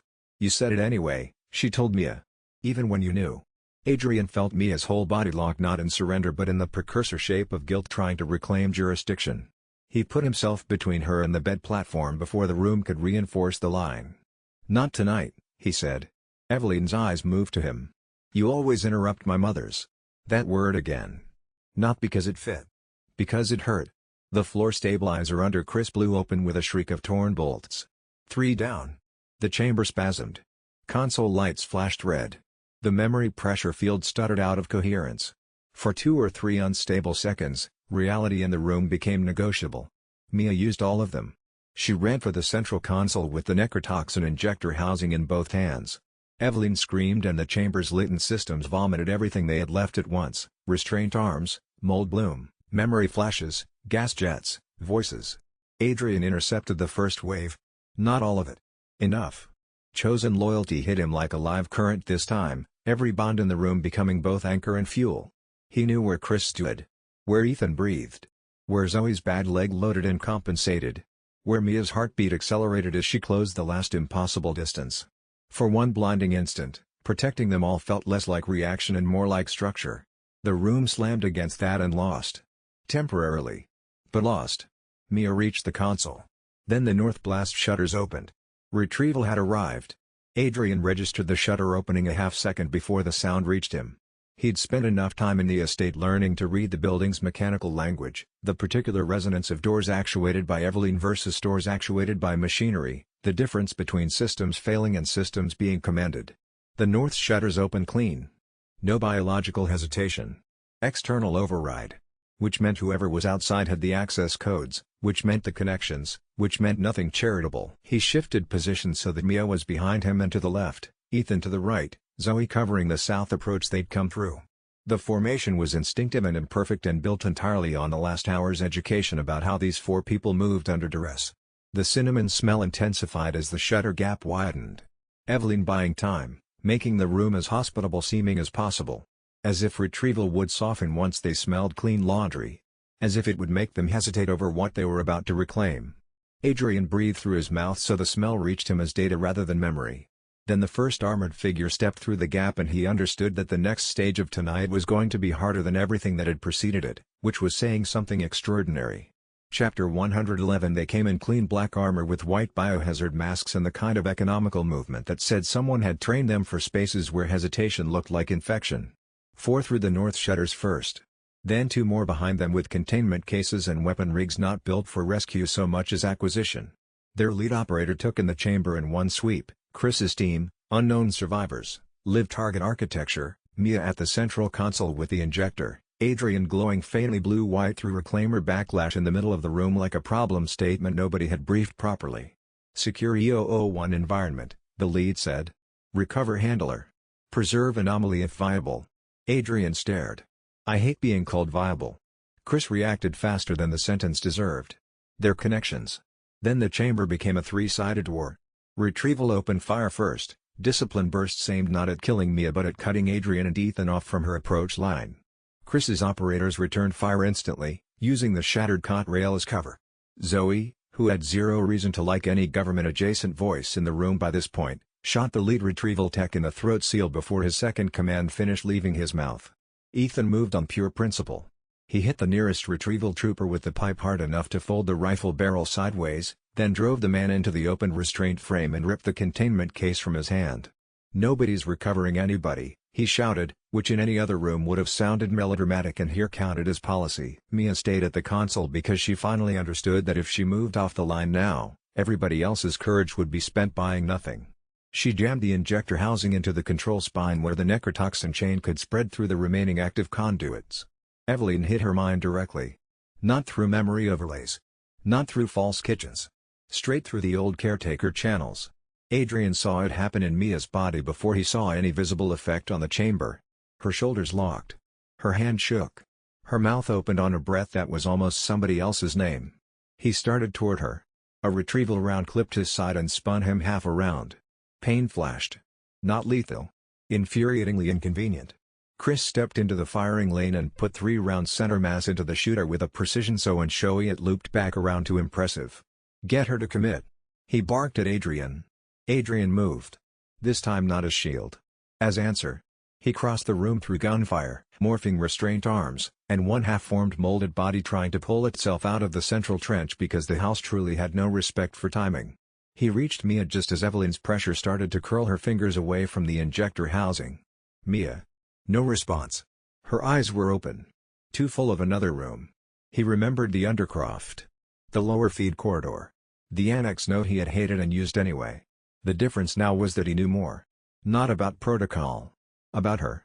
"Borrow my read," he said, voice low and firm against the chamber's screaming feedback. "Cold night. Console edge under your left hand. Ethan alive. Zoe insulting government forces. Chris regretting everything. Me in front of you." Her gaze shifted. Not to him yet. Toward him. Retrieval fire stitched sparks across the deck. Chris shouted orders in the old language of professionals keeping people from dying in the wrong shape. One of his operators went down hard behind the cot rail. Still the room narrowed to Mia's hand on the injector.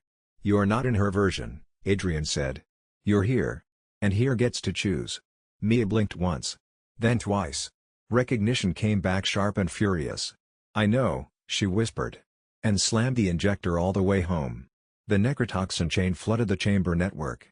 Not as explosion. As betrayal from the inside. Blue-white lines raced through every remaining console seam, restraint arm, tank feed, and nursery speaker in branching fractures of wrongness turning on their maker. Eveline shrieked. The retrieval team lost discipline for the first time because the target architecture under their boots had just started dying in visible light. Chris used that instant like a man who had built a career on making chaos answer to timing. "Push north. Survivors with me." Adrian grabbed Mia. Ethan grabbed the record stowed in the stolen containment case. Zoe limped backward firing. The chamber began to come apart under all 3 agendas at once. And somewhere deeper than the speakers, for the first time all night, Eveline began to sound afraid. That was what finally moved Adrian's feet.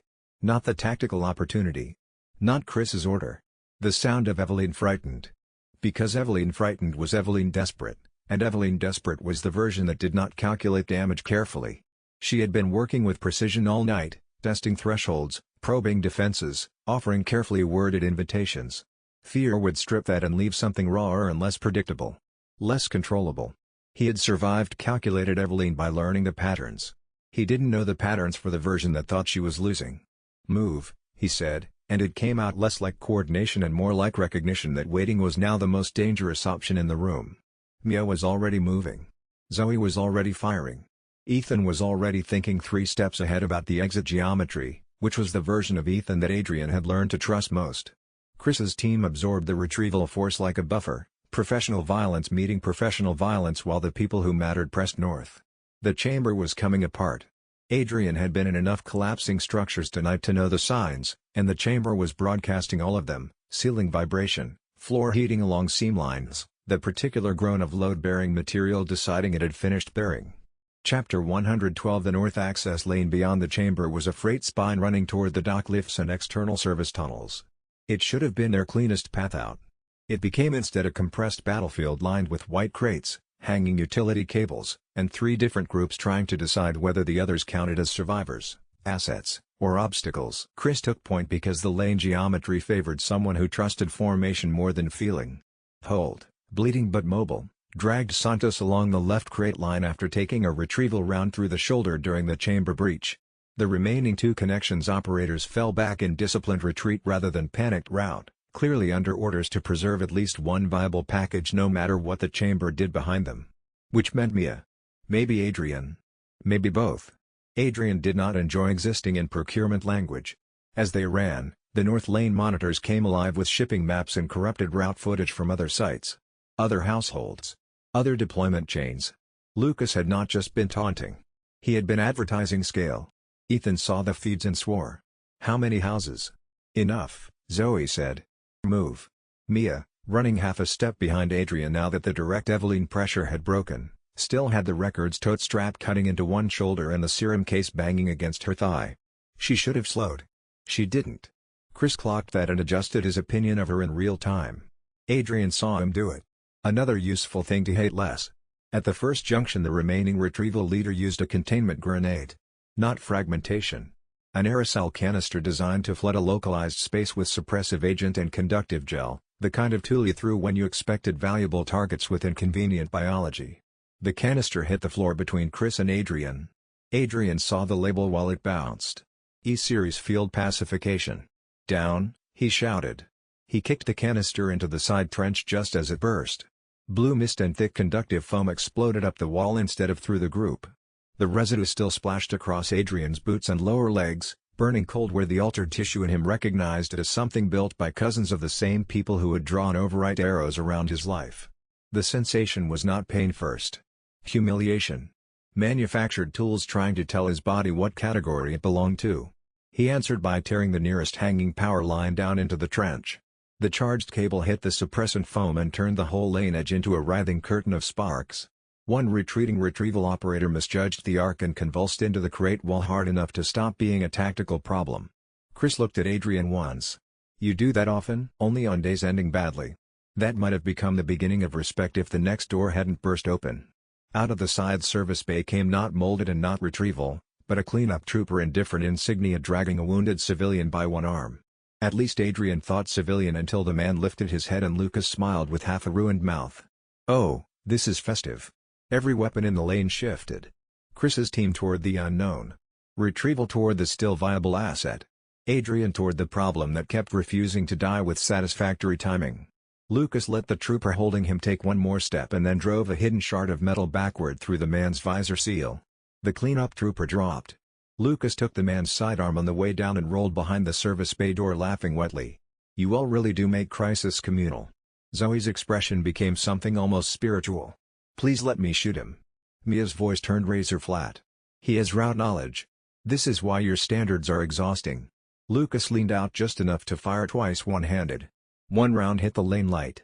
The other struck the shipping monitor wall and shattered the screen across an overhead map of Gulf household placements. Little update, he called. Retrieval ain't your only clock. Site backup pulse already went wide. If you don't leave with those records in the next 20 minutes, the people reading them die academic and you die local. Chris did not waste outrage. Can you confirm the pulse target? Lucas laughed harder. Can you confirm I enjoy your tone? Ethan started forward. Adrian caught him. Not now. Ethan's face said he resented how right that was. The ceiling behind them boomed. The final chamber was coming down. Chris made the call. We take the dock lift. Redfield team suppresses. Survivors move with the data. Lucas, from behind the service bay door, he's adopting you. No one dignified that with language. Gunfire decided the lane instead. The freight spine was approximately 40 meters long and every meter had a different problem. The first section belonged to crates that Retrieval had already used for cover and partially destroyed, leaving debris fields that funneled movement into predictable channels. Adrian tracked the angles as he ran and felt the system cataloging threat geometry with the same mechanical persistence it applied to wound assessment. Cover probability, low. Lateral exposure, high. Compensate with speed. Speed was something he still had. His body had been through enough tonight that it had stopped signaling surprise at additional demands and simply allocated. The tissue damage in his left side was no longer acute. The fracture along his right forearm from the trapped hatch had knit to functional. He was running on the improved version of himself that only emerged after extraordinary punishment, which was both the system working exactly as intended and the most backhanded compliment the universe had ever paid him. Mia took a cable from the wall as she passed it and used it to redirect around a Retrieval operative who hadn't decided yet whether to shoot them. Smart. The operative's hesitation confirmed they had standing orders about civilians that hadn't been fully overridden by field conditions. That hesitation was their margin. Ethan used it. Chris's team exploited it. And Adrian filed it as, they still want assets recovered, not destroyed, which means we have approximately 30 seconds before those orders get upgraded. Chapter 113 The dock lift chamber was half freight elevator, half loading cage, and all bad geometry. Steel gates on two sides. An open shaft descending to the flooded lower dock on the third. Control pulleys overhead and reinforced cable drums built to move heavy cargo vertically through the annex without ever letting the swamp know what passed beneath it. Now it held everyone the night had left alive enough to matter. Chris's team hit the chamber first and took positions with the grim efficiency of people who had spent too many careers becoming the structure in rooms where structure was failing. Holt anchored the right catwalk despite the shoulder wound. Santos took the upper drum housing with a fresh mag and a face gone pale under blood loss. Chris himself went straight for the lift controls. Ethan dragged the records tote behind the central cargo crate stack. Mia got the serum case and drive block into the same improvised cover. Zoe limped to the left gate and turned the chamber's cargo chain into a firing brace. Adrian took the center because, once again, there was nowhere else for the line to go if the worst thing in the room became mobile. The connections retrieval team came through the north freight lane a heartbeat later, more cautious now that the chamber had started choosing against certainty. Their new lead wore heavier plating and carried a shock lance built for close quarters pacification.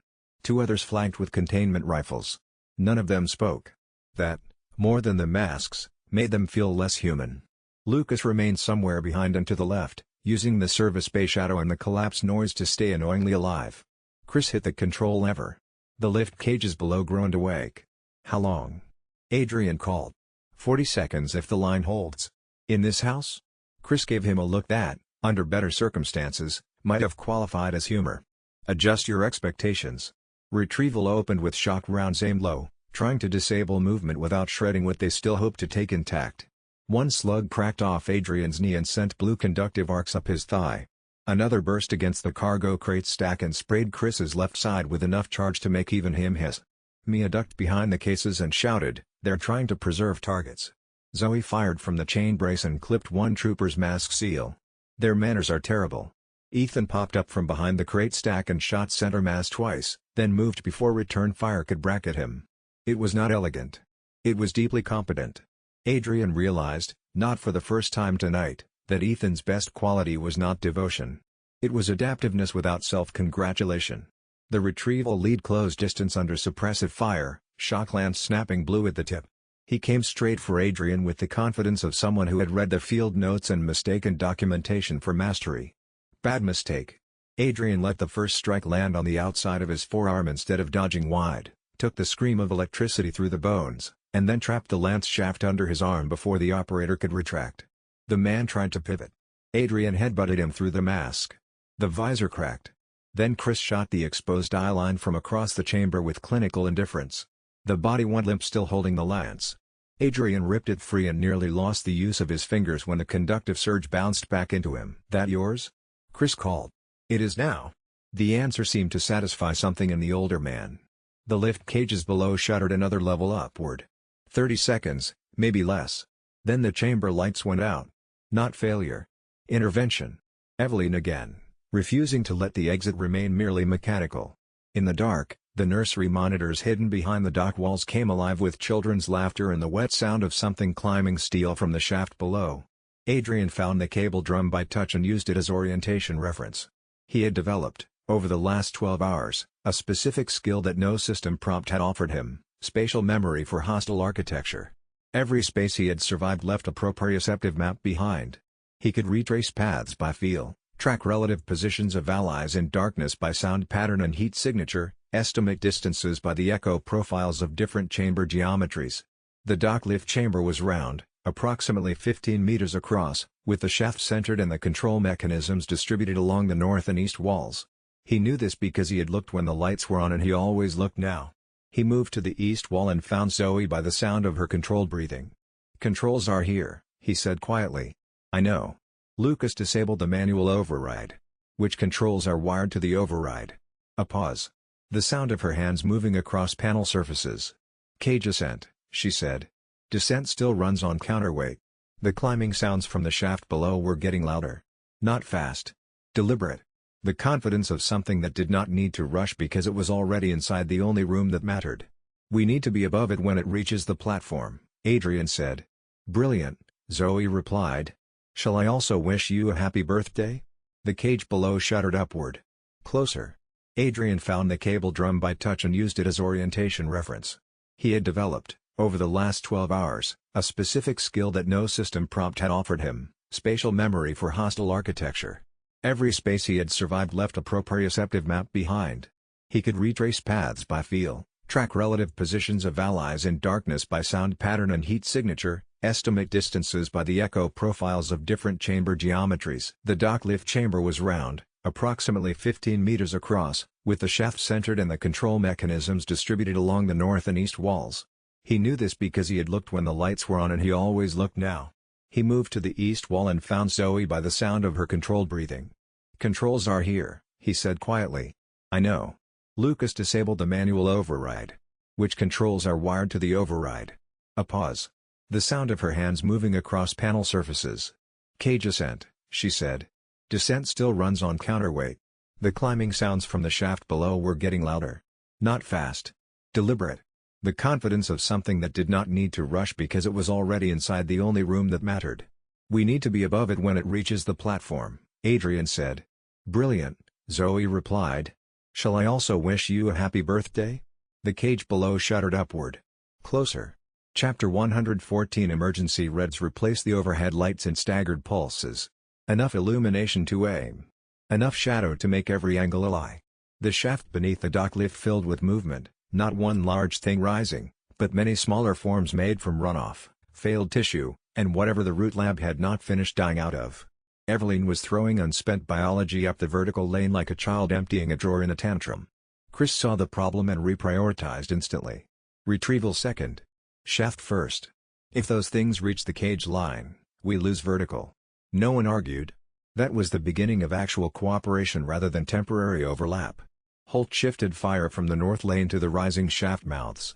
Ethan used the stolen containment case as cover while feeding Mia ammo from a half-spilled crate because nobody had time to keep rolls clean anymore. Zoe kept calling angles and timings from the left side, her voice the driest thing in the room and therefore, for everyone else, a stabilizing force. 3 climbers under the south drum. 1 fake on the right. Don't waste bullets on anything too child-sized to survive physics. Adrian did not know how she kept that tone. He loved it with whatever part of himself still worshipped competency under collapse. The first shaft climber breached the lip as a knot of limbs and faces fused around a cargo hook. Adrian hit it with the shock lance and learned in one immediate flash what the retrieval team had designed the weapon to do. The current did not merely stun. It interfered with coordinated bioelectric control. The knot body disassembled in convulsive layers, limbs losing the argument over shared movement all at once. "Useful," he muttered. "You say that too often around terrible tools," Mia snapped back. "Occupational drift." She should have smiled. Instead she was staring at the serum case as if the single remaining sure dose inside it had developed a voice and started offering opinions. Adrian filed that away. Not for later. For soon.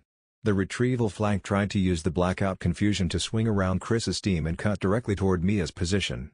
Santos saw it and took a round through the side stopping the push before it started. He went down on one knee, swore in Portuguese, and still kept firing one-handed. That told Adrian more about the operator than any patch or insignia could have. Competence under fire was common enough in bad rooms.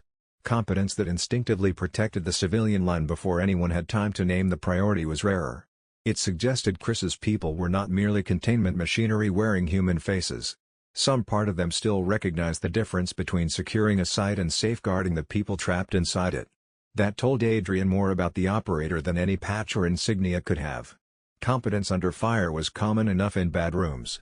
Competence that instinctively protected the civilian line before anyone had time to name the priority was rarer. It suggested Chris's people were not merely containment machinery wearing human faces. Some part of them still recognized the difference between securing a site and safeguarding the people trapped inside it. Chris moved toward him without hesitation. Adrian saw it and understood another thing about command. The man did not talk care. He enacted it at weapon speed. That counted. Lucas chose that exact moment to re-enter the story from above. He dropped from the upper maintenance ladder onto the drum housing catwalk with one arm barely functional, his face burned and split, and still somehow wore the expression of a host arriving late to a dinner he had every intention of ruining. "Y'all keep making teams and somehow none of them improve the decor." Zoe spun and put a round through the railing beside his foot. "Stand still for me." "Tempting, but I've seen your standards." He slammed a control box with the butt of the stolen sidearm. The dock lift shuddered. Not stopping. Worse. Accelerating downward. Chris's head snapped to the panel. He reversed the counterweight. Mia was moving before he finished. "Then we don't ride it. We drop to it when it levels." Adrian looked over the rail into the shaft where the cage lights were now strobing farther down than before as it descended toward the flooded dock below. "That sounds like a very bad answer." Mia met his stare. "It's the only one still attached to the building." "Fair." Again. Lucas bowed from the upper catwalk with all the charm of rotting fruit. "I do so admire adaptability." Chris shot him through the shoulder before the line fully landed. Lucas spun backward, laughing anyway, and disappeared onto the upper service ladder in a spray of blood and sparks. "We are really failing to solve him," Ethan said. The understatement nearly made Adrian laugh, which was probably why Ethan had phrased it that way. Humor, in these rooms, kept panic from becoming the dominant architecture. Not because jokes improved bullets, shafts, or mold. Because they reminded the body it still belonged to people who could describe horror without surrendering tone.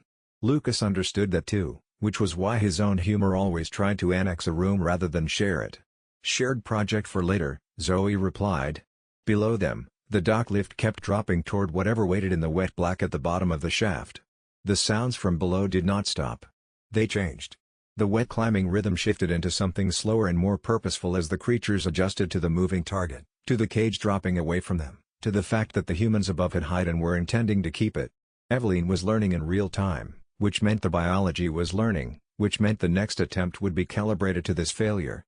Adrian watched the shaft through the cage grating as they descended and committed the movement patterns to memory. Shapes in the dark that were not quite symmetrical, that moved in ways that suggested multiple nervous systems trying to coordinate through unfamiliar merger. Failed tissue. The system noted, adaptive response predicted. Defense pattern adjustment advised. He had been in the mold pit during Arc 2.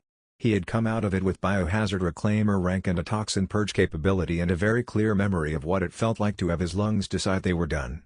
This was different. The biology above them was newer, less integrated, running hot on panic instructions from Eveline rather than the patient colonization he'd experienced before.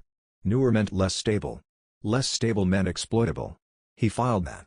"When we hit bottom," he said without looking away from the shaft, "we don't stop moving." "Statement of the century," Ethan muttered. Chris's operator Holt was already checking his last magazine. The click of a professional inventory, deliberate, no wasted motion, the same quiet that Adrian had recognized in Morales once, and that meant the person holding the gun still believed outcomes were meaningful. Adrian hoped Holt was right about that. Chapter 115. The wider war outside finally reached them as sound first. Not house noises. Not retrieval discipline.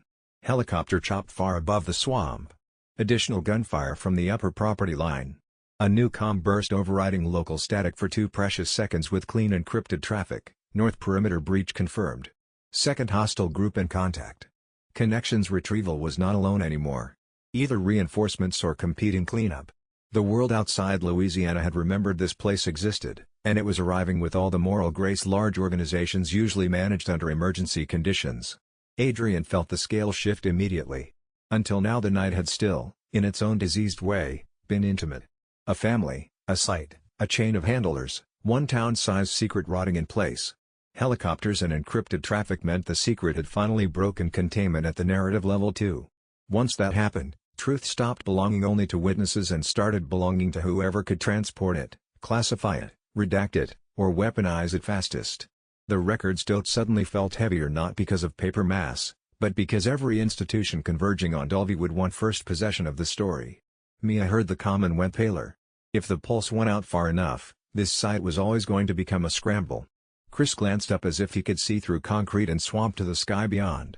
Then we leave with proof before jurisdiction starts seeding the truth. That sentence bought more trust than any introduction could have. Adrian marked it and kept moving. The dock lift cage hit its lowest travel brake with a scream of steel and finally stabilized 2 stories below the current platform, hanging above the flooded loading dock in a shaft full of steam and half-formed bodies clinging to cables. Mia pointed.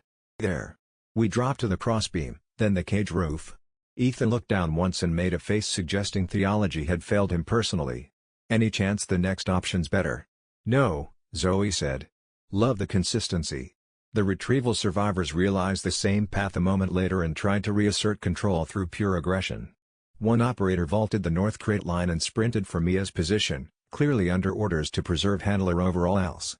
He almost reached her. Almost was still one of the house's favorite words. Adrian intercepted with the shock lance and drove the live tip into the operator's chest rig. The suit discharged in a burst of conductive fire that blew the man backward over the crate stack. The second retrieval trooper took him at Adrian's unarmored head. Ethan shot first. The round caught the trooper just above the mask filter. He dropped without theatrics. Adrian looked over. Ethan gave the tiniest shrug. Felt rude not to.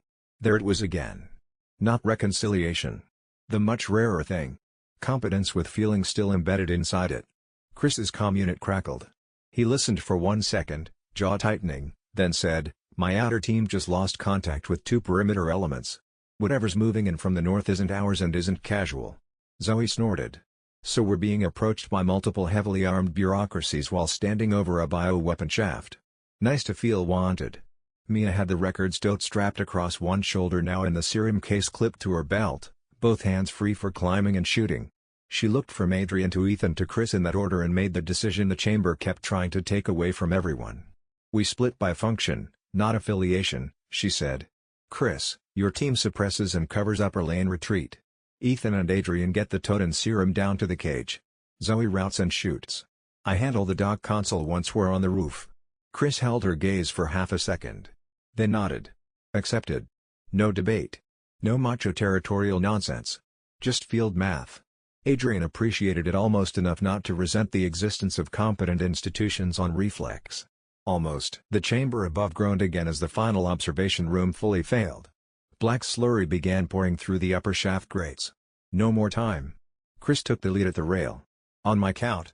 Hold, Santos, suppress north and upper service. Winters, move the second I call." Nobody hesitates over the drop. Zoe raised one brow. "He really says things like they help." Mia checked the distance to the crossbeam below once, then looked at Adrian. "Outward, remember." He nodded. Not because memory needed refreshing. Because hearing her say it before the fall mattered. Chris counted down. He did it the way people count down when they mean it, no flourish, no pause at 2 for dramatic effect. 3, 2, 1, present tense. Adrian appreciated the economy of that. He had learned to calibrate trust by exactly this kind of compression. Jack Baker filled every moment with performance, with a theatrical appreciation of his own violence. Lucas annotated his terror. Even Eveline offered preamble. Chris Redfield counted down because he was already past caring how impressive it sounded. Adrian stood at the edge of the drop. He had made worse jumps tonight. He had made all the bad jumps tonight, actually, the processing area crash, the mold pit entry, the tunnel drop in the nursery spine. His body had a running record of chosen falls and it had survived every one of them in increasingly creative ways that the regeneration system logged with the patient satisfaction of something waiting to say "This is what I was for." Mia's voice came once more before the count finished, outward. Not instruction. Reminder. The distinction mattered because instruction implied she doubted him and reminder implied she didn't. It was simply the last useful thing she could give him before the ground rearranged itself below. He nodded once. She nodded back. The count hit 1, 3, 2, 1. And they jumped. Chapter 116. The drop to the crossbeam lasted only seconds and managed to include several separate mistakes. Chris landed first in a controlled crouch and immediately turned to help Holt down. Mia hit the beam clean and grabbed the hanging cable with one hand to stabilize. Ethan overshot, slipped on runoff slime, and would have gone straight into the shaft if Adrian hadn't caught the back of his vest at full arm extension while still landing himself. The jolt nearly tore Adrian's shoulder out. Worth it. Ethan dangled over the shaft for one ugly breath, looking directly into the black churn below where failed molded bodies and cargo debris spun around the cage roof like a drain. Trying to think. "This is bad," he said with admirable understatement. "Documented," Adrian replied through gritted teeth, hauling him back up. Zoe came last because of the leg and because she refused special treatment in ways the universe took personally. She hit the beam, her bad ankle buckled, and Chris caught her elbow before momentum could finish the argument. She looked at him, surprised and offended in equal measure. "Don't make me like you. Work faster," Chris said. That nearly passed for Banner. Below them the cage roof swayed in the shaft drafts, a broad steel grid slick with condensate and streaked with black organic residue. The dock level beyond lay dim and flooded, lined with loading bollards, crane hooks, and submersed cargo lanes leading out toward the swamp channel. Mia dropped to the roof first. Adrian followed with the tote. Ethan landed beside him and immediately started kicking away the half-formed grasping tissue clinging to the grid. Zoe came down with Chris's help. Holt and Santos stayed above on the beam with Chris long enough to establish upper cover angles. "We'll hold the shaft," Chris called down. "You get the records out and kill anything that still thinks this side is an option." Zoe looked up. "Warm send-off." Chris ignored that and fired past her shoulder, taking out a climber emerging through the upper grating. The roof shuddered under a new weight. Not from above. From inside the cage. Something was already in it. Mia knelt by the emergency access plate and swore. The internal cabs flooded to knee height. Control panels still live, but something's moving in there. Ethan set the pipe down and tightened his grip on the sidearm. "We should all stop saying that like it's ever surprising." Adrian pried the roof plate open 2 inches and looked through. A pale hand slammed up into the gap instantly. Not a little girl. Not a molded. An adult in field gear gone wrong. Face hidden under black growth, body still wearing the remnants of a connections retrieval harness. One of the earlier teams. Stored below. Repurposed. Old recovery tech, Adrian said. Infected and weaponized. Mia didn't look away from the dock console housing. "Then don't let it grab you. I only say obvious things now." He liked her most when she sounded tired enough to stop decorating truth. The infected retrieval tech hit the roof plate again from below with enough force to bow the steel. Chris's voice came over the shaft echo. "Status. Housewarming gift," Ethan called back. "Can you clear it?" "Probably in a way we all remember." Adrian ripped the plate fully open and drove the shock lance down into the flooded cab. The current hit water, steel walls, and contaminated flesh simultaneously. The infected tech convulsed in a burst of blue-white arcs that lit the shaft like lightning trapped in an elevator. The smell was indescribable in any language worth saving. When the current died, the thing slumped back into the water hard enough to rock the cage. Mia used the motion to slam a bypass key into the console housing. Got the manual release. The cage jolted once and began rising. Not smoothly. The counterweight Lucas had damaged earlier still fought the system in ugly starts. But it was moving. Up toward the service dock that could get them out. And, if the shifting chamber noises above were any guide, up toward whatever remained of Eveline's direct reach as she tried to drag all surviving bonds into one last room. The cage vibration was not subtle. Lucas had damaged the counterweight mechanism during whatever preparation he'd made before his exit, and the damage was the kind that stayed inside tolerance rather than failing completely, the worst kind, because it required constant small corrections rather than a single decisive break. Every few seconds the cage would stutter, compensate, stutter again. Ethan braced against the frame with an expression that said he was calculating the exact moment the mechanism would finally choose to fail completely. Adrian stood with his weight centered and let the oscillation move through him rather than fighting it. His body had developed, after 12 hours of refusing to stay broken, a certain equanimity about unstable structures. The cage would either hold or it wouldn't.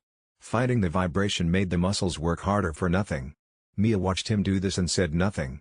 She had her own version of it, the stillness of someone who had been carried by mold architecture and forced to navigate structures that changed while she was inside them. The cage was almost refreshing in its mechanical simplicity. It could only fall. It could not decide to become something else. Chris was reading the shaft above them as they rose, watching for movement in the darker sections, calculating the moment when Eveline's reach would encounter his team's effective range. "Service dock in 40 seconds, he said. "Assuming," Zoe added. "Assuming," he agreed, which was the closest thing to warmth she had heard from him all night. Chapter 117. The service dock was not empty when the cage reached it. Of course it wasn't. Floodwater covered most of the platform in a cold black sheet broken only by tied-off launch skiffs, loading crates, and the angled concrete ramp leading out toward the swamp canal. Emergency sodium lights bathed everything in the color of old bruises. At the far end of the dock, through the half-opened blast gate, lightning from an approaching storm flashed over the water. And between the cage and the ramp stood the second connections team. Not retrieval salvage this time. An actual strike package. 8 bodies in modular hazard armor with heavier weapons, cleaner formation spacing, and one portable field shield projector already humming to life over their front line. Their commander spoke through an external amp built into the mask. "Surrender all assets and recovered data. Survivors may be evaluated for later disposition." Zoe stared across the dock. He really practiced that. Chris and his 2 operators were still above at the shaft level, unable to descend without abandoning the upper choke point while black slurry kept pushing through the collapsing chamber. That left the dock team as Adrian, Mia, Ethan, Zoe. 1 serum case with no spare miracles. And enough evidence to change the scale of the story if it survived the night. Mia set the tote down behind a loading bollard and answered the commander in a tone Adrian would have followed through a much worse room. "No." The strike team opened fire. Not warning shots. Suppression intended to pin and separate. Concrete exploded around the bollards. A skiff line snapped and a little craft drifted sideways into the flood, taking 2 rounds through its hull on the way. Ethan dragged the records tote into deeper cover while Zoe took a knee behind a crate stack and started peeling shots into the shield projector's exposed edges. "Projector left side," she called. "Brackets under-armored." Mia was already moving along the flood edge toward the dock console junction box. Adrian saw the plan as soon as she did and hated it the same instant because it meant exposure, electricity, and water in one sentence. "Mia." She looked back once. "I know." That was not reassurance. It was acknowledgement of the cost she was choosing anyway. Chris's voice thundered from the shaft above over the crack of his rifle. "Winters, what's the play?" Mia slid behind a loading stanchion, ripped open the dock power box, and shouted back without losing motion. They brought a shield into standing water. Adrian felt something almost devotional toward practical malice. Ethan got there a beat later too. "That's insane." "Yes," Zoe said. "Which is why it'll work." The strike team advanced in tight order behind the shield arc, clearly expecting local survivors to choose cover and fear over improvisation with infrastructure. They had not budgeted for Mia Winters with a ruined site map in her head and no remaining patience for rules written by her former employers. Adrian sprinted left to draw fire. Not martyrdom. Vector management. The difference mattered to him now. Half the line tracked him at once. Good. He vaulted a submerged cargo pallet, took 1 round through the flank plate of his borrowed harness and another through the meat of his upper arm, and kept moving toward the old fuel drum line by the gate. Chosen loyalty flared under the impact not as healing alone but as a brutal organizing principle. Every step that kept fire off Mia sharpened him.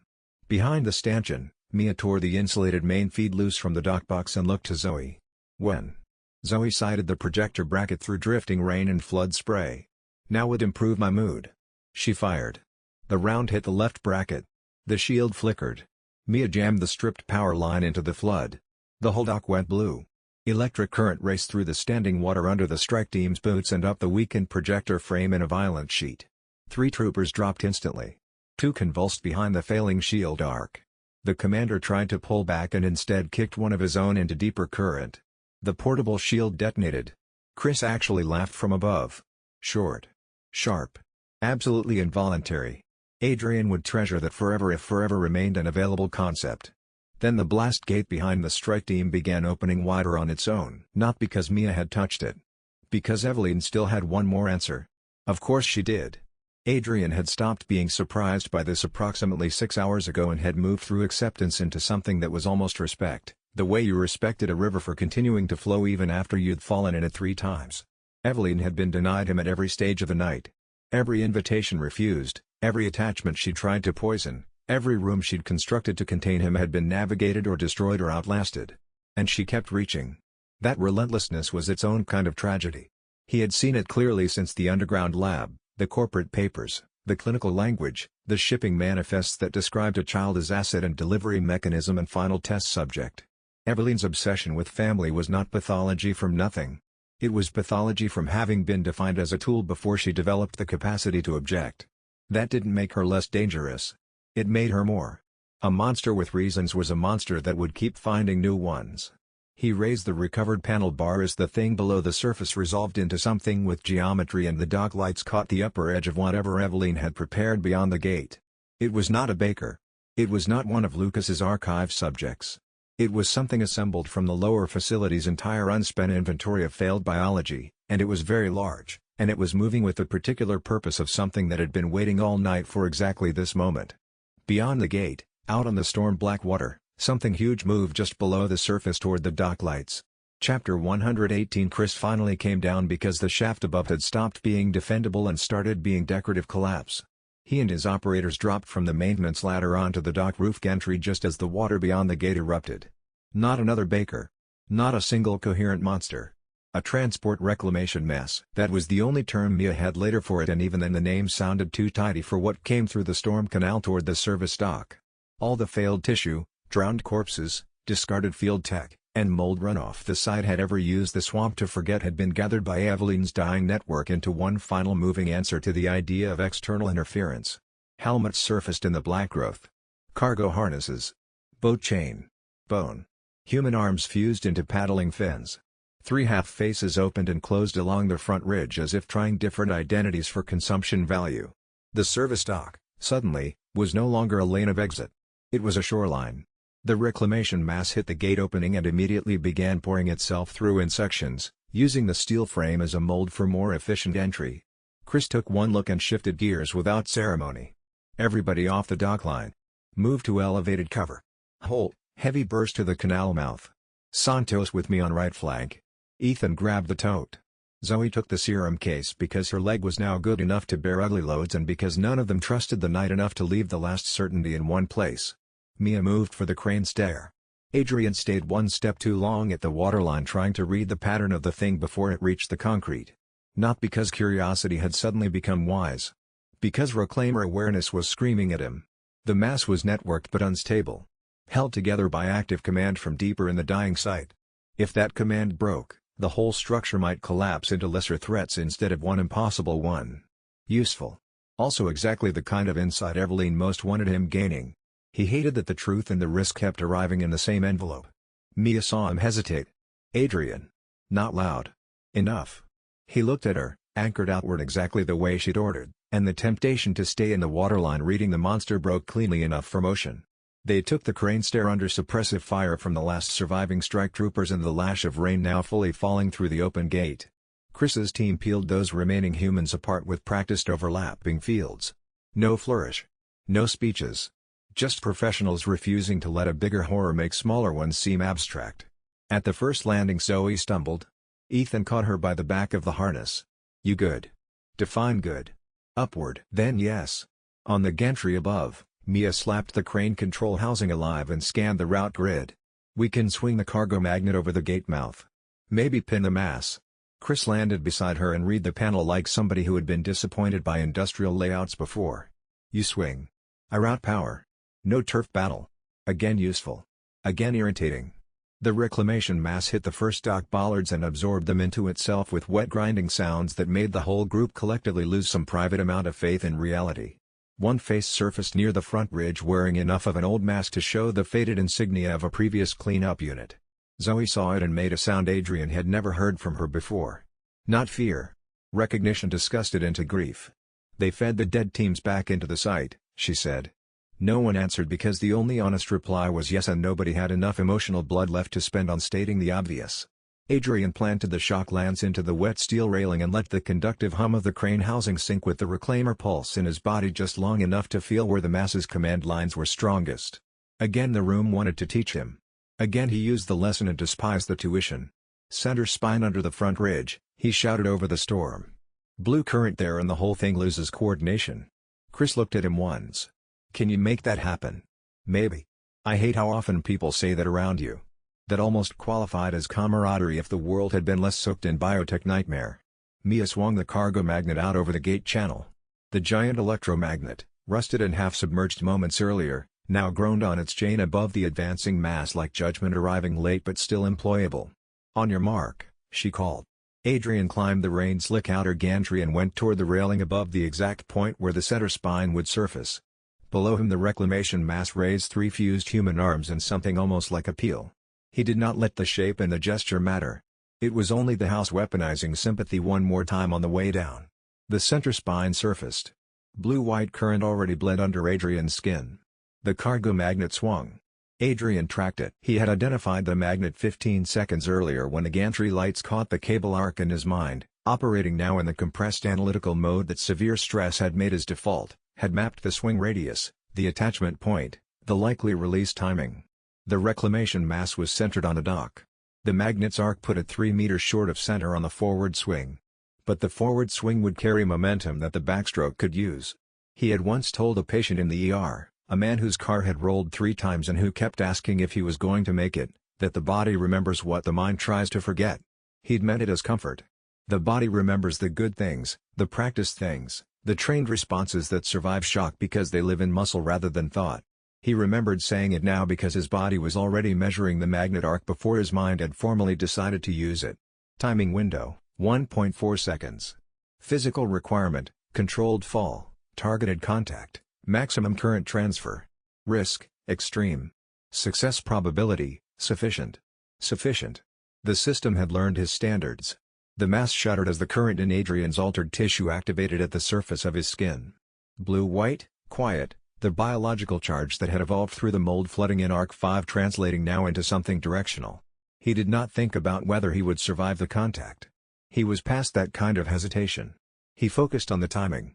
And on Mia's voice somewhere above, already saying his name in the tone that meant she knew exactly what he was about to do and had already decided she was going to be furious with him afterward, which meant she had decided there would be an afterward, which was the only endorsement he needed. And the whole war on the dock narrowed to one unbearable instant of timing. Chapter 119. Adrian jumped because all his better habits had died hours ago. He landed on the front ridge of the reclamation mast just as the cargo magnet hit from above. The decision was reckless in every conventional sense and still cleaner than letting the thing reach the gantry with intact coordination. Adrian no longer trusted his instincts just because they felt decisive, Eveline had made sure of that. But he did trust the geometry. The center spine was exposed for a fraction of a second. The magnet had to hit then. Nobody else could reach it fast enough. There were still moments in bad rooms when the least ethical option would be hesitating out of self-awareness. The impact pinned the creature's centerline to the flood channel in a detonation of water, steel, and screaming biomass. Adrian drove the shock lance straight down into the exposed command spine and every system in the world seemed, for one impossible second, to choose the same color. Blue-white. Reclaimer pulse through contaminated tissue. Crane current through the cargo magnet. Counteragent residue still riding the dock runoff from Mia's earlier electrical trap. The mass convulsed under him. Not as a single animal. As 1,000 bad instructions receiving incompatible updates at once. Faces burst out of the surface and dissolved. Arms lost shared purpose and flailed separately. Boat chain snapped taut and then recoiled into the dark. The whole thing began coming apart in sections, exactly as Adrian had hoped and exactly as Eveline's dying command fought to prevent. The problem was that he was still on it. The center ridge bucked. His left boot went through a seam of half-set bone and cable. One of the fused hands closed around his calf. Another reached for his throat. Above, Mia screamed his name. He could not answer. Not because of courage. Because the shock current was now also moving through him, and the reclaimer function, given this much hostile pattern all at once, was trying to solve a problem bigger than any body should safely host. For a terrifying instant he understood the reclamation mass completely. Not visually. Intimately. He felt the discarded field teams, the retrieval crews, the drowned transport technicians, the half-remembered handlers, the anonymous bodies fed into runoff channels when the site needed storage instead of funerals. The mass was not one monster. It was institutional indifference given a nervous system. That understanding nearly cost him the self he was using to observe it. Eveline's voice cut through the storm from somewhere deep in the collapsing house. You could carry all of it. There. The offer again. Immortal belonging translated into utility. Take the dead. Hold the pain. Become the thing that never leaves because everyone else gets to. For half a second Adrian's body wanted it. Not evil. Just tired enough to mistake endless function for meaning. Then a shot cracked past his ear and blew apart the hand reaching for his throat. Zoe. Another shot. Ethan, taking the second grasping limb off at the wrist. Then Mia's voice from above, raw and furious and unmistakably real. Outward, Adrian. The command hit harder than the storm. Not because it controlled him. Because it reminded him what choosing actually sounded like when it came from someone who would accept refusal and still ask. He turned the reclaimer pulse inward not to absorb the mass but to reject its claim on scale. All the dead. All the runoff. All the abandoned field teams. None of it was his to become. The choice hurt more than any broken bone that night. He tore the shock lance free, kicked clear of the collapsing center spine, and let the cargo magnet and current do the rest without him. The reclamation mass came apart in a boiling ring of dead tissue, steam, and black slurry that slammed into the dock pilings and began dissolving back into components too damaged to obey. Chris hit the gantry rail at the same moment Holt dropped prone and grabbed Adrian's forearm as he slipped on the rain-slick edge. Together they hauled him up and over the railing in one graceless violent movement. He hit the deck on his back with enough force to knock the knight briefly sideways. Above him, Chris looked down with the expression of a man trying very hard not to respect a terrible method too openly. You keep doing field improvisation that should kill you. Adrian coughed water and something black onto the grating. I'm trying to branch out. Chris almost smiled. Almost. Then the whole facility behind them let out a sound like a ship tearing itself open. Mia looked toward the service dock doors. She's pulling everyone inward. No one asked who she meant. They all felt it. The site wasn't merely collapsing now. It was choosing a final room. Adrian understood what that meant before he could articulate it. The facility's collapse had not been uniform. Structural failure spread from multiple epicenters in ways that should have been random but weren't, the load-bearing elements failing in sequence, the emergency systems shutting in order, the geometry of the damage pointing everything inward toward one stable node somewhere in the structure's center. Eveline was not merely dying. She was dying in a direction. We don't go back in, he said. Who said anything about going back in? Ethan asked. The building. Adrian looked at the facility doors. It's collapsing inward. The structurally stable space is moving toward the center of the complex. If we stay near the exits and the exits hold, we're fine. If anything pulls us toward stable ground, that stability is not accidental. Chris absorbed this in the 2-second silence of someone recalibrating. She's trying to trap survivors in a survivable space, he said. One final room where everyone who made it out is still in range. Adrian turned away from the doors. We keep moving away from the facility. Every step that isn't back inside is a refusal. The system logged it cleanly. Psychological threat, active. Recommended response, forward momentum. He had given the system better advice than it could give him tonight. But this one they agreed on. Chapter 120. The invitation reached each of them differently. For Chris it came through comm static suddenly resolving into lost voices from old operations, every failure with a name and timestamp begging for one more clean correction. For Ethan it came as the sight line of a front door opening onto a home where Mia had never boarded the ship. For Zoe it came as silence in the walls for the first time in years, the seductive possibility of a house that had finally stopped watching her. For Mia it came as a child crying with no manipulation layered over the sound, just need. For Adrian it came as rest. Not death. Worse. A future where he could keep taking pain for everyone forever and never again risk the complicated terror of being chosen back by people free to leave. Eveline had learned him frighteningly well. That was the offer he distrusted most because it arrived wearing virtues he actually respected. Endurance. Reliability. Usefulness. Protection without limit. Strip away the coercive frame and those were values he had built a life around long before Louisiana. Eveline's genius, if that word was allowed anywhere near her, was understanding that the cleanest corruption often came not from inventing new desires but from overextending the decent ones until they became self-erasure with better branding. The service dock doors at the rear of the chamber opened on their own, revealing the final inland corridor under the house, a long low tunnel lined with exposed roots, burst conduit, and child-height nightlights leading back toward the deepest surviving chamber. The storm outside still raged through the gate. Escape remained physically possible. No one moved toward it. That was how they knew the pull was real. The final room was not asking with force. It was asking with relief. That was the cruel intelligence of the final corridor. Earlier traps had relied on fear, longing, or shame. This one targeted fatigue directly. After enough blood and argument, relief stopped sounding like temptation and started sounding like ethics. Rest. Set the bag down.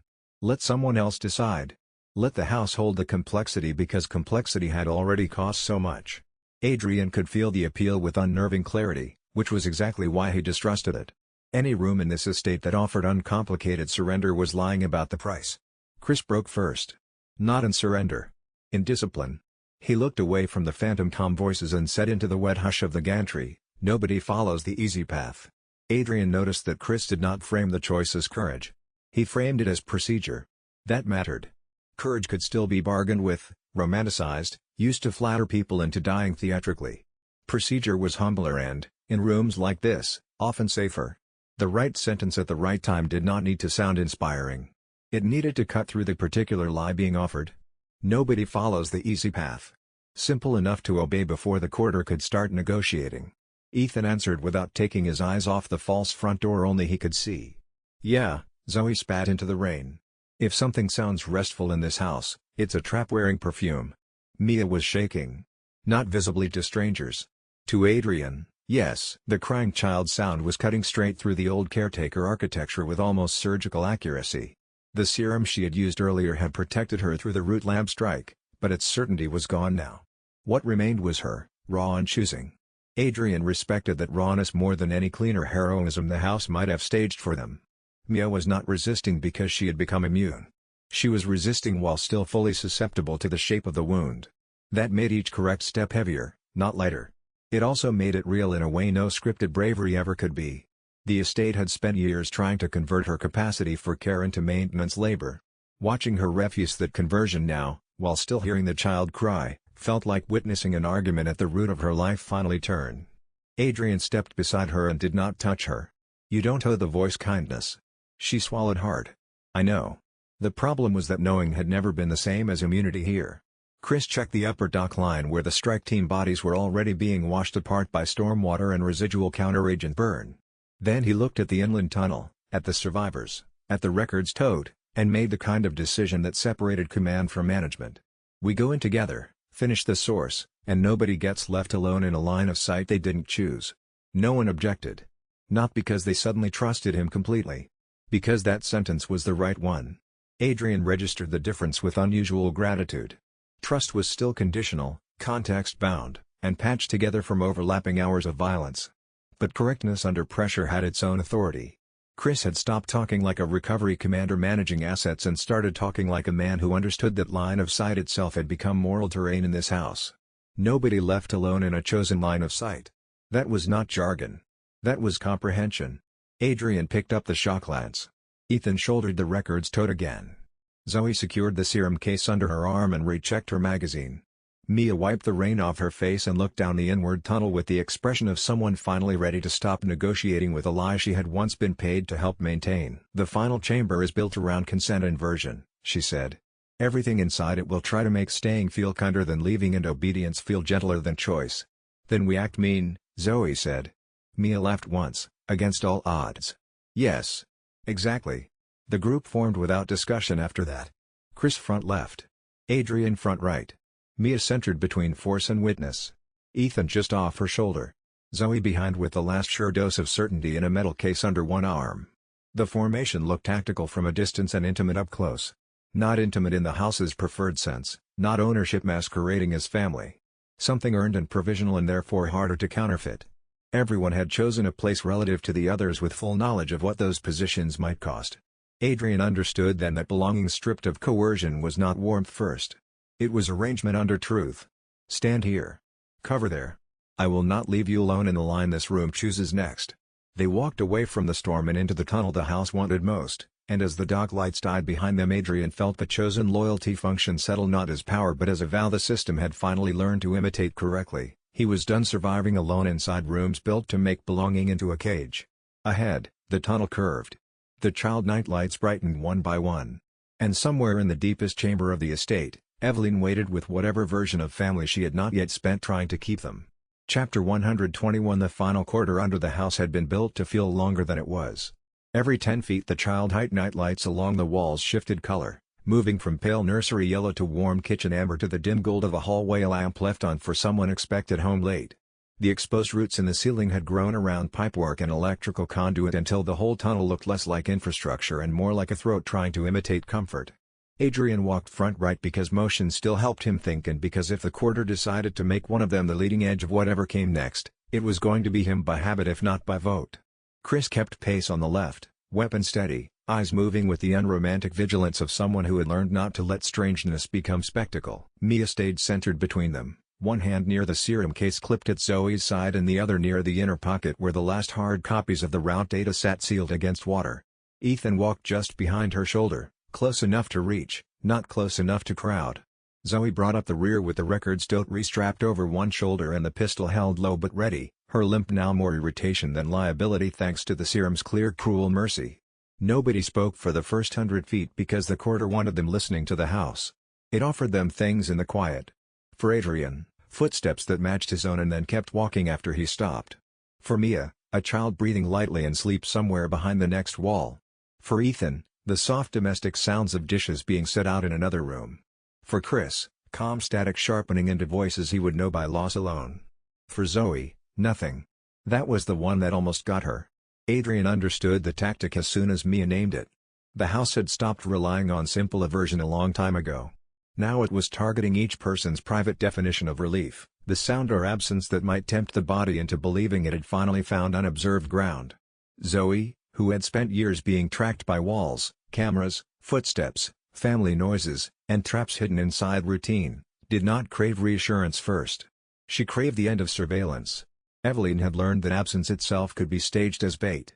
Adrian heard her inhale sharply behind them and looked back just enough to see her face tighten. "What is it?" he asked. She did not answer immediately. When she did, the words came clipped and annoyed as if anger could outpace honesty. "No house sounds." Mia understood at once. "It gave you absence." Zoe's laugh was thin and ugly. "Guess the little monster finally learned what I miss." There it was again. The genius of Eveline's architecture. She did not merely attack what hurt. She attacked what healed. Chris looked back once and said, with none of the softness people usually use to ruin difficult moments, "Name one real sound." Zoe blinked at him. The instruction had the shape of training, not comfort. Maybe that was why it worked. "Ethan's boots drag on the left side when he's tired," she said. "True," Ethan muttered. "Mia checks her breathing every time a quarter narrows." Mia didn't deny it. Adrian's grip shifts on a weapon before he does something stupid. "Vague profile," Adrian said. "And you," she added to Chris, "have one bad knee you hide with posture." Chris's expression did not change. "Good." The house lights flickered. Whatever invisible geometry Eveline had been trying to fix around Zoe's silence shivered out of alignment. Adrian filed the moment away. Reality named specifically still held. That mattered. It mattered because the house kept trying to turn feeling into atmosphere. Atmosphere was hard to fight directly. It soaked, suggested, tilted. Specificity cut through it. Bad knee. Dragging boot. Controlled breath. Grip shift. The details were not comforting in themselves. They were simply real, and real things resisted arrangement longer than moods did. Adrian suspected that was why institutions and abusers alike preferred categories over particulars. Particulars had too much texture to reorganize cleanly. The corridor widened into a circular antechamber with 6 sealed doors arranged around a central mosaic floor depicting a smiling family standing under a painted sun. The father's face had been scraped away. The mother's hands had been painted over several times in slightly different positions. The child at the center remained untouched. "Subtle," Zoe said. Mia crouched by the nearest door panel and read the old stamped labels beneath the biological growth. Room A, visitation. Room B, bedtime. Room C, correction. Room D, recovery. Room East, family meal. Room F, quiet. Ethan looked around the chamber and came to the same conclusion Adrian did at almost the same instant. "We don't get one final room." Mia nodded without looking up. "We get whatever sequence she thinks can still turn us." The control plinth at the center of the mosaic rose slowly out of the floor as if the house were presenting a menu. Its screen lit with a single line, "Choose a room." Chris stepped forward and struck the plinth with the butt of his rifle. The screen cracked. The line remained. "Can we not choose?" he asked. "We can," Mia said. "If we want the house to choose for us." Nobody liked that. Zoe circled the plinth once, gaze moving from doors to ceiling vents to floor seams. "Quiet is a trap for me. Family meal is probably everyone's worst shared option. Correction sounds like a Lucas room that got rebranded by a child." She looked at Mia. "What's visitation?" Mia's answer came too quickly to be merely technical. The room where subjects were allowed to see the version of care they were meant to obey. That narrowed the field. Ethan touched the table edge with 2 fingers like a man studying something inside himself rather than the object. Bedtime. Everyone looked at him. If she built one room to make surrender sound like rest, he said, it's there. Means if we take it knowingly, we meet the trap before the worse ones. Chris considered the door a label for one breath. Then nodded. Bedtime. Mia rose slowly. The house made no effort to hide its pleasure. The amber lights deepened. The mural family underfoot seemed to brighten beneath the grime. And room B, bedtime unlocked with a soft domestic click. Chapter 122. The bedtime room smelled like detergent and old stories. That was the first violence it did. Not obvious. Not cinematic. Just the scent of clean blankets warmed by a body that belonged there. The chamber beyond was wide and low-ceilinged, lined with small beds on one side and built-in shelves of toys and books on the other. A rocking chair sat under a lamp near the far wall beside a humidifier breathing out soft white vapor. Ceiling speakers played the sound of summer rain on a roof that did not exist underground. At the center of the room stood one adult-sized bed. Turned down. Waiting. Adrian felt the trap immediately because it was so much quieter than the other rooms had been. Eveline had finally stopped using threat as the dominant instrument. Now she was using permission. That was what made the room obscene. Threat still acknowledged conflict. Permission, counterfeited this way, tried to erase conflict altogether by making surrender feel like self-care. Adrian knew enough from medicine to understand how vulnerable exhausted bodies were to anything framed as rest. Hydrate. Sit down. Lower the lights. You can decide later. Under decent conditions those offers kept people alive. Here they were being used to separate care from freedom and ask the body to stop noticing the difference. Mia stopped at the threshold and went visibly colder. This wasn't for her, she said. Who is it for? Chris asked. Mia's eyes tracked the adult bed, the child's books, the voice-soothing panels hidden behind decorative trim. Caretakers. That made the room worse in a new direction. A place built to reward compliance after difficult days. To let exhausted adults confuse proximity with peace. To make captivity feel like a compassionate compromise. He could almost see the meeting that had approved it, and that imagination made him angrier than spectacle ever did. Someone would have called it stabilization housing. Someone else would have argued for softer materials, better odor control, more reassuring acoustics. All the visible signs of kindness would have been debated while the central premise remained untouched. Keep the caretaker near the weaponized child long enough and eventually proximity itself becomes policy. The room was not a failure of empathy. It was empathy redesigned for retention. Adrian took one more step and felt the floor give a soft padded response under his boots, like nursery foam laid over hard tile. The detail was small enough to be devastating. Somewhere in this site's design chain, someone had decided the adult body should feel physically invited to lower its guard before the room's chemistry and emotional architecture did the rest. He saw Ethan register the same thing from the set of his shoulders alone. Mia, meanwhile, was reading the room at the level of old labor, line of sight from the rocking chair to the beds, vent placement, where a caretaker would naturally stand, where an exit could be made to feel like abandonment. Adrian hated the precision of what she knew and loved her a little for refusing to let it remain only violation. Was there ever a version of this room, Ethan asked, voice rough and level both, where helping wasn't already twisted? Mia kept her eyes on the adult bed. Maybe in the paperwork, she said. Not in practice.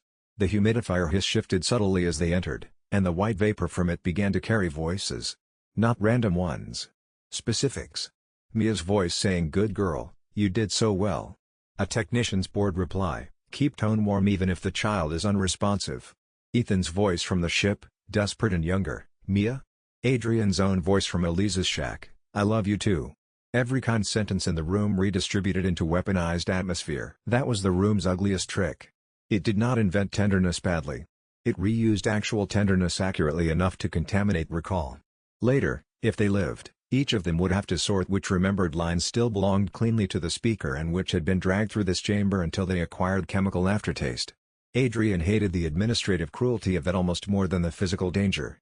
It was one thing to wound a body. Another to make memory itself require decontamination. Zoe lifted the record's tote higher on her shoulder and muttered, "I swear to God, if she makes one of us tuck a blanket in, I'm burning the entire floor plan." Chris moved to the room's control wall immediately, searching for the hard machinery beneath the theater. Ethan stayed close enough to Mia that if the room turned physical he could reach her without her having to notice the protection first. Adrian approached the adult bed with extreme suspicion. The sheets were warm. Not heated by the room. Warm in the impossible specific way of a bed someone has just left. He stepped back instantly. "She's trying to build continuity," he said. The bed was not just pretending recent use. It was making a claim about sequence. "You were here before. You rested here. You belong to the routine this room remembers for you." Eveline's best attacks always aimed past sensation and into narrative, because narrative lasted longer. If she could make one of them accept even a single beat of false continuity, the next lie would not need to start from zero. Adrian felt a sharp professional revulsion at the tactic. He had spent too many years helping frightened people reassemble timelines after trauma to miss how violently this room tried to author one for them. Mia heard the same thing and nodded once. If we believe someone was just here, the room feels inhabited instead of staged. Easier to rest in. Easier to obey in. Chris pried a panel open beside the humidifier and found 3 canisters labeled Sleep Stage Aerosol/Parental Calming Mix. His expression did not visibly worsen. Adrian had begun to suspect it no longer had room. "Chemical reinforcement," Chris said. "And emotional architecture," Mia replied. Naturally. Ethan had wandered half a step farther into the room than the rest of them without noticing. He stopped when one of the books on the lower shelf slid out by itself and fell open at his feet. A children's picture book drawn in the soft colors of something designed to outlast scrutiny through innocence. Its title page read, "When Mama Comes Back." Ethan did not pick it up. That restraint may have been the strongest thing he had done all night. The pages began turning on their own. Panel after panel of A Little House Waiting through storm, through dark, through bad nights, until Mother returned and every room became warm again. On the final illustrated spread, the child at the window had Mia's eyes. Ethan's breathing changed. Adrian heard it and moved before the room could widen the opening. "Don't let it finish the sentence for you," he said. Ethan looked down at the book and then away. "That's becoming the theme." The book flipped itself once more before Adrian could kick it aside. This time the illustrations changed. The child at the window still had Mia's eyes, but now there was also a man under the porch light in the storm, always returning, always visible, always unable to leave the frame. The room had started writing Adrian into its bedtime logic as infrastructure with a heartbeat. He crossed the distance in 2 strides, snatched the book from the floor, and jammed it face first into the humidifier vent. Steam soaked the pages instantly. The painted little house blurred, then peeled apart into dye and pulp. Zoe, without missing a beat while covering the rear wall, said, "Deeply therapeutic." The rocking chair began moving. Slowly. No visible hand. Just the measured back and forth rhythm of somebody soothing a child who refused sleep. Then Eveline's voice came from the chair in a whisper so intimate it could have been mistaken for mercy. "I can give her rest." Mia closed her eyes once. When she opened them again there was no softness in her face at all. "No," she said. The room responded like a disappointed parent. The child-sized beds flipped up, revealing restraint trays beneath the blankets. The humidifier vapor thickened. The adult bed split down the middle into 2 medical platforms with wrist clamps folded flush inside. The sound of rain on the roof sharpened into the mechanical hiss of sedation dispersal. Bedtime had been correction in a lower voice. Zoe smiled with pure malice. "There you are." Then she shot the humidifier tank and turned the room's false kindness into a screaming burst of chemical steam. Chapter 123 The bedtime room stopped pretending and started grabbing. Restrained arms snapped out of the side walls where toy shelves had been. The medical platform slid apart and locked into place with hungry hydraulic clicks. Ceiling nozzles began venting the parental calming mix in short controlled bursts designed to break alertness without fully ruining speech. The rocking chair toppled and crawled sideways on hidden track mounts toward Mia like a devotional insect.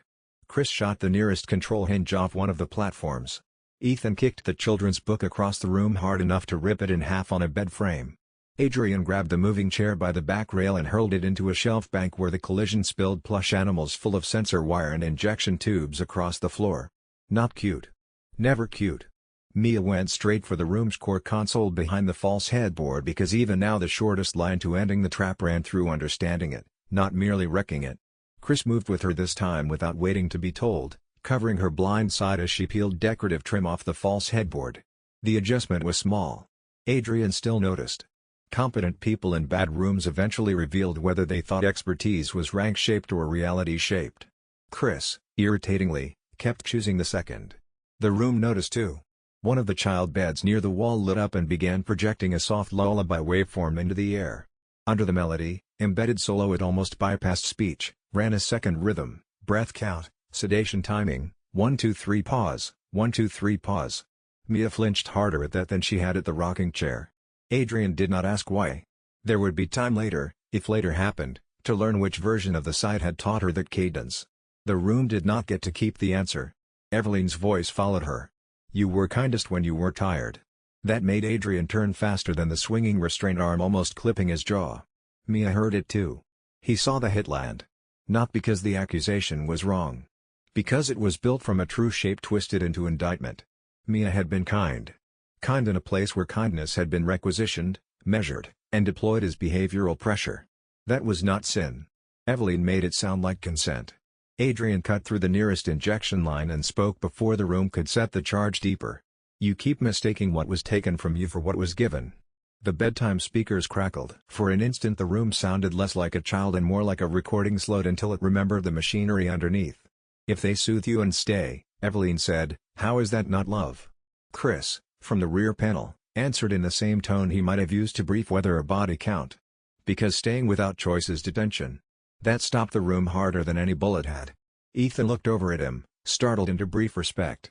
Zoe, halfway through prying a sedation nozzle out of the ceiling with the barrel of her pistol, muttered, look at the soldier accidentally saying something human. Chris ignored that with admirable discipline and ripped the panel completely free. Inside, under the bedtime room's false comforts, the actual architecture was almost offensively plain. Feed lines. Drug canisters. Emotional response monitors. A central relay node labeled compliance rest cycle. Mia reached it at the same time and jammed the edge of a metal shelf bracket into the wiring block. Help me overload this. Adrian was already there. Ethan covered them. Zoe shot out the last sealing nozzle. Chris fed the stripped relay lines into Mia's hands without asking what order she needed because by now the man had finally learned the hierarchy of expertise in this particular hell. The node whined. Lights dimmed. The rocking chair track seized. The medical platforms tried to close and then reverse mid-motion, clanging hard enough to shake dust from the ceiling. The room's soothing audio finally cut completely. Not because they had beaten the trap cleanly. Because Eveline had chosen to leave it. Every screen in the room went dark except one.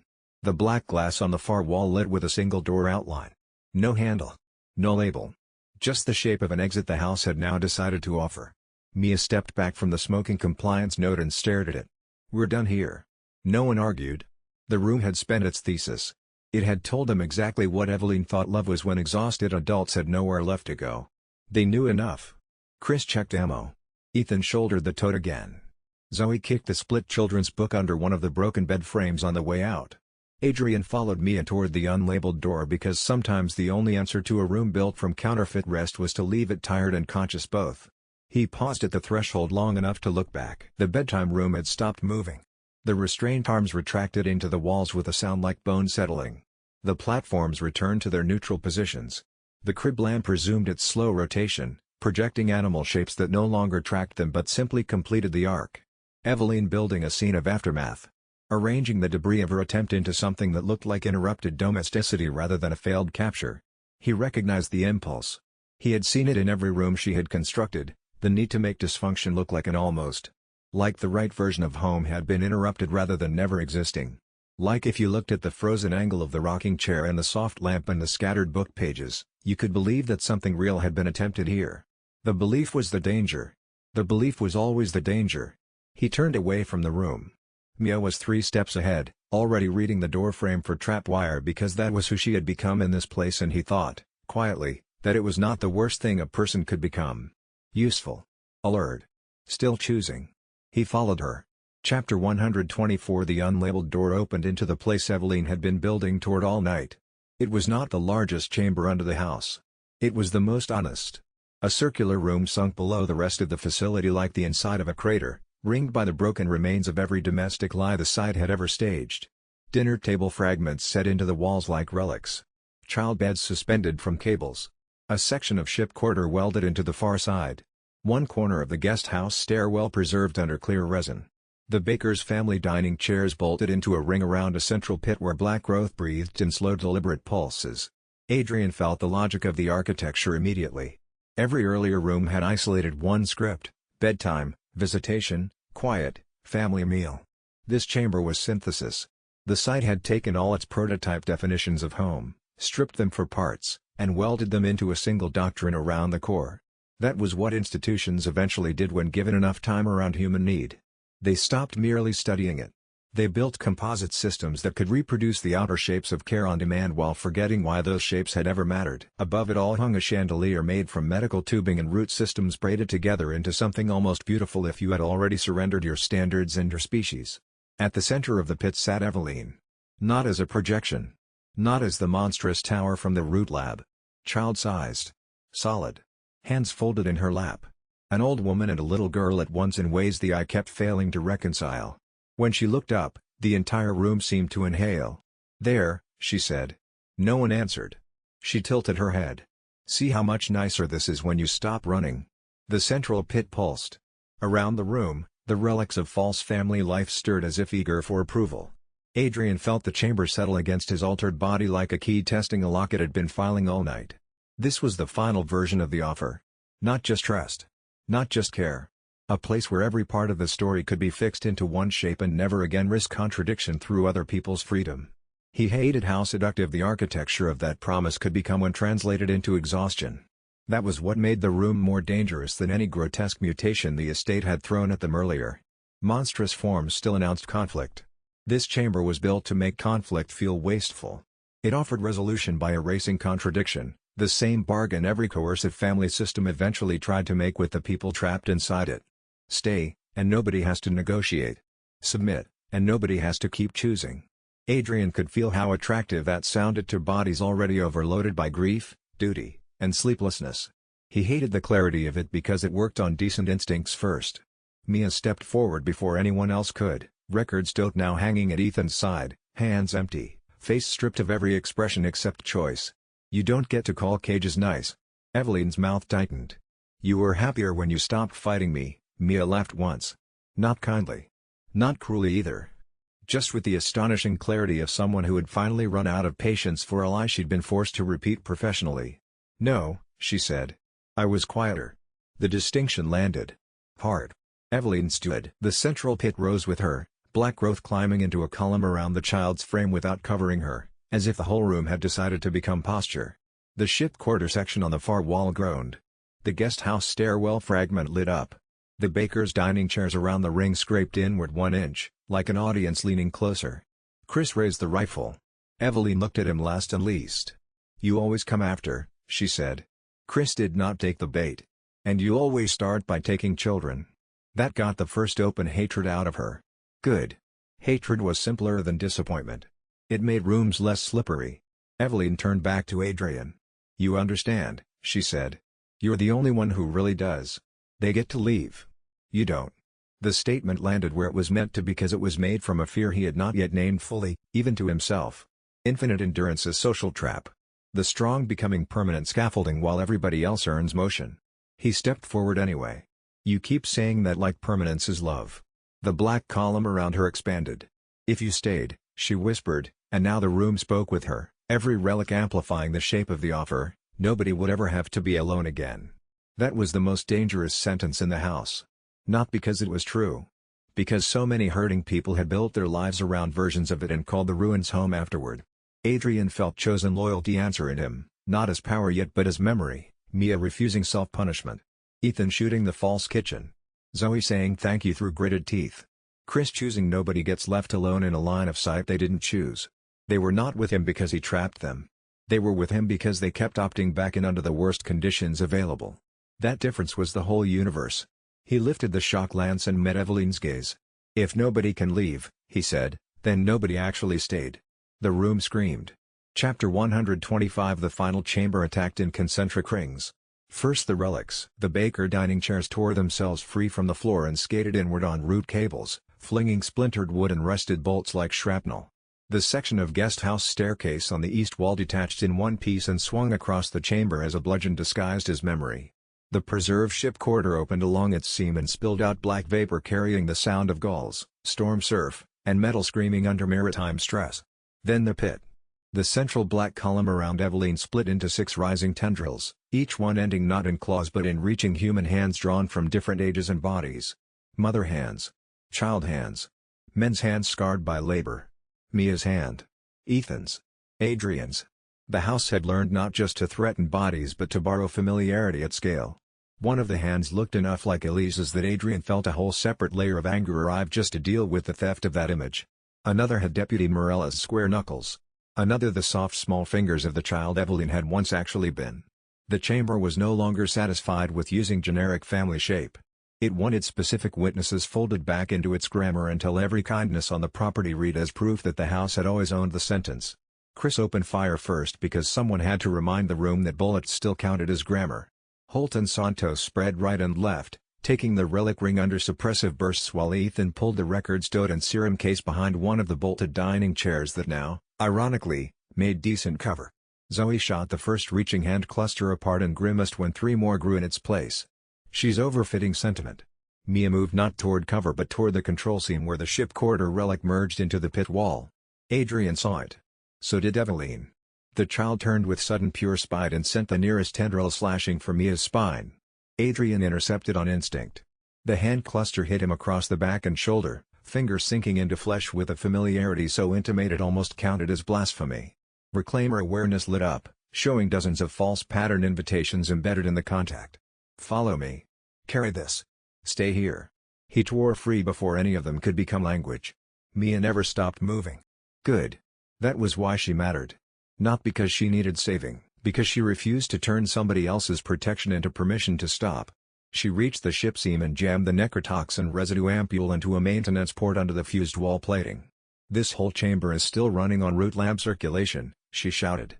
The maintenance port spat black fluid around the ampule and for one ugly second Adrian thought the residue would simply be swallowed, one more meaningful act metabolized into the room's ability to keep performing significance. Then the fluid flashed a vein of pale blue and the whole ship fragment trembled like an organ remembering poison by name. Chris heard the tactical meaning instantly. Then hit the feed lines. Holt shifted fire upward. Santos used the last breaching charge on the guest house stair mount. Ethan, finding the angle a beat later than the soldiers and only because he had been born into a life where nobody taught him these verbs, turned the stolen containment case into a shaped improvised bomb by slamming it open and ripping the suppressant canisters loose. Zoe looked at him with startled admiration. You really are learning ugly. I had teachers, Ethan said, and without meaning to the line included all of them.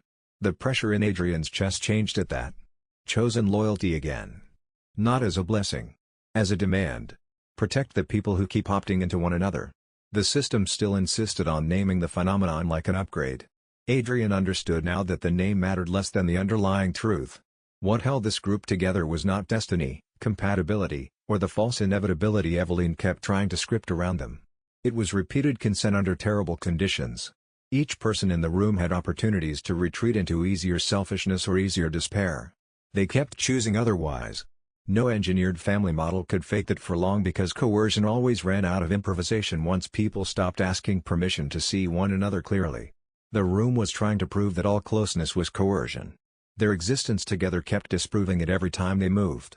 Eveline felt the pattern and hated it enough to stop performing childness entirely. Her body lengthened.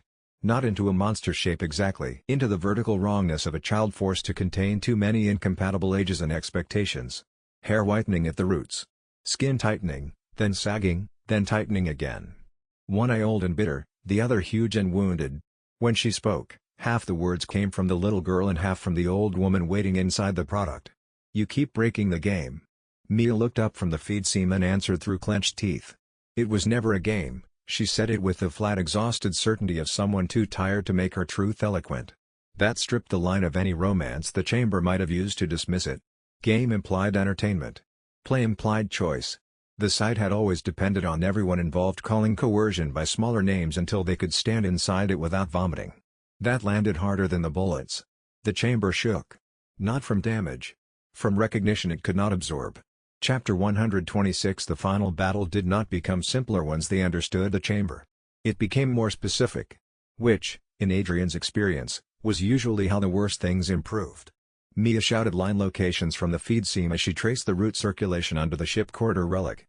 Chris relayed targets to Holt and Santos with the efficient shorthand of men who had once expected the world to remain legible under pressure. Ethan moved between Mia and the records tote because he had long since given up pretending jealousy outranked triage.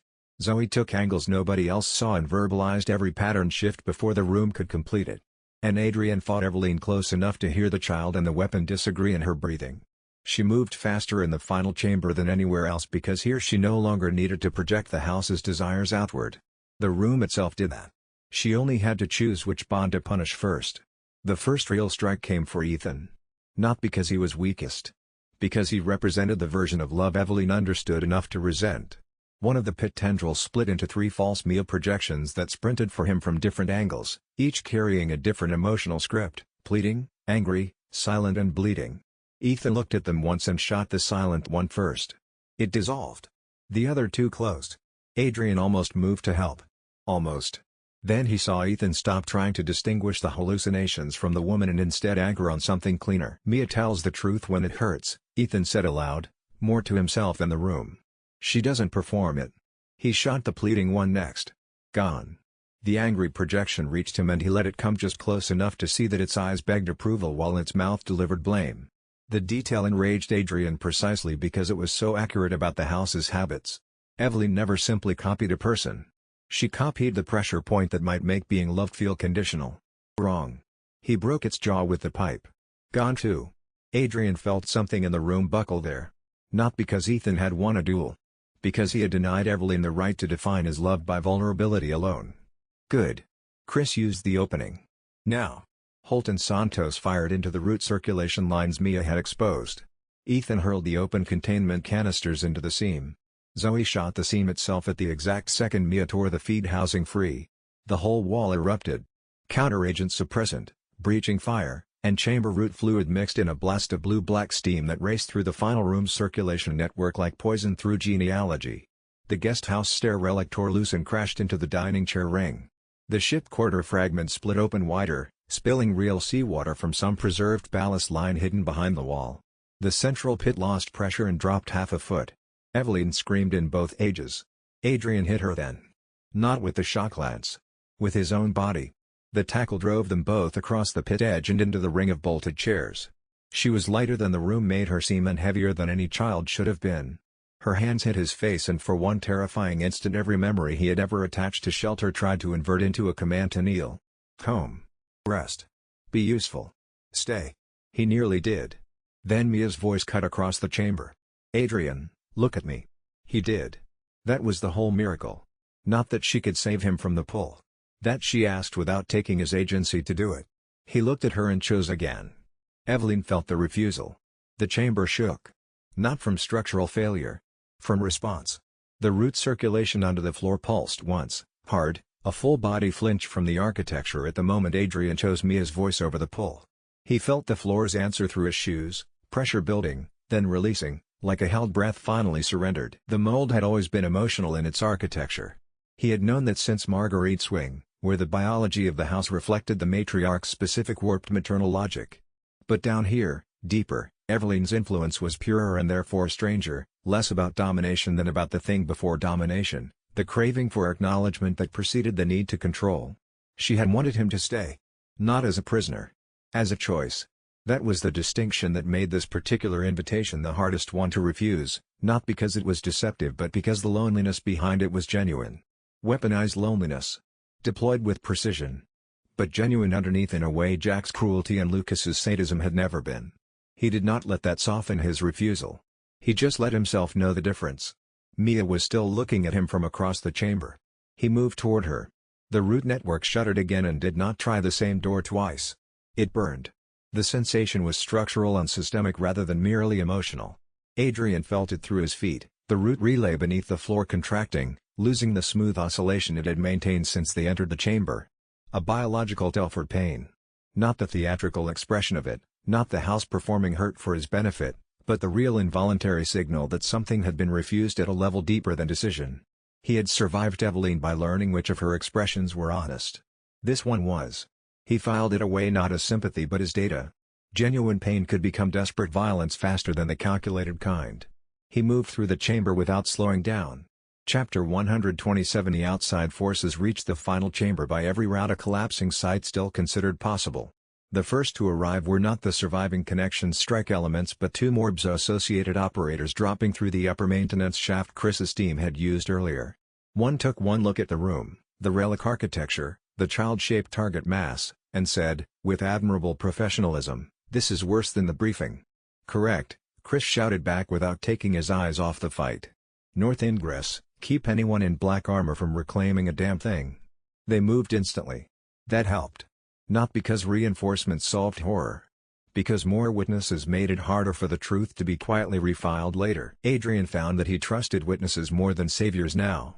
Saviors were too easy for systems to mythologize, too easy to use as narrative solvent for everybody else's compromise. Witnesses complicated things. They multiplied memory. They made denial expensive. If the final chamber had to exist, then better that more eyes saw exactly what kind of room the world had built under Louisiana before some cleaner office tried to summarize it into manageable abstractions. Connections wasn't far behind.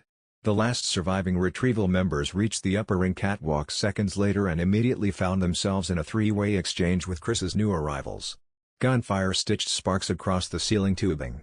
One retrieval tech tried to deploy a portable suppressant curtain over the final chamber and took Zoe's round through the wrist before the canister hit the floor. "No drapes," she said. The comment would have been funnier if the world were less wet with shared trauma. Still useful. Adrian fought Eveline along the pit edge while the chamber's outer ring became a war between institutions both convinced they were the responsible adults in a house built by their own ecosystem.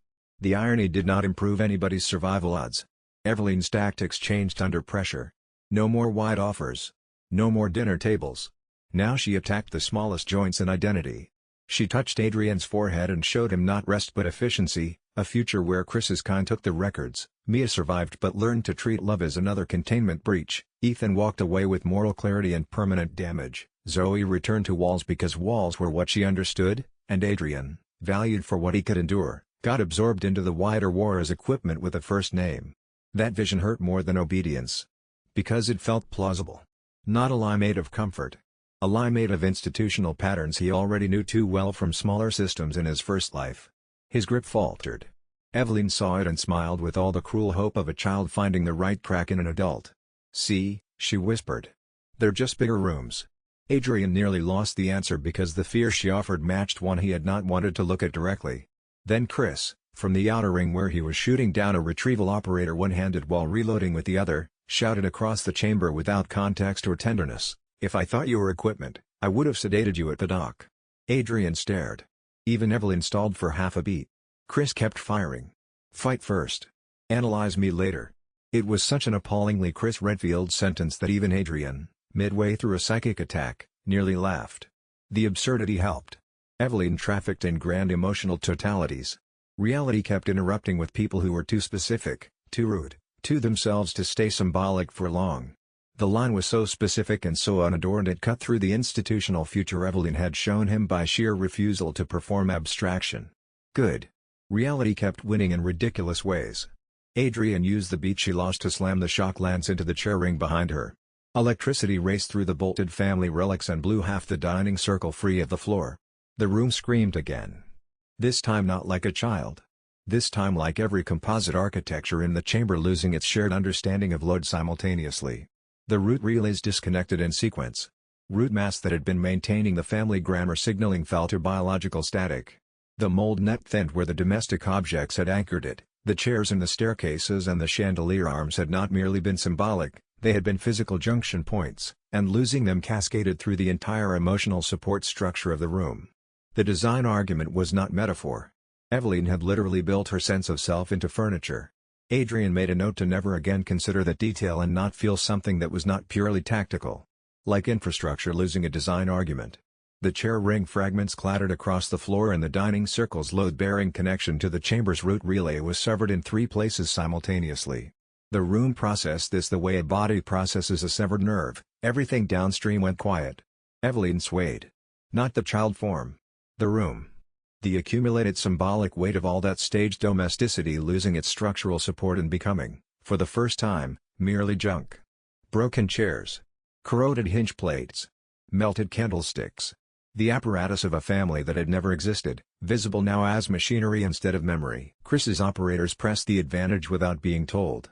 They had been trained for environments where the moment an enemy lost coherence was also the moment its danger concentrated, the wounded thing more dangerous in the 10 seconds before it adapted or collapsed. They moved through the freed space with efficient violence and Adrian understood watching them why Chris had survived this long. He had built a team that respected unpredictability enough to plan for it. "Push through," Chris ordered. The room kept screaming. But it screamed like something losing, which was the best variety. Chapter 128. The house tried one more time to make endurance the same as victory. The central pit rose. Not physically alone. As a convergence of every remaining live root in the chamber drawing inward around Eveline's frame. The relic walls bent. The ship quarter fragment folded into the ceiling like paper caught in a drain. Medical tubing from the chandelier descended in a crown around her, dripping old sedatives and blood-colored preservative. If Adrian had met this form at the beginning of the night, he would have fought it the only way his system first taught him to survive, absorb, endure, outlast. Now he knew better. Outlasting without structure simply made you available for more sophisticated cages. Chosen loyalty demanded a different geometry. He felt it in the body before he could think it fully. Not a damage buff. Not courage reduced to chemistry. Something stranger and more human than the system had a right to model so accurately, the way responsibility changes when it is answered by other living wills instead of projected onto them. Protecting Mia alone had once felt like necessity. Protecting all of them in sequence felt like participating in a structure larger than his pain. He looked at the chamber once, fast, and saw not threats but positions. Chris on upper left with clean line to the crown tubing. Ethan on Mia's flank near the exposed feed seam. Zoe with the serum case and a bad leg but the clearest shot angle to the pit locks. Holt and Santos suppressing outer intrusion. Mia one relay breach away from being able to collapse the final ring if someone could buy her 10 seconds at exactly the right distance. He grinned despite everything. For the first time since entering Louisiana, the room did not merely present pain. It presented coordination. "Chris," he shouted, "take the crown on my mark." Zoe, pit locks. Ethan, when she turns to me, you move Mia right. Nobody asked why. That was the entire point. Trust had changed function in the room. Earlier in the night, not asking would have meant panic or blind faith. Here it meant each of them had finally gathered enough evidence about the others to move on competence rather than explanation. Eveline had spent the whole estate trying to turn intimacy into captivity. Coordination like this was the one intimacy she could neither fake nor command. Eveline heard the shift too.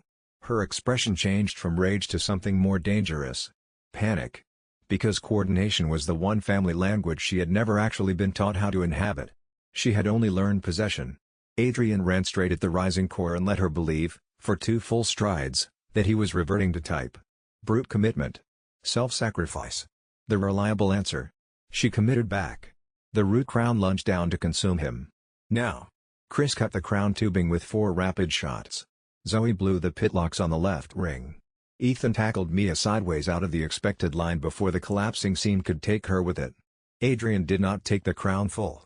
He dropped under the descending mass and drove the shock lance into the pit floor node directly beneath Eveline, turning himself not into the shield but into the trigger. Current tore upward through the destabilized ring. The left side of the chamber collapsed inward exactly where Zoe had opened it. Mia hit the exposed relay seam from the floor with the last counteragent ampule she had been carrying as reserve insurance against false certainty. The relay burst. The whole final room lost symmetry. The chandelier swung crooked. Half the preserved chairs slid into the opening on the left while the right side remained absurdly pristine for another 2 seconds, a little museum of false domestic order preserved beside active collapse. Even the mural family inlaid onto the pit split down the child figure's centerline, separating painted smile from painted handhold. Eveline screamed and the rising core folded sideways instead of sealing. Not enough to finish her. Enough to expose the true center again. It was not in the child's chest. Not in the pit. Not in the crown. It was in the ring of preserved domestic relics themselves, all the staged family architecture feeding emotional logic back into the room like ritual. Mia saw it first. Of course she did. Break the house around her. That was the answer. Not kill the child's shape alone. Kill the grammar holding her up. Mia said it like she had known it all along, and Adrian understood from her certainty that she had. That the months she had spent adjacent to Eveline, caretaker and captive both, had given her a specific literacy about how the bioweapon sustained itself. Not just biologically. Architecturally. Emotionally. Eveline needed the house. Not just the mold. Not just the root network. The staged family grammar. The dining chairs. The preserved staircases. The photograph frames. Every piece of domestic architecture maintaining the fiction of a home had been feeding emotional logic back into her like a ritual loop, each object a reinforcement of the world frame that made her obsession legible to herself. Strip the grammar and the obsession lost its sentence structure. "You knew," Adrian said. "I guessed," Mia replied. "Since the lab files. The way they describe her dependency on environmental anchoring. She needs the story to tell itself." He was already moving.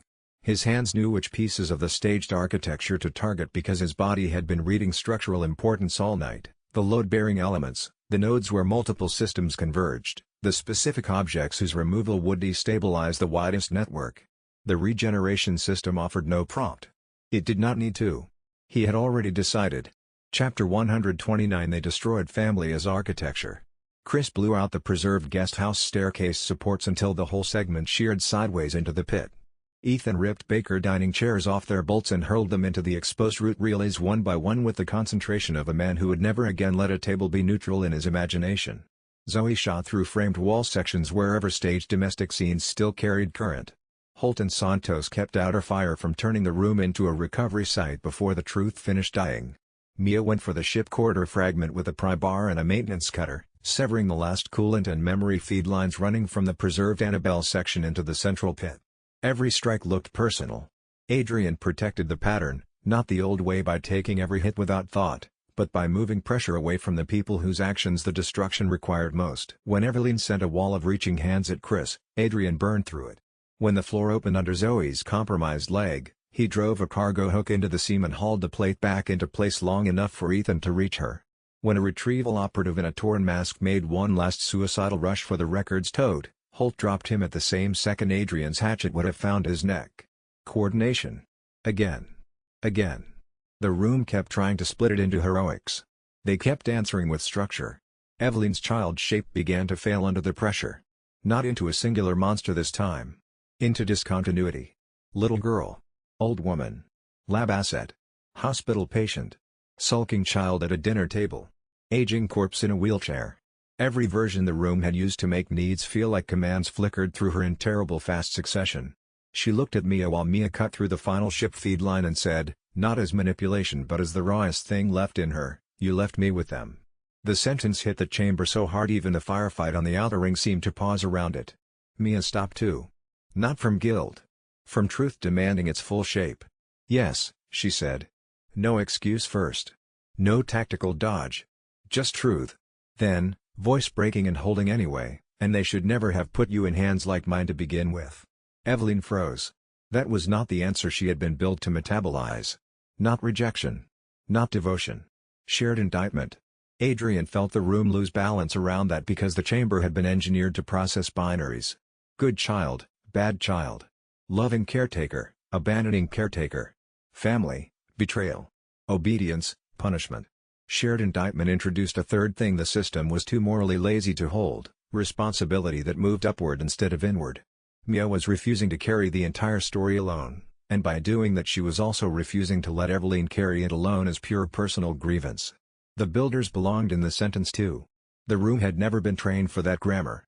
Adrian saw the room lose its footing around that sentence. For one precious breath, the final chamber no longer knew whether to treat Mia as caretaker, betrayer, mother, or witness. It hesitated. Mia did not. She severed the last feed line. The preserved ship corridor went dark. Every domestic relic in the room lost power simultaneously. The central pit imploded inward, not from necrotoxin this time but from narrative starvation. There was no family architecture left to feed it. Eveline screamed and the sound tore through every surviving mold line in the house. Above them, far through concrete and root and storm, the whole estate answered with a final structural groan like a body realizing its spine had been removed. Chris shouted over the collapse noise. "Last push. End it now." Adrian looked at Eveline one last time and saw not a child exactly but a final unstable shape of loneliness held together by systems that had just failed her. She could still kill them. She could still die. Both truths shared a pulse. Adrian stood in the ruin of family as architecture and felt something strange settle across his chest. Not triumph. Grief was closer, but not quite that either. The house had been a home once. He had seen the old footage, the recordings before the mold, the Baker family eating together and arguing about normal things and occupying ordinary space. He had carried that knowledge through every room, the before version, the one that made the after version a tragedy rather than just a horror show. Destroying the staged relics felt nothing like destroying the real family. But it felt like something. "It's going to try another configuration," Zoe called from the east wall where she had been tracking the route relay pattern. The moment we break the domestic frame completely, it'll shift to whatever secondary grammar it has. Meaning we don't stop. We don't stand in the middle and wait to see what it tries next, Adrian said. Ethan heard this and moved without being asked. Chris relayed to his operators. The chamber was still alive with Eveline's shuddering presence, and the honest weight of what they were doing, ending something that had always wanted to belong, sat in the room alongside the violence. No one said anything about it. They all felt it. The work continued. Adrian's hands were steady. That was the correct way to carry grief that had nowhere to go. Chapter 130. The estate began to die for real. That was how they knew the difference. It did not merely collapse. It exposed. Ceiling plates split open. Concrete skins peeled off buried labs and storage corridors. Human remains slumped out of wall cavities where the house had hidden them under mold plating and wallpaper. Crates stamped with company codes burst open and spilled years of biohazard detritus into the final chamber. The storm outside drove rain through newly opened fractures and sheets that washed the room in dirty honest water. Eveline stood at the center of it all and became smaller. Not safer. Smaller. The old woman age blossomed across her skin again as the chamber network failed to keep her stabilized in one manipulable presentation. Her hair whitened fully. The child dress hung wrong on the shrinking, decaying frame beneath it. When she looked at Adrian now, it was with a terrible grief that had run out of theater. He did not mistake that grief for innocence. Too much had already been done in its name. But neither could he flatten it back into simple villainy without lying about the room they stood in. Eveline had been manufactured at the exact fault line where real need and engineered coercion became difficult to separate. The estate had survived so long by forcing everyone inside it to choose between sentimental dishonesty and total condemnation. Adrian refused both. Clarity was all he had left to offer the dead. "If I go," she said, "everything goes." Chris didn't hesitate. "Then it goes." That should have sounded inhuman. Instead, in this room, it sounded like someone finally refusing the hostage logic the site had used from the beginning. Eveline turned from him to Mia. "You should say sorry better." Mia shook her head once. "No." Eveline almost smiled. Not pleased. Recognizing the answer at last for what it was, one more refusal to let the room write guilt as lifelong obedience. The remaining black growth in the pit surged toward the outer ring in a last attempt to reattach itself to any surviving domestic relic. Adrian cut through one tendril, Ethan another, Chris a third. Zoe emptied half her magazine into the final crown node overhead. Holt and Santos kept the upper entrances clear as debris and surviving retrieval fire became indistinguishable in the storm of concrete dust and sparks. Then the chamber floor split directly under the preserved dining ring. The bolted chairs dropped into a cavity below. The final support for Eveline's stance vanished. Adrian moved without discussing it with any of the wiser parts of himself. He crossed the broken ring and caught her before she could fall fully into the opening. Ethan shouted his name like an insult. Chris swore. Mia froze. Eveline looked at Adrian with the astonishment of a being who had been prepared for control, fear, pity, devotion, hatred, and use, but not this exact shape of intervention at the exact wrong time. "Why?" she asked. He held her over the collapsing core and answered with the only truth left that didn't insult either of them. "Because ending you isn't the same thing as becoming you." For 1 second the whole room held. Then the decaying skin on her hands gave way under his grip. Not because he let go. Because there was nothing left stable enough to hold. Eveline fell. She did not scream. Not at the end. She just looked up once as the dark took her and, in that final expression, became purely what the system had never allowed her to remain for long, a child made into a weapon too early to know the difference. The pit closed over her in collapsing steel, root mass, and black water. Every light in the chamber blew. For one heartbeat there was only rain and darkness and the sound of the whole house deciding, all at once, to stop pretending it could survive this. Then the emergency lighting hit one final cycle, a 3-second pulse from the backup system that had not yet been reached by the collapse, and in that 3 seconds the final chamber was briefly, starkly illuminated. Adrian saw what remained. Ethan. Zoe. Chris and his operators. Mia standing with her hand on the closest wall, not for support but verification, confirming the biology had gone cold under her palm. Everyone breathing. No one clean. The pit in the center of the chamber where Eveline had gone down was now filling slowly with black water from the broken lower facility. The relic architecture that had sustained the final battle lay in fragments across the floor, chair legs and circuit boards and framed photographs and medical tubing all rendered into the same category of debris. The corporate evidence burst from open crates sat wet and legible among it, strangely bureaucratic in the ruin. Somebody was going to have a very detailed debrief. The lights went out again. Permanent this time. But not before he had made sure, in those 3 seconds of illumination, that he could see everyone he was responsible for and confirm they were standing. Old habit. Count heads before calling clear. He counted. Everyone was there. The water kept rising in the pit. The storm kept pressing through the broken ceiling. The chamber had finally become what every room in the Baker estate had been pretending to be all along, honest about what it was and what it had cost. He stood in it a moment longer. Then he followed the sound of Mia's footsteps toward what remained of the facility exit and did not look back at the pit. Chapter 131. The first thing Adrian felt after the blackout was Mia's hand finding his sleeve in the dark. Not clutching. Confirming. That mattered enough to register before the pain did, which was impressive considering the pain had by now achieved management responsibilities. Then emergency strobes came alive in deep red pulses and the chamber reappeared around them as aftermath instead of stage. The pit had caved in on itself. Half the outer ring was gone. Rain hammered through the open fractures in the ceiling. The surviving sections of the room were leaning in 3 different directions and negotiating with gravity by argument rather than design. Chris's voice cut through it all first. Status. The answer came back in pieces. Alive, from Ethan. Rude but intact, from Zoe. Shoulder hit again, from Holt, somewhere above and left. I'm here, Mia said, still holding Adrian's sleeve. Adrian added, present and regrettably conscious. Good enough for the moment. Chris reappeared through the red strobe and rain in that same brutal economy of motion the whole night had taught Adrian to distrust less than he wanted to. North wall's gone. Service ramp open to the dock canal. We move now or we die doing archaeology. No one argued. Archaeology had indeed become a bad use of time. The chamber kept dying around them in increasingly literal ways. The preserved ship quarter tore free from its upper mounts and disappeared into the collapsed pit. The guest house stair relic split down the center. Somewhere far above, what remained of the Baker residence exhaled one final plume of burning air through its roofline and then sagged inward. Mia bent to retrieve the serum case and the remaining records bundle before Adrian could stop her. Leave anything non-essential, Chris said. Mia looked up. This is essential. Chris assessed her for 1 second and adjusted his order. Then carry faster. Again that useful friction. Again Adrian liked it more than he preferred. Ethan got to him next, eyeing the raw mess of his forearms where Eveline's final contact in the reclamation mass search had left pale branching scar lines under the skin like lightning trying to become handwriting. Can you walk? Can you ask a less insulting question? Ethan took that as yes. Fair. Zoe limped over with the pistol in one hand and the records tote strap looped across her chest. She looked at the pale lines on Adrian's skin, at the new way he held himself after the final chamber, and for one uncomfortable second he expected the joke she usually used when fear got too accurate. Instead she said, quietly enough that only the nearest of them could hear, "You're still in there?" Adrian met her gaze.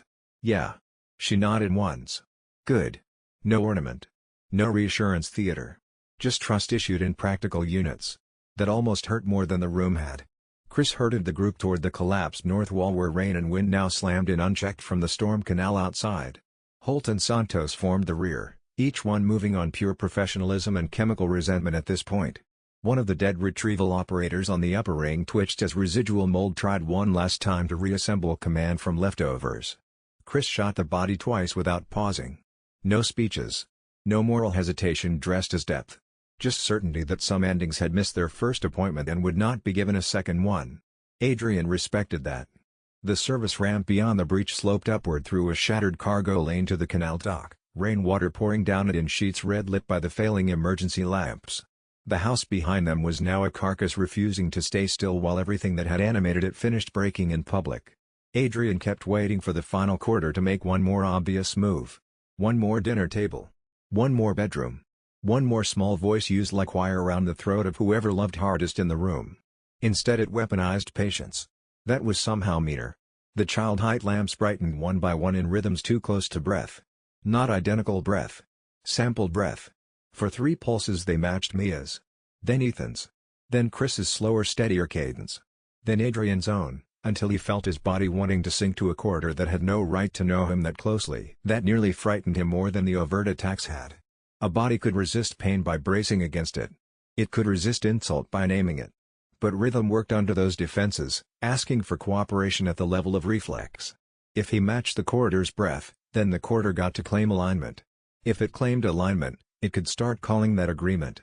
Eveline's whole architecture had always depended on blurring the line between adaptation and consent. The lights were just the purest version yet. Mia heard it too. "Don't match the lights," she said quietly. "Not even by accident." Ethan glanced at the floor lamps and made a face that belonged in a much less surreal argument. "We're fighting mood lighting now. If it helps," Zoe said from the rear, "I have always distrusted decorative intent." One of the roots in the ceiling split just enough to drip clear fluid onto the concrete. Not black mold. Something thinner. Almost medical. It smelled faintly of saline and baby shampoo. The corridor could not even bleed honestly. That did something useful to Adrian's fear. Turned part of it into disgust. They began climbing. Halfway up, Mia stumbled. Not from weakness alone. From memory arriving late. Adrian caught her before the fall completed.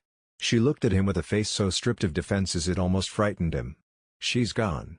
The statement carried relief and grief in equal measure, braided too tightly to separate cleanly. "Yeah," he said. Mia nodded once. Then kept walking because survival, still, remained the most available grammar for feeling. Chapter 132. The canal dock outside the house looked like a crime scene the swamp had been too exhausted to finish eating. Stormwater lashed the concrete loading lanes. One skiff burned half submerged against a piling. The larger service boat tied to the outer pontoon had taken shrapnel and bullet impacts but still floated, listing to port under accumulating rain. Beyond the canal mouth, the swamp opened into black channels lit in intermittent flashes by the storm and by a helicopter search beam cutting across the tree line in slow uncertain arcs. The world had arrived. Too late to prevent. Just in time to inherit. The associated personnel were already moving along the far dock edge securing survivors, dead retrieval tech, and scattered field cases under shouted orders and rain distortion. None of them got too close to Chris without explicit instruction, which told Adrian enough about the man's reputation to file it under institutionally useful and personally alarming. One medic moved toward Mia with a trauma kit. Mia stepped back on reflex. Chris intercepted the medic's momentum with one raised hand. "Not until she says yes." The medic stopped. Adrian blinked. Chris noticed. "What?" "Just updating the file." Chris looked like he regretted asking. Meanwhile, Holt and Santos offloaded the last physical evidence bundles to a tarp-covered crate stack under the watch of two new arrivals. Zoe positioned herself beside the records tote like a feral archivist prepared to bite any hand not locally authorized. Ethan braced both hands on his knees and breathed rain for a full 10 seconds, not collapsing only because he had apparently signed a blood oath with stubbornness at some earlier point in his life. Adrian leaned against a rusted dock post and waited for his body to report in. It did so with terrible professionalism. For the first time since the regeneration system had awakened, healing did not feel clean. It was still working. The wounds were closing. But the process stuttered at the edges, catching on whatever the final chamber in the reclamation mass had taught his biology about hostile patterning. The pale lines under his skin pulsed once, then went still, as if the system itself were pausing to reconsider what it had become. System text flashed faint and cold at the edge of his vision. Regeneration efficiency reduced. Pattern debt accumulating. Further recovery requires stabilized conditions. That was new. It frightened him in a way spectacle never had. Because systems loved declaring limits in tones that implied neutrality. Pattern debt. Stabilized conditions. Reduced efficiency. The language sounded clinical enough to tempt acceptance. Adrian had spent too much of his first life around charts not to hear the danger in that calmness. Once Damage learned to speak in administrative terms, people often stopped arguing with it soon enough. He refused that part. Consequence was real. It still did not get to become destiny just because the message looked tidy. Not because it meant weakness, because it meant Consequence had finally learned how to speak in his body without asking permission. Mia saw his face change. What? He considered the life for half a second and then threw it away because the night had earned better than that. It's not healing right. Ethan straightened immediately. Zoe limped closer. Chris looked over too, expression unreadable under rain and red flash. "Explain," Mia said. Adrian showed her the pale branching lines on his forearms and the way the old bullet tear at his flank had sealed only halfway, skin knitting unevenly around a patch of tissue that looked too bright, too new, too cautious. "It still works," he said. "Just not like before." Mia touched the edge of one pale branch with two careful fingers. Her face tightened. The system adapted around direct biopattern conflict too many times in one night. It can still regenerate, but now it's carrying residue from choices it had to make under hostile contact. Ethan looked at the lines and then at Adrian. "You're saying the healing has scars?" Mia nodded once. That's one way to say it. Chris joined them fully then, rain beating on the rifle sling and tactical harness like the storm had tried and failed to sand him down into something softer. Can he move? Yes, Adrian said before Mia could. Chris ignored him and looked at Mia. Can he keep moving in the wider fight? There it was. No pretense. No sentimental framing. Just the ugly horizon suddenly visible. Mia met Chris's stare with the same stripped honesty she'd given the room all night. He can keep moving. But if you try to turn him into repeatable infrastructure, you'll destroy him faster than the house did. Chris absorbed that. Not defensively. As data with a soul embedded in it. Noted. That was not comfort. It was the language Chris was capable of, which was not the same as warmth but was at least honest about its limits. Mia nodded once. She had not expected comfort from him. She had expected him to receive information accurately and weigh it without making it fit his operational framework, and he had done exactly that. The receiving without rationalizing was what mattered. It was more than some people managed. Adrian stood at the edge of the canal and watched the storm beat the surface flat. The system ran one of its quieter assessments, the kind it ran when there was no immediate threat, cataloging recovery rates, flagging the deeper tissue damage that fast healing had patched but not fully addressed, noting that the biological charge running under his skin had normalized from combat activation to baseline. He felt the difference. It was strange how clearly his body registered returning to safe parameters. After 12 hours of escalation, the drop felt almost disorienting, as if danger had become the reference state and calm was the anomaly. He would have to relearn the shape of a night without the house listening. That seemed survivable. He turned back toward the dock. It was enough. For now. Chapter 133. They found Morel as a grave marker before they found themselves a future. The body had survived the collapse because Adrian and then Ethan had kept choosing to carry him when the math favored abandoning dead weight in favor of living proof. Now, under the half-shelter of a dock crane and the scream of the storm, they laid the wrapped remains on a dry tarp while one of Chris's operators fetched a clean identification bag and a blank field tag. Nobody rushed the moment. Not even Chris. That, perhaps more than anything else the man had done tonight, finally moved him from variable into person in Adrian's mind. Zoe wrote Morales' name on the field tag in sharp block letters that nearly cut the cardstock. Deputy David Morales. Recovered from Dolby sight. She hesitated over the third line. Ethan supplied it quietly. Tried to help. Zoe wrote that too. Mia stood with one hand pressed over her mouth. Adrian stood beside her. Chris a little apart, not intruding, not avoiding. The storm ran over all of them equally. He came out there because he heard screaming, Adrian said after a while. He warned me off. He still got closer. Zoe tied the tag to the bag handle and let out a breath like anger and grief were just two pacing options for the same locked room. Then let the record show the local cop had more courage than everyone in tailored policy. Chris didn't object to the implied company.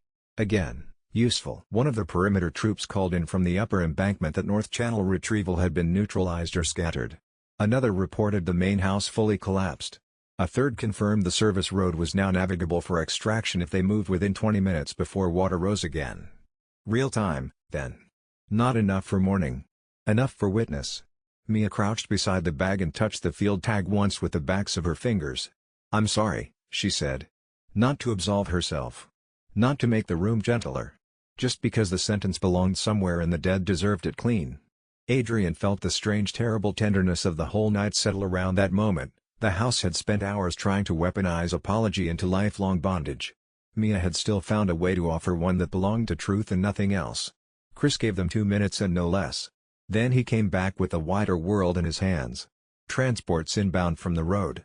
My team can secure the records, confirm the site, and move survivors out. The sentence should have sounded like closure. It didn't.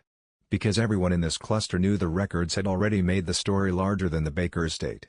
That was the final theft the site had tried to commit. Not only bodies, years, and families, but scale itself. If Dolby could be framed as isolated horror, then the dead stayed local and the guilty got to keep operating in plural elsewhere. The drives had broken that illusion. What lay in the tote was not simply evidence of one poisoned house. It was proof that the house had always been part of a distribution network for engineered dependency and deniable grief. No extraction helicopter could make that small again. Mia stood. You said retrieval chatter mentioned other sites. It did. And the drives? Chris looked at the tote, then at the storm canal, then back to the people who had bled to carry that weight out. They're not disappearing into a quiet vault. Adrian heard the significance immediately because he had spent the whole night expecting larger institutions to respond to truth the way frightened systems usually did: compress it, compartmentalize it, own the access path, and rename the burial process as procedure. Chris was not promising purity. He was promising friction against disappearance. In rooms shaped this badly, that counted for more than ideal language ever could. Zoe raised one eyebrow. Generous claim from a man in command gear. Chris didn't bother defending the uniform. Instead he gave the more dangerous answer. Come see. That landed differently on each of them. For Ethan, as threat and opportunity both. For Zoe, as probable bureaucratic treachery until proven otherwise. For Mia, as the first possible vector in which confession might become action instead of merely burden. For Adrian, as exactly the sort of broader room Eveline had warned him about and he had already named as a risk. Good. Fear that specific could at least be examined. The storm intensified. Somewhere behind them, the last standing section of the Baker property gave way and slid into the water with a sound like a whole chapter tearing out of the earth. No one turned to watch. They had seen enough of that house already. There was nothing theatrical about turning away. It was the simple exhaustion of people who had used every available resource of attention on survival and had nothing left for ceremony. The house fell into the water. The water was already full of everything the house had always been: the preserved wrong of it, the corporate packaging, the human cost dressed up in domestic fiction. Let the swamp have it. The swamp had been there longer and would be there after. Adrian watched the water instead of the collapse and thought about Deputy Morellas again, not the death specifically but the moment he had arrived at the estate's edge with his radio and his stubborn persistence and his fundamental inability to process how far outside normal jurisdiction this situation already was. He had kept trying to apply procedural frameworks to a biological nightmare because that was the tool he had and he was the kind of person who used the tools he had until the last possible moment. He had respected that. He still did. It was worth naming, even without audience. He named it quietly and let the water have it too. Chapter 134. The service road out of the swamp looked impossible until the truck lights found it. 2 armored carriers and 1 medical transport crawled down the raised gravel lane through rain and uprooted cane, their headlights cutting white cones through the storm. Men and women in patched containment gear moved around them with the exhausted speed of people who had already been awake through too much crisis to waste drama on one more. For Adrian the sight should have meant safety. Instead it triggered a complicated nausea. Institution. Procedure. Classification. The future where what he had become got assigned a file number and a tactical value. He felt chosen loyalty react like a wound around that possibility. Not because belonging to larger work was inherently wrong. Because he now knew how easily usefulness could be used as a prettier word for ownership. Chris noticed his hesitation as they approached the lead carrier. If you're deciding whether to bolt, he said without judgment, pick before the medics see the blood count on your shirt. Adrian almost laughed. Always this warm. Only with people who jump onto bioweapon rafts. Fair. Very fair. Mia was walking just ahead of them now with Ethan on one side and Zoe on the other. The 3 of them held in temporary truce by fatigue, evidence, and the fact that they had all seen one another choose correctly under pressure too many times to retreat back into easier caricatures. One medic tried again to take the serum case from Zoe. She stared him down until he quietly revised his plan. Another offered Ethan treatment for the jaw cut and took one look at Ethan's face before wisely framing it as a suggestion rather than an instruction. The rear carrier doors opened. Inside, instead of a clean evacuation bay, Adrian found a field operations compartment with map screens, temporary deacon rigs, and a hard case table already cleared for the Dolby records. Chris had not lied. He was not trying to vanish the proof before they could see where it went. That mattered. Not enough to erase suspicion. Enough to complicate it. Mia climbed in first and set the drive block on the table like a sacrament no god deserved. Chris followed. Ethan boosted Zoe in with one hand and then got in himself. Adrian remained in the rain 1 second longer, looking back toward where the house had been. Nothing remained above the tree line but smoke, storm, and a red emergency flare still burning crookedly in the swamp as if one bad memory had refused to evacuate on schedule. Chris's voice came from inside the carrier. If you want to stand in the rain processing symbolism, fine. But do it after we copy the only thing proving this site wasn't a one-off. Again that rude almost mercy. Adrian climbed in. The door sealed. For the first time all night they were inside a room not controlled by Eveline, Lucas, or the house. The absence of manipulation felt so strange it almost qualified as grief. Chris slotted the drive into the field reader. Route maps bloomed across the screen. Gulf shipping lanes. Safe houses. Secondary households flagged for emotional viability. Dormant sites. One active red line stretching from Louisiana outward toward operations no one in the carrier had names for yet. Ethan stared. Jesus. Zoe leaned in over the table despite the medic trying to check her vitals from the side. How many? Chris's technician, pale and suddenly very awake, scrolled through the extraction headers. More than one network. More than one country. Some dormant. Some abandoned. Some. He stopped and swallowed. Some updated in the last 18 months. Mia closed her eyes briefly. Not in shock. In confirmation. They expected to lose Dolby eventually. Chris nodded once. Looks like it. Adrian stared at the branching routes and felt the night stretch outward into a shape he had not wanted but had, perhaps, been heading toward since the freeway pileup. The Baker estate had not been a singular nightmare. It had been a failed node. One room in a larger house. And he, with his scarred healing and his new understanding of what structures did to people when they confused function for care, was now standing at the edge of that wider architecture whether he wanted to or not. He did not know yet if he would step into that fight. He only knew he could see it. The carrier lights caught his face through the window as the convoy navigated the last bend before the service road straightened, and in the brief illumination Mia looked at him once, not urgently, not with a particular focused intensity of crisis, just with the ordinary attention of someone trying to read how a person was doing now that the doing was finally optional. He let himself be read. He was not sure what she found but her expression shifted in a direction that was not alarm, which he decided to count as reasonable outcome. The carrier hit the paved road and the vibration changed under them. Smoother. More predictable. Civilization noise. The specific sound of infrastructure that had been maintained by people who did not know it was possible for the world to contain Baker estates and bioweapon children and men who could not stop healing. He pressed his forehead briefly against the window glass and let the cold of it reach him. Outside, parish roads stretched through rain-flattened cane and oak rows toward towns that still had diners and gas stations and arguments about football. He had existed in that world 4 days ago. He could probably find his way back to something adjacent. Not the same. Adjacent. Which was its own kind of sentence. Chapter 135 The medics finally cornered them through attrition. Not all at once. One blood pressure cuff here, a field bandage there, and 4 offer refused by 3 separate people until the medic learned to ask one sentence better. By the time the carrier was rolling out of the swamp road and onto higher ground, the operations compartment had become a compromise between triage station and war room. Zoe let them rewrap the leg only because the field table gave her a better angle on the maps while they worked. Ethan accepted a steri strip closure on the jaw and acted like that did not count as cooperation. Mia took antibiotics, refused a sedative, and allowed only the most basic blood draw after watching the vials get labeled with her own eyes. Chris said nothing during any of this and, by saying nothing, earned more trust than a dozen official reassurances would have bought. Adrian was the hardest problem. The medic assigned to him, a woman with the expression of somebody who had spent years learning how to treat dangerous things without letting fear make her stupid, looked at the pale branching scars under his skin and then at the irregular closure on his flank. I need to know if what I'm seeing is infection, treatment artifact, or baseline now. Adrian appreciated that baseline now had been offered as an option. All 3 would be honest in different ways. She did not smile. Try again. Mia answered for him before the moment could become performative. Pattern dead in a regenerative system after direct hostile biopattern conflict. Not contagious by casual contact as far as I know. Not stable enough to dismiss. The medic blinked once, looked to Chris, then back to Mia. I'm going to write all of that down and understand maybe 40% of it.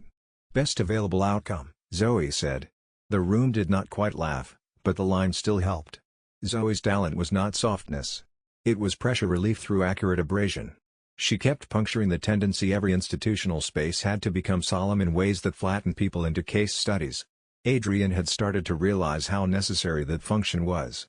Without someone willing to sneer at the script, even good intentions began to sound like intake forms. The medic cleaned Adrian's flank wound anyway and did not comment on the way the skin resisted conventional closure, as if the regeneration was now suspicious of outside assistance. That, more than pain, unsettled him.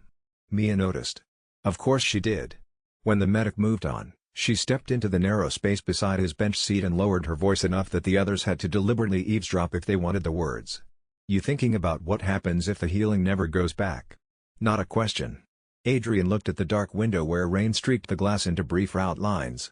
I'm thinking about what I am if endurance stops being clean. Mia leaned one shoulder against the equipment rack and took the sentence seriously enough not to soften it. You were never clean. None of us were. We were human first and then damaged in very specific directions. He let out a breath that might have been a laugh in a healthier story. You're weirdly good at pep talks that make everything morally harder. I know. That was not apology. It was craftsmanship. Ethan, from the map table without looking back, said, "She's right." Zoe made a dry sound. "Congratulations. The support group is becoming insufferably functional." Chris kept his eyes on the route data and spoke as if addressing the maps, not them. "Function's underrated." The line changed the room in some small real way. Not because it solved anything.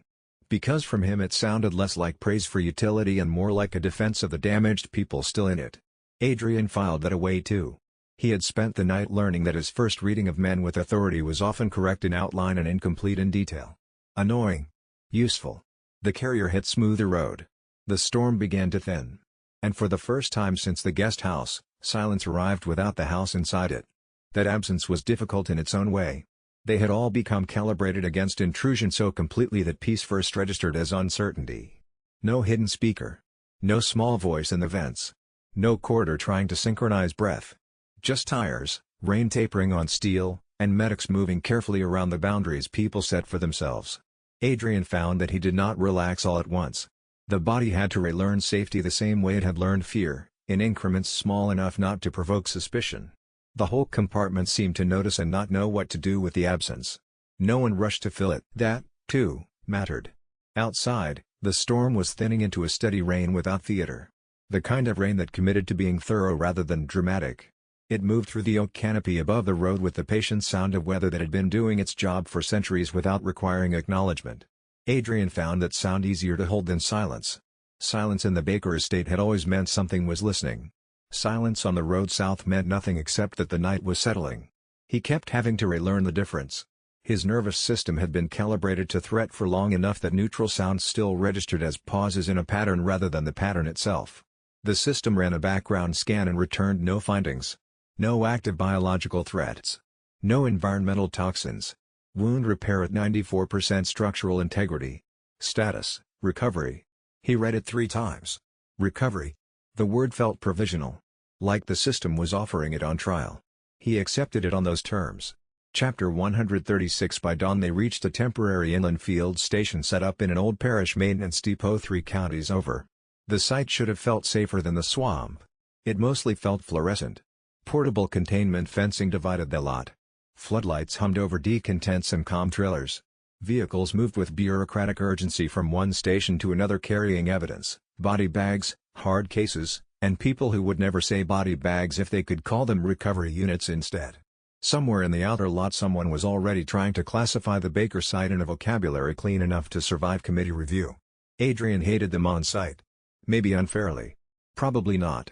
Chris brought them through the side entrance instead of the main processing lane, bypassing 2 uniformed officials and 1 field analyst whose questions had the smell of chain of custody language before they were even asked. "You always this charming to your own people," Adrian murmured. Chris didn't slow. "Only the ones who think paperwork makes them safe." That, again, bought him more grace than he'd likely intended. The side room Chris took them to was small, ugly, and blessedly free of observation glass. Fold-out cots. 1 field table. Coffee in a steel urn old enough to have survived multiple morally ambiguous administrations. A whiteboard on the wall with weather notes half erased under fresh response codes. "This is not official intake," Chris said. "It's where you wait before deciding whether official intake gets to know everything." Zoe looked around the room and then at him. "I am alarmingly close to liking you." "Don't start now." Mia set the remaining evidence on the table and studied Chris the way she had once studied trap logic in Lucas's rooms. "Why are you helping us route around your own command chain?" He answered without fidgeting. "Because I have enough years in this work to know the difference between containment and burial. And because the files you brought out aren't just evidence of a site." He tapped the drive block once. "They're proof somebody expects this to happen again." Ethan folded his arms. "So what, we join your war room?" Chris met the challenge cleanly. "No. You sleep, eat, get treated, and decide what part of the truth you can still carry on purpose. After that, maybe we talk." That was such a fundamentally decent answer that it made the room suspicious. Appropriately. One medic came in with deacon supplies and stopped at the sight of the whole group staring at Chris like an ethics test. "Bad time?" "Always," Zoe said.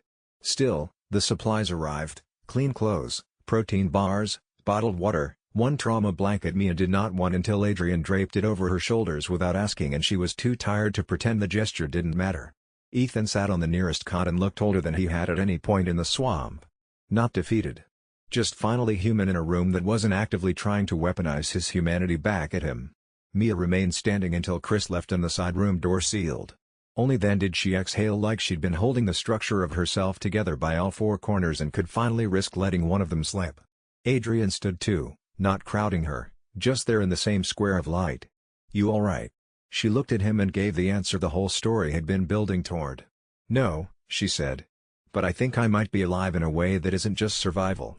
That line went through him harder than any blade the house had managed. Because he knew exactly what she meant. Because he wanted it too. He looked at the fluorescent ceiling, the ugly cots, the coffee urn, the ugly obvious field station of it all, and thought with almost hysterical gratitude that maybe the most human room in the whole story was this one, temporary, and therefore honest in a way the Baker estate had never managed to be. The estate had committed to its fiction. Every wallpapered cavity and staged dining room and nursery spine access tunnel had been insisting on permanence, on the idea that the family, the mold, the obsession were structural realities that a person could learn to live inside rather than survive through. The field station made no such claims. It was clearly a temporary measure by people who knew disasters ended and needed somewhere to document the end. He found he could breathe in it. Mia sat beside him with a paper cup of terrible coffee and he noted, clinically, that her hands were steadier than they had been on the carrier. The mold was losing ground in her body, the serum's effect visible now in small observable ways, color returning, the particular flatness in her eyes when Eveline's influence reached through finally gone. She was her own face again. He had learned what that looked like enough to recognize its return. "Coffee's bad," she said. "I know. It's good that it's bad." He thought about that for a moment. "Yeah," he said. "It is. Unromantic, and not asking anyone to stay longer than they chose." He exhaled once. Long. The kind of exhale that was not breath management but completion, the body deciding it had finished performing alertness for people who were no longer trying to kill him, at least not in this specific room, at least not tonight. The field station hummed around its own routines. Fluorescent ballast. HVAC cycling on its schedule. Someone in the far room typing with two-finger urgency. Ordinary infrastructure doing ordinary things. He decided to count that as enough. Chapter 137. Sleep did not arrive. Not immediately. The body clock could not be bullied back into decency after a night like that. Instead they existed in the side room for 3 hours of grey dawn, trying not to become strangers now that the house had stopped forcing intimacy through catastrophe. Zoe sat at the whiteboard and copied route names off the drive printout in 3 separate columns: active, dormant, and suspected liars. The labels were not procedural. That was why they worked.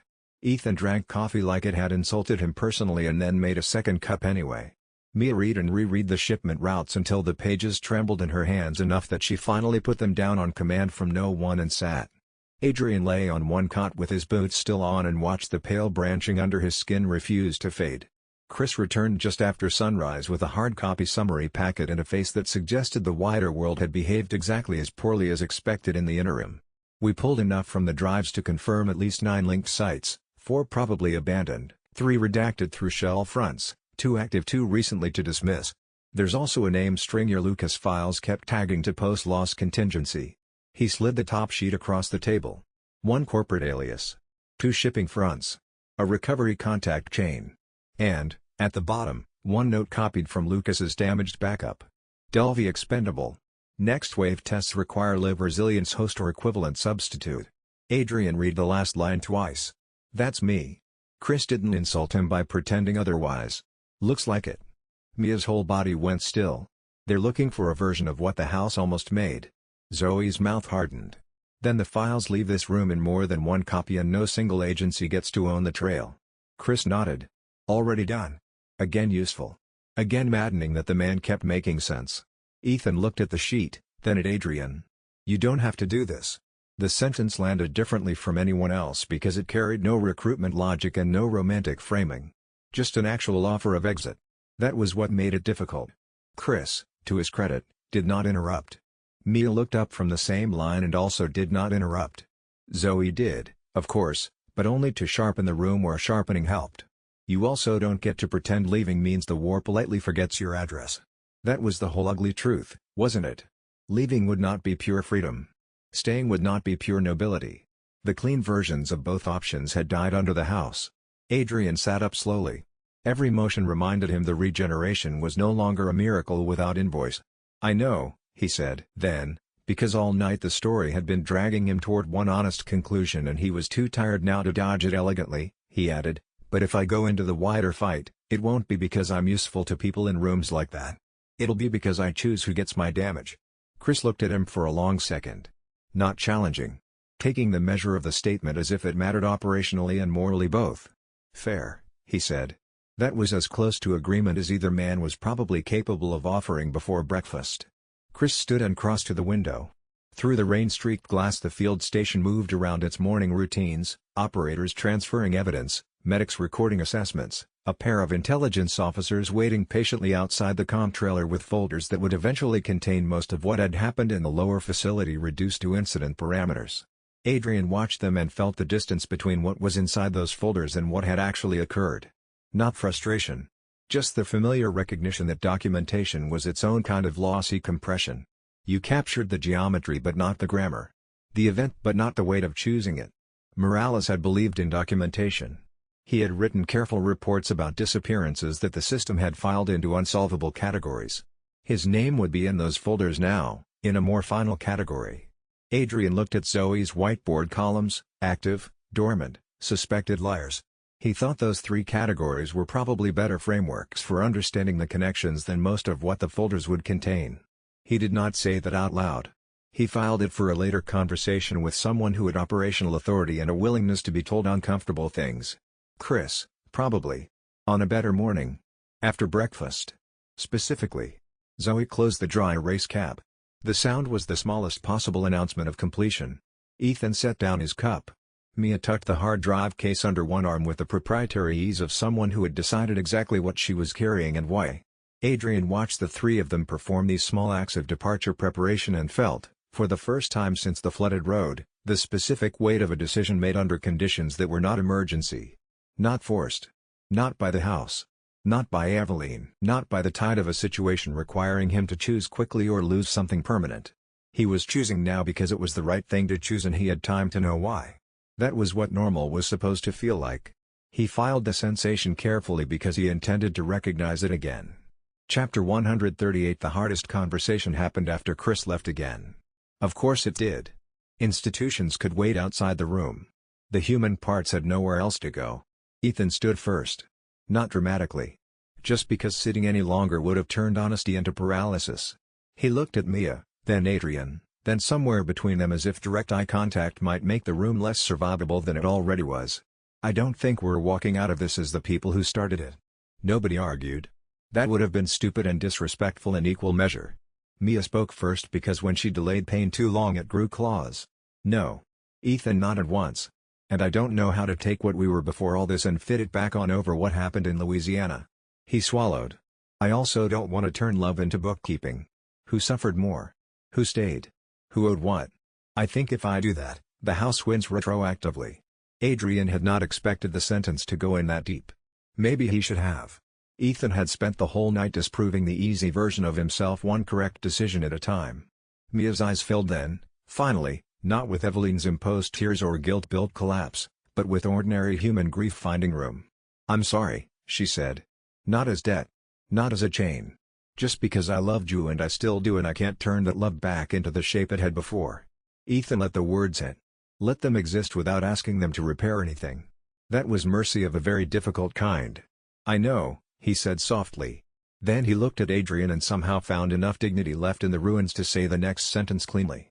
"Take care of her in a way that leaves her room to leave you." Adrian felt something in his throat go tight enough to hurt. "I will." Ethan nodded. That was all. No handshake. No masculine performance of resolution.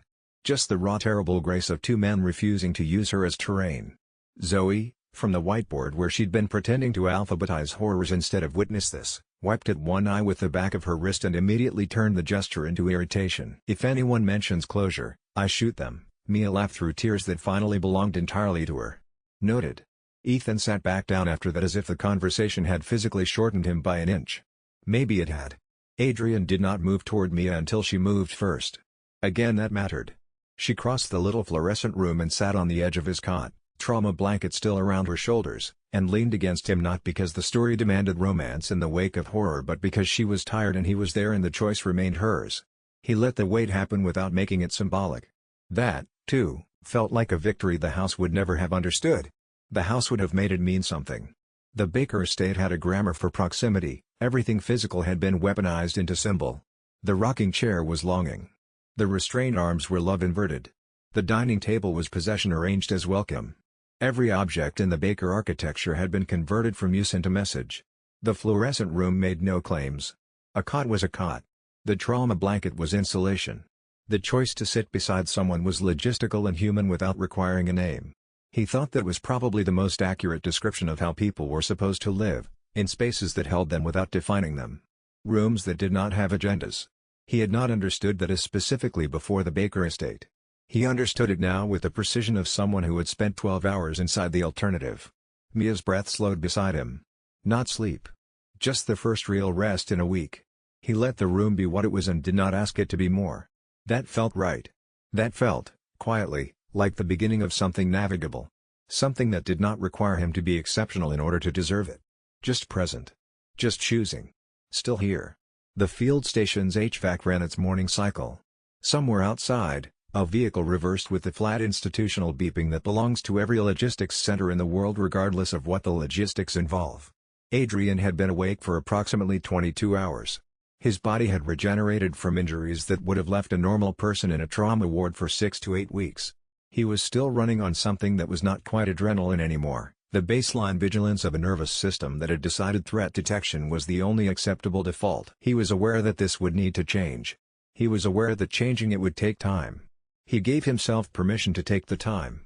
Mia's weight against his shoulder was real and present and completely uncomplicated by anything the house had tried to use it for.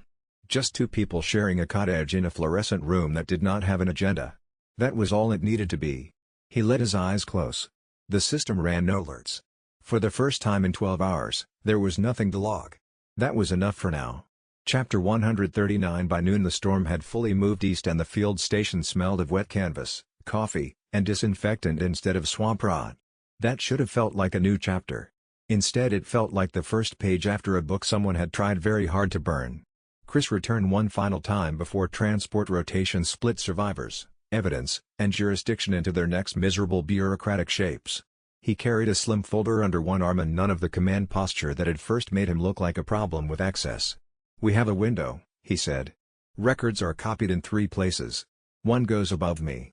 One disappears where it won't be quietly edited. One stays with you if you want it." Zoe immediately held out her hand. "I want it." Chris gave her the drive without argument.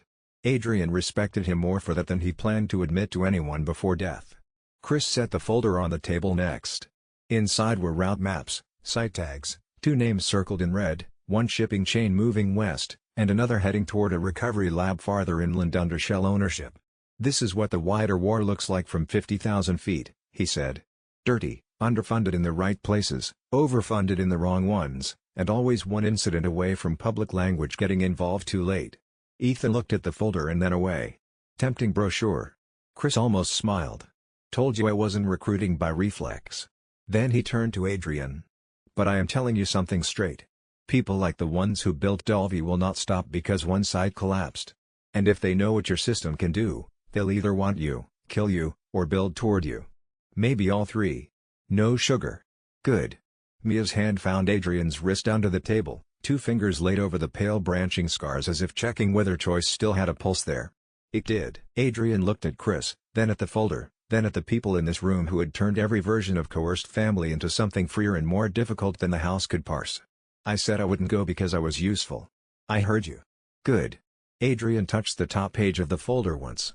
"Then if I step into this, it's because I don't want another house built out of the same lay." Chris held his gaze and nodded. "That's the only reason worth much." Mia squeezed his wrist once. "Not steering. Witnessing." Ethan looked at both of them and then at the routes spreading out of Louisiana like veins leading to future mistakes. "If more of these exist, somebody has to hunt them." Zoe leaned back in the chair. Look at us. Accidentally becoming a task force. Speak for yourself, Ethan said. I just did. The room didn't laugh. Not because the line wasn't good. Because they all felt the truth under it. Whatever came next would not be normal life resuming. Normal had been broken in the guest house and buried under the final chamber. What remained was choice. Complicated, scarred, ongoing. Which was somehow still the better bargain. He believed that. Not easily. Not without the awareness that belief of this kind was work rather than conclusion, something you had to keep choosing rather than something that arrived and stayed. He had watched the Baker estate make its own kind of choice, or had it made for it, and had seen what happened when people and places stopped being able to distinguish between those two things. The mold had not conquered the Bakers through force. It had colonized the boundary between what they wanted and what they were willing to permit. The distinction between choosing and being unable to stop was the whole moral distance between the estate and everyone who had survived it. He intended to keep that distance. That was not a comfortable intention. It required paying attention. It required noticing when proximity to certain institutions began to feel like inevitability. It required being willing to say not yet or not like this to people with legitimate authority and compelling arguments. It required, in short, the exact kind of stubborn clarity the regeneration system had been rewarding him all along. He almost told the system he finally understood its pedagogical method. Instead he finished the coffee. The storm kept moving east, and the first thing that had looked like a next step waited at the end of the road without requiring him to arrive at a run. He could walk to it. That was new. He intended to. The room around them had the quality of spaces that exist between things, not an ending and not a beginning but the specific hinge moment where both were possible. Chris's folder sat on the table where he had left it. The hard drive case leaned against Zoe's chair. Ethan stood at the window with his hands in his pockets and the expression of a man deciding not to ask for more than what was available. Adrian thought about the moment in the mold pit when the system had given him biohazard reclaimer rank. He thought about the moment in the processing area when outlasting had proven more useful than overpowering. He thought about all the times in the last 12 hours when the right answer had been to keep choosing the same basic thing in the face of everything that made the choice difficult. Choose the person over the institution. Choose the honest conversation over the clean exit. Choose the complicated future over the certain cage. He could do that again. The room sat with the decision. The storm continued east. Chapter 140. They left the field station before sunset. Not together in the naive sense. Not as a single convoy rolling toward one triumphant horizon. Real life, even after biohazard nightmares, remained less cinematic than that. Chris's people split the evidence chain and moved the Dolby files toward three separate destinations, one official, one deniable, one carried under Zoe's uncompromising guardianship in a plain hard drive case that looked too boring to hold anything this dangerous. Ethan chose a different transport heading west for treatment, debrief, and a future none of them were arrogant enough to narrate cleanly for him. Before he got in, he stopped by Adrian and Mia's vehicle and leaned in through the open door. "Don't waste the life you just argued into existence," he said. Mia nodded. Adrian answered for himself. "You either." That was enough. He respected the shape of the goodbye precisely because it refused melodrama.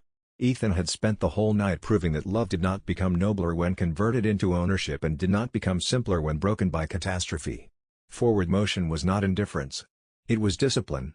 Another kind of refusal to let the house write the final grammar for them. Ethan stepped back. No backward glance. Not because he felt nothing. Because some endings deserve the dignity of forward motion. Zoe, refusing every suggestion of a softer recovery lane, hitched herself into the rear of the same carrier Adrian and Mia were taking to the next secure site. She had one boot propped on a field case, one hand on the drive, and the expression of someone who had accepted that fate had become a badly organized filing system and she'd be supervising it from now on. "If either of you get romantic in earshot," she said, "I am opening the door at speed." Mia actually smiled. "He'll be heartbroken. He's regenerative. He'll manage." Adrian looked out the window as the convoy rolled onto the parish road and the last of Louisiana's wet gold evening light cut under the storm shelf, turning puddles into brief mirrors.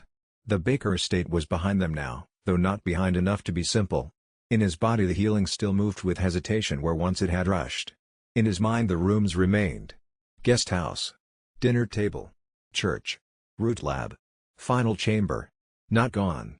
Integrated in the only way that felt honest, as places survived and therefore owed some future use that was not repetition. Mia rested her head against the side panel for a while, eyes half closed, then turned toward him with all the exhausted openness the house had tried and failed to counterfeit. What kind of life does a man who dies badly and keeps getting up even want? He thought about the folder in the front seat, about the route lines stretching outward, about Chris's too honest command voice, about Ethan refusing bookkeeping, about Zoe weaponizing literacy, about Morales and Elise and the whole ugly miracle of people still choosing correctly in ruined rooms. Then he answered with the only thing he trusted enough to build on. One where getting up still belongs to me. Mia studied him, then nodded slowly. Good. Mine too. Outside, the convoy passed a flooded field where the stormlight had broken open just enough for one strip of sky to show clear blue beyond the dark.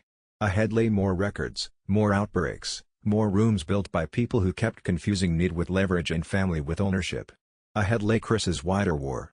Ahead lay all the unfinished threads Lucas had laughed about and all the sights Delvey had only gestured toward before it died.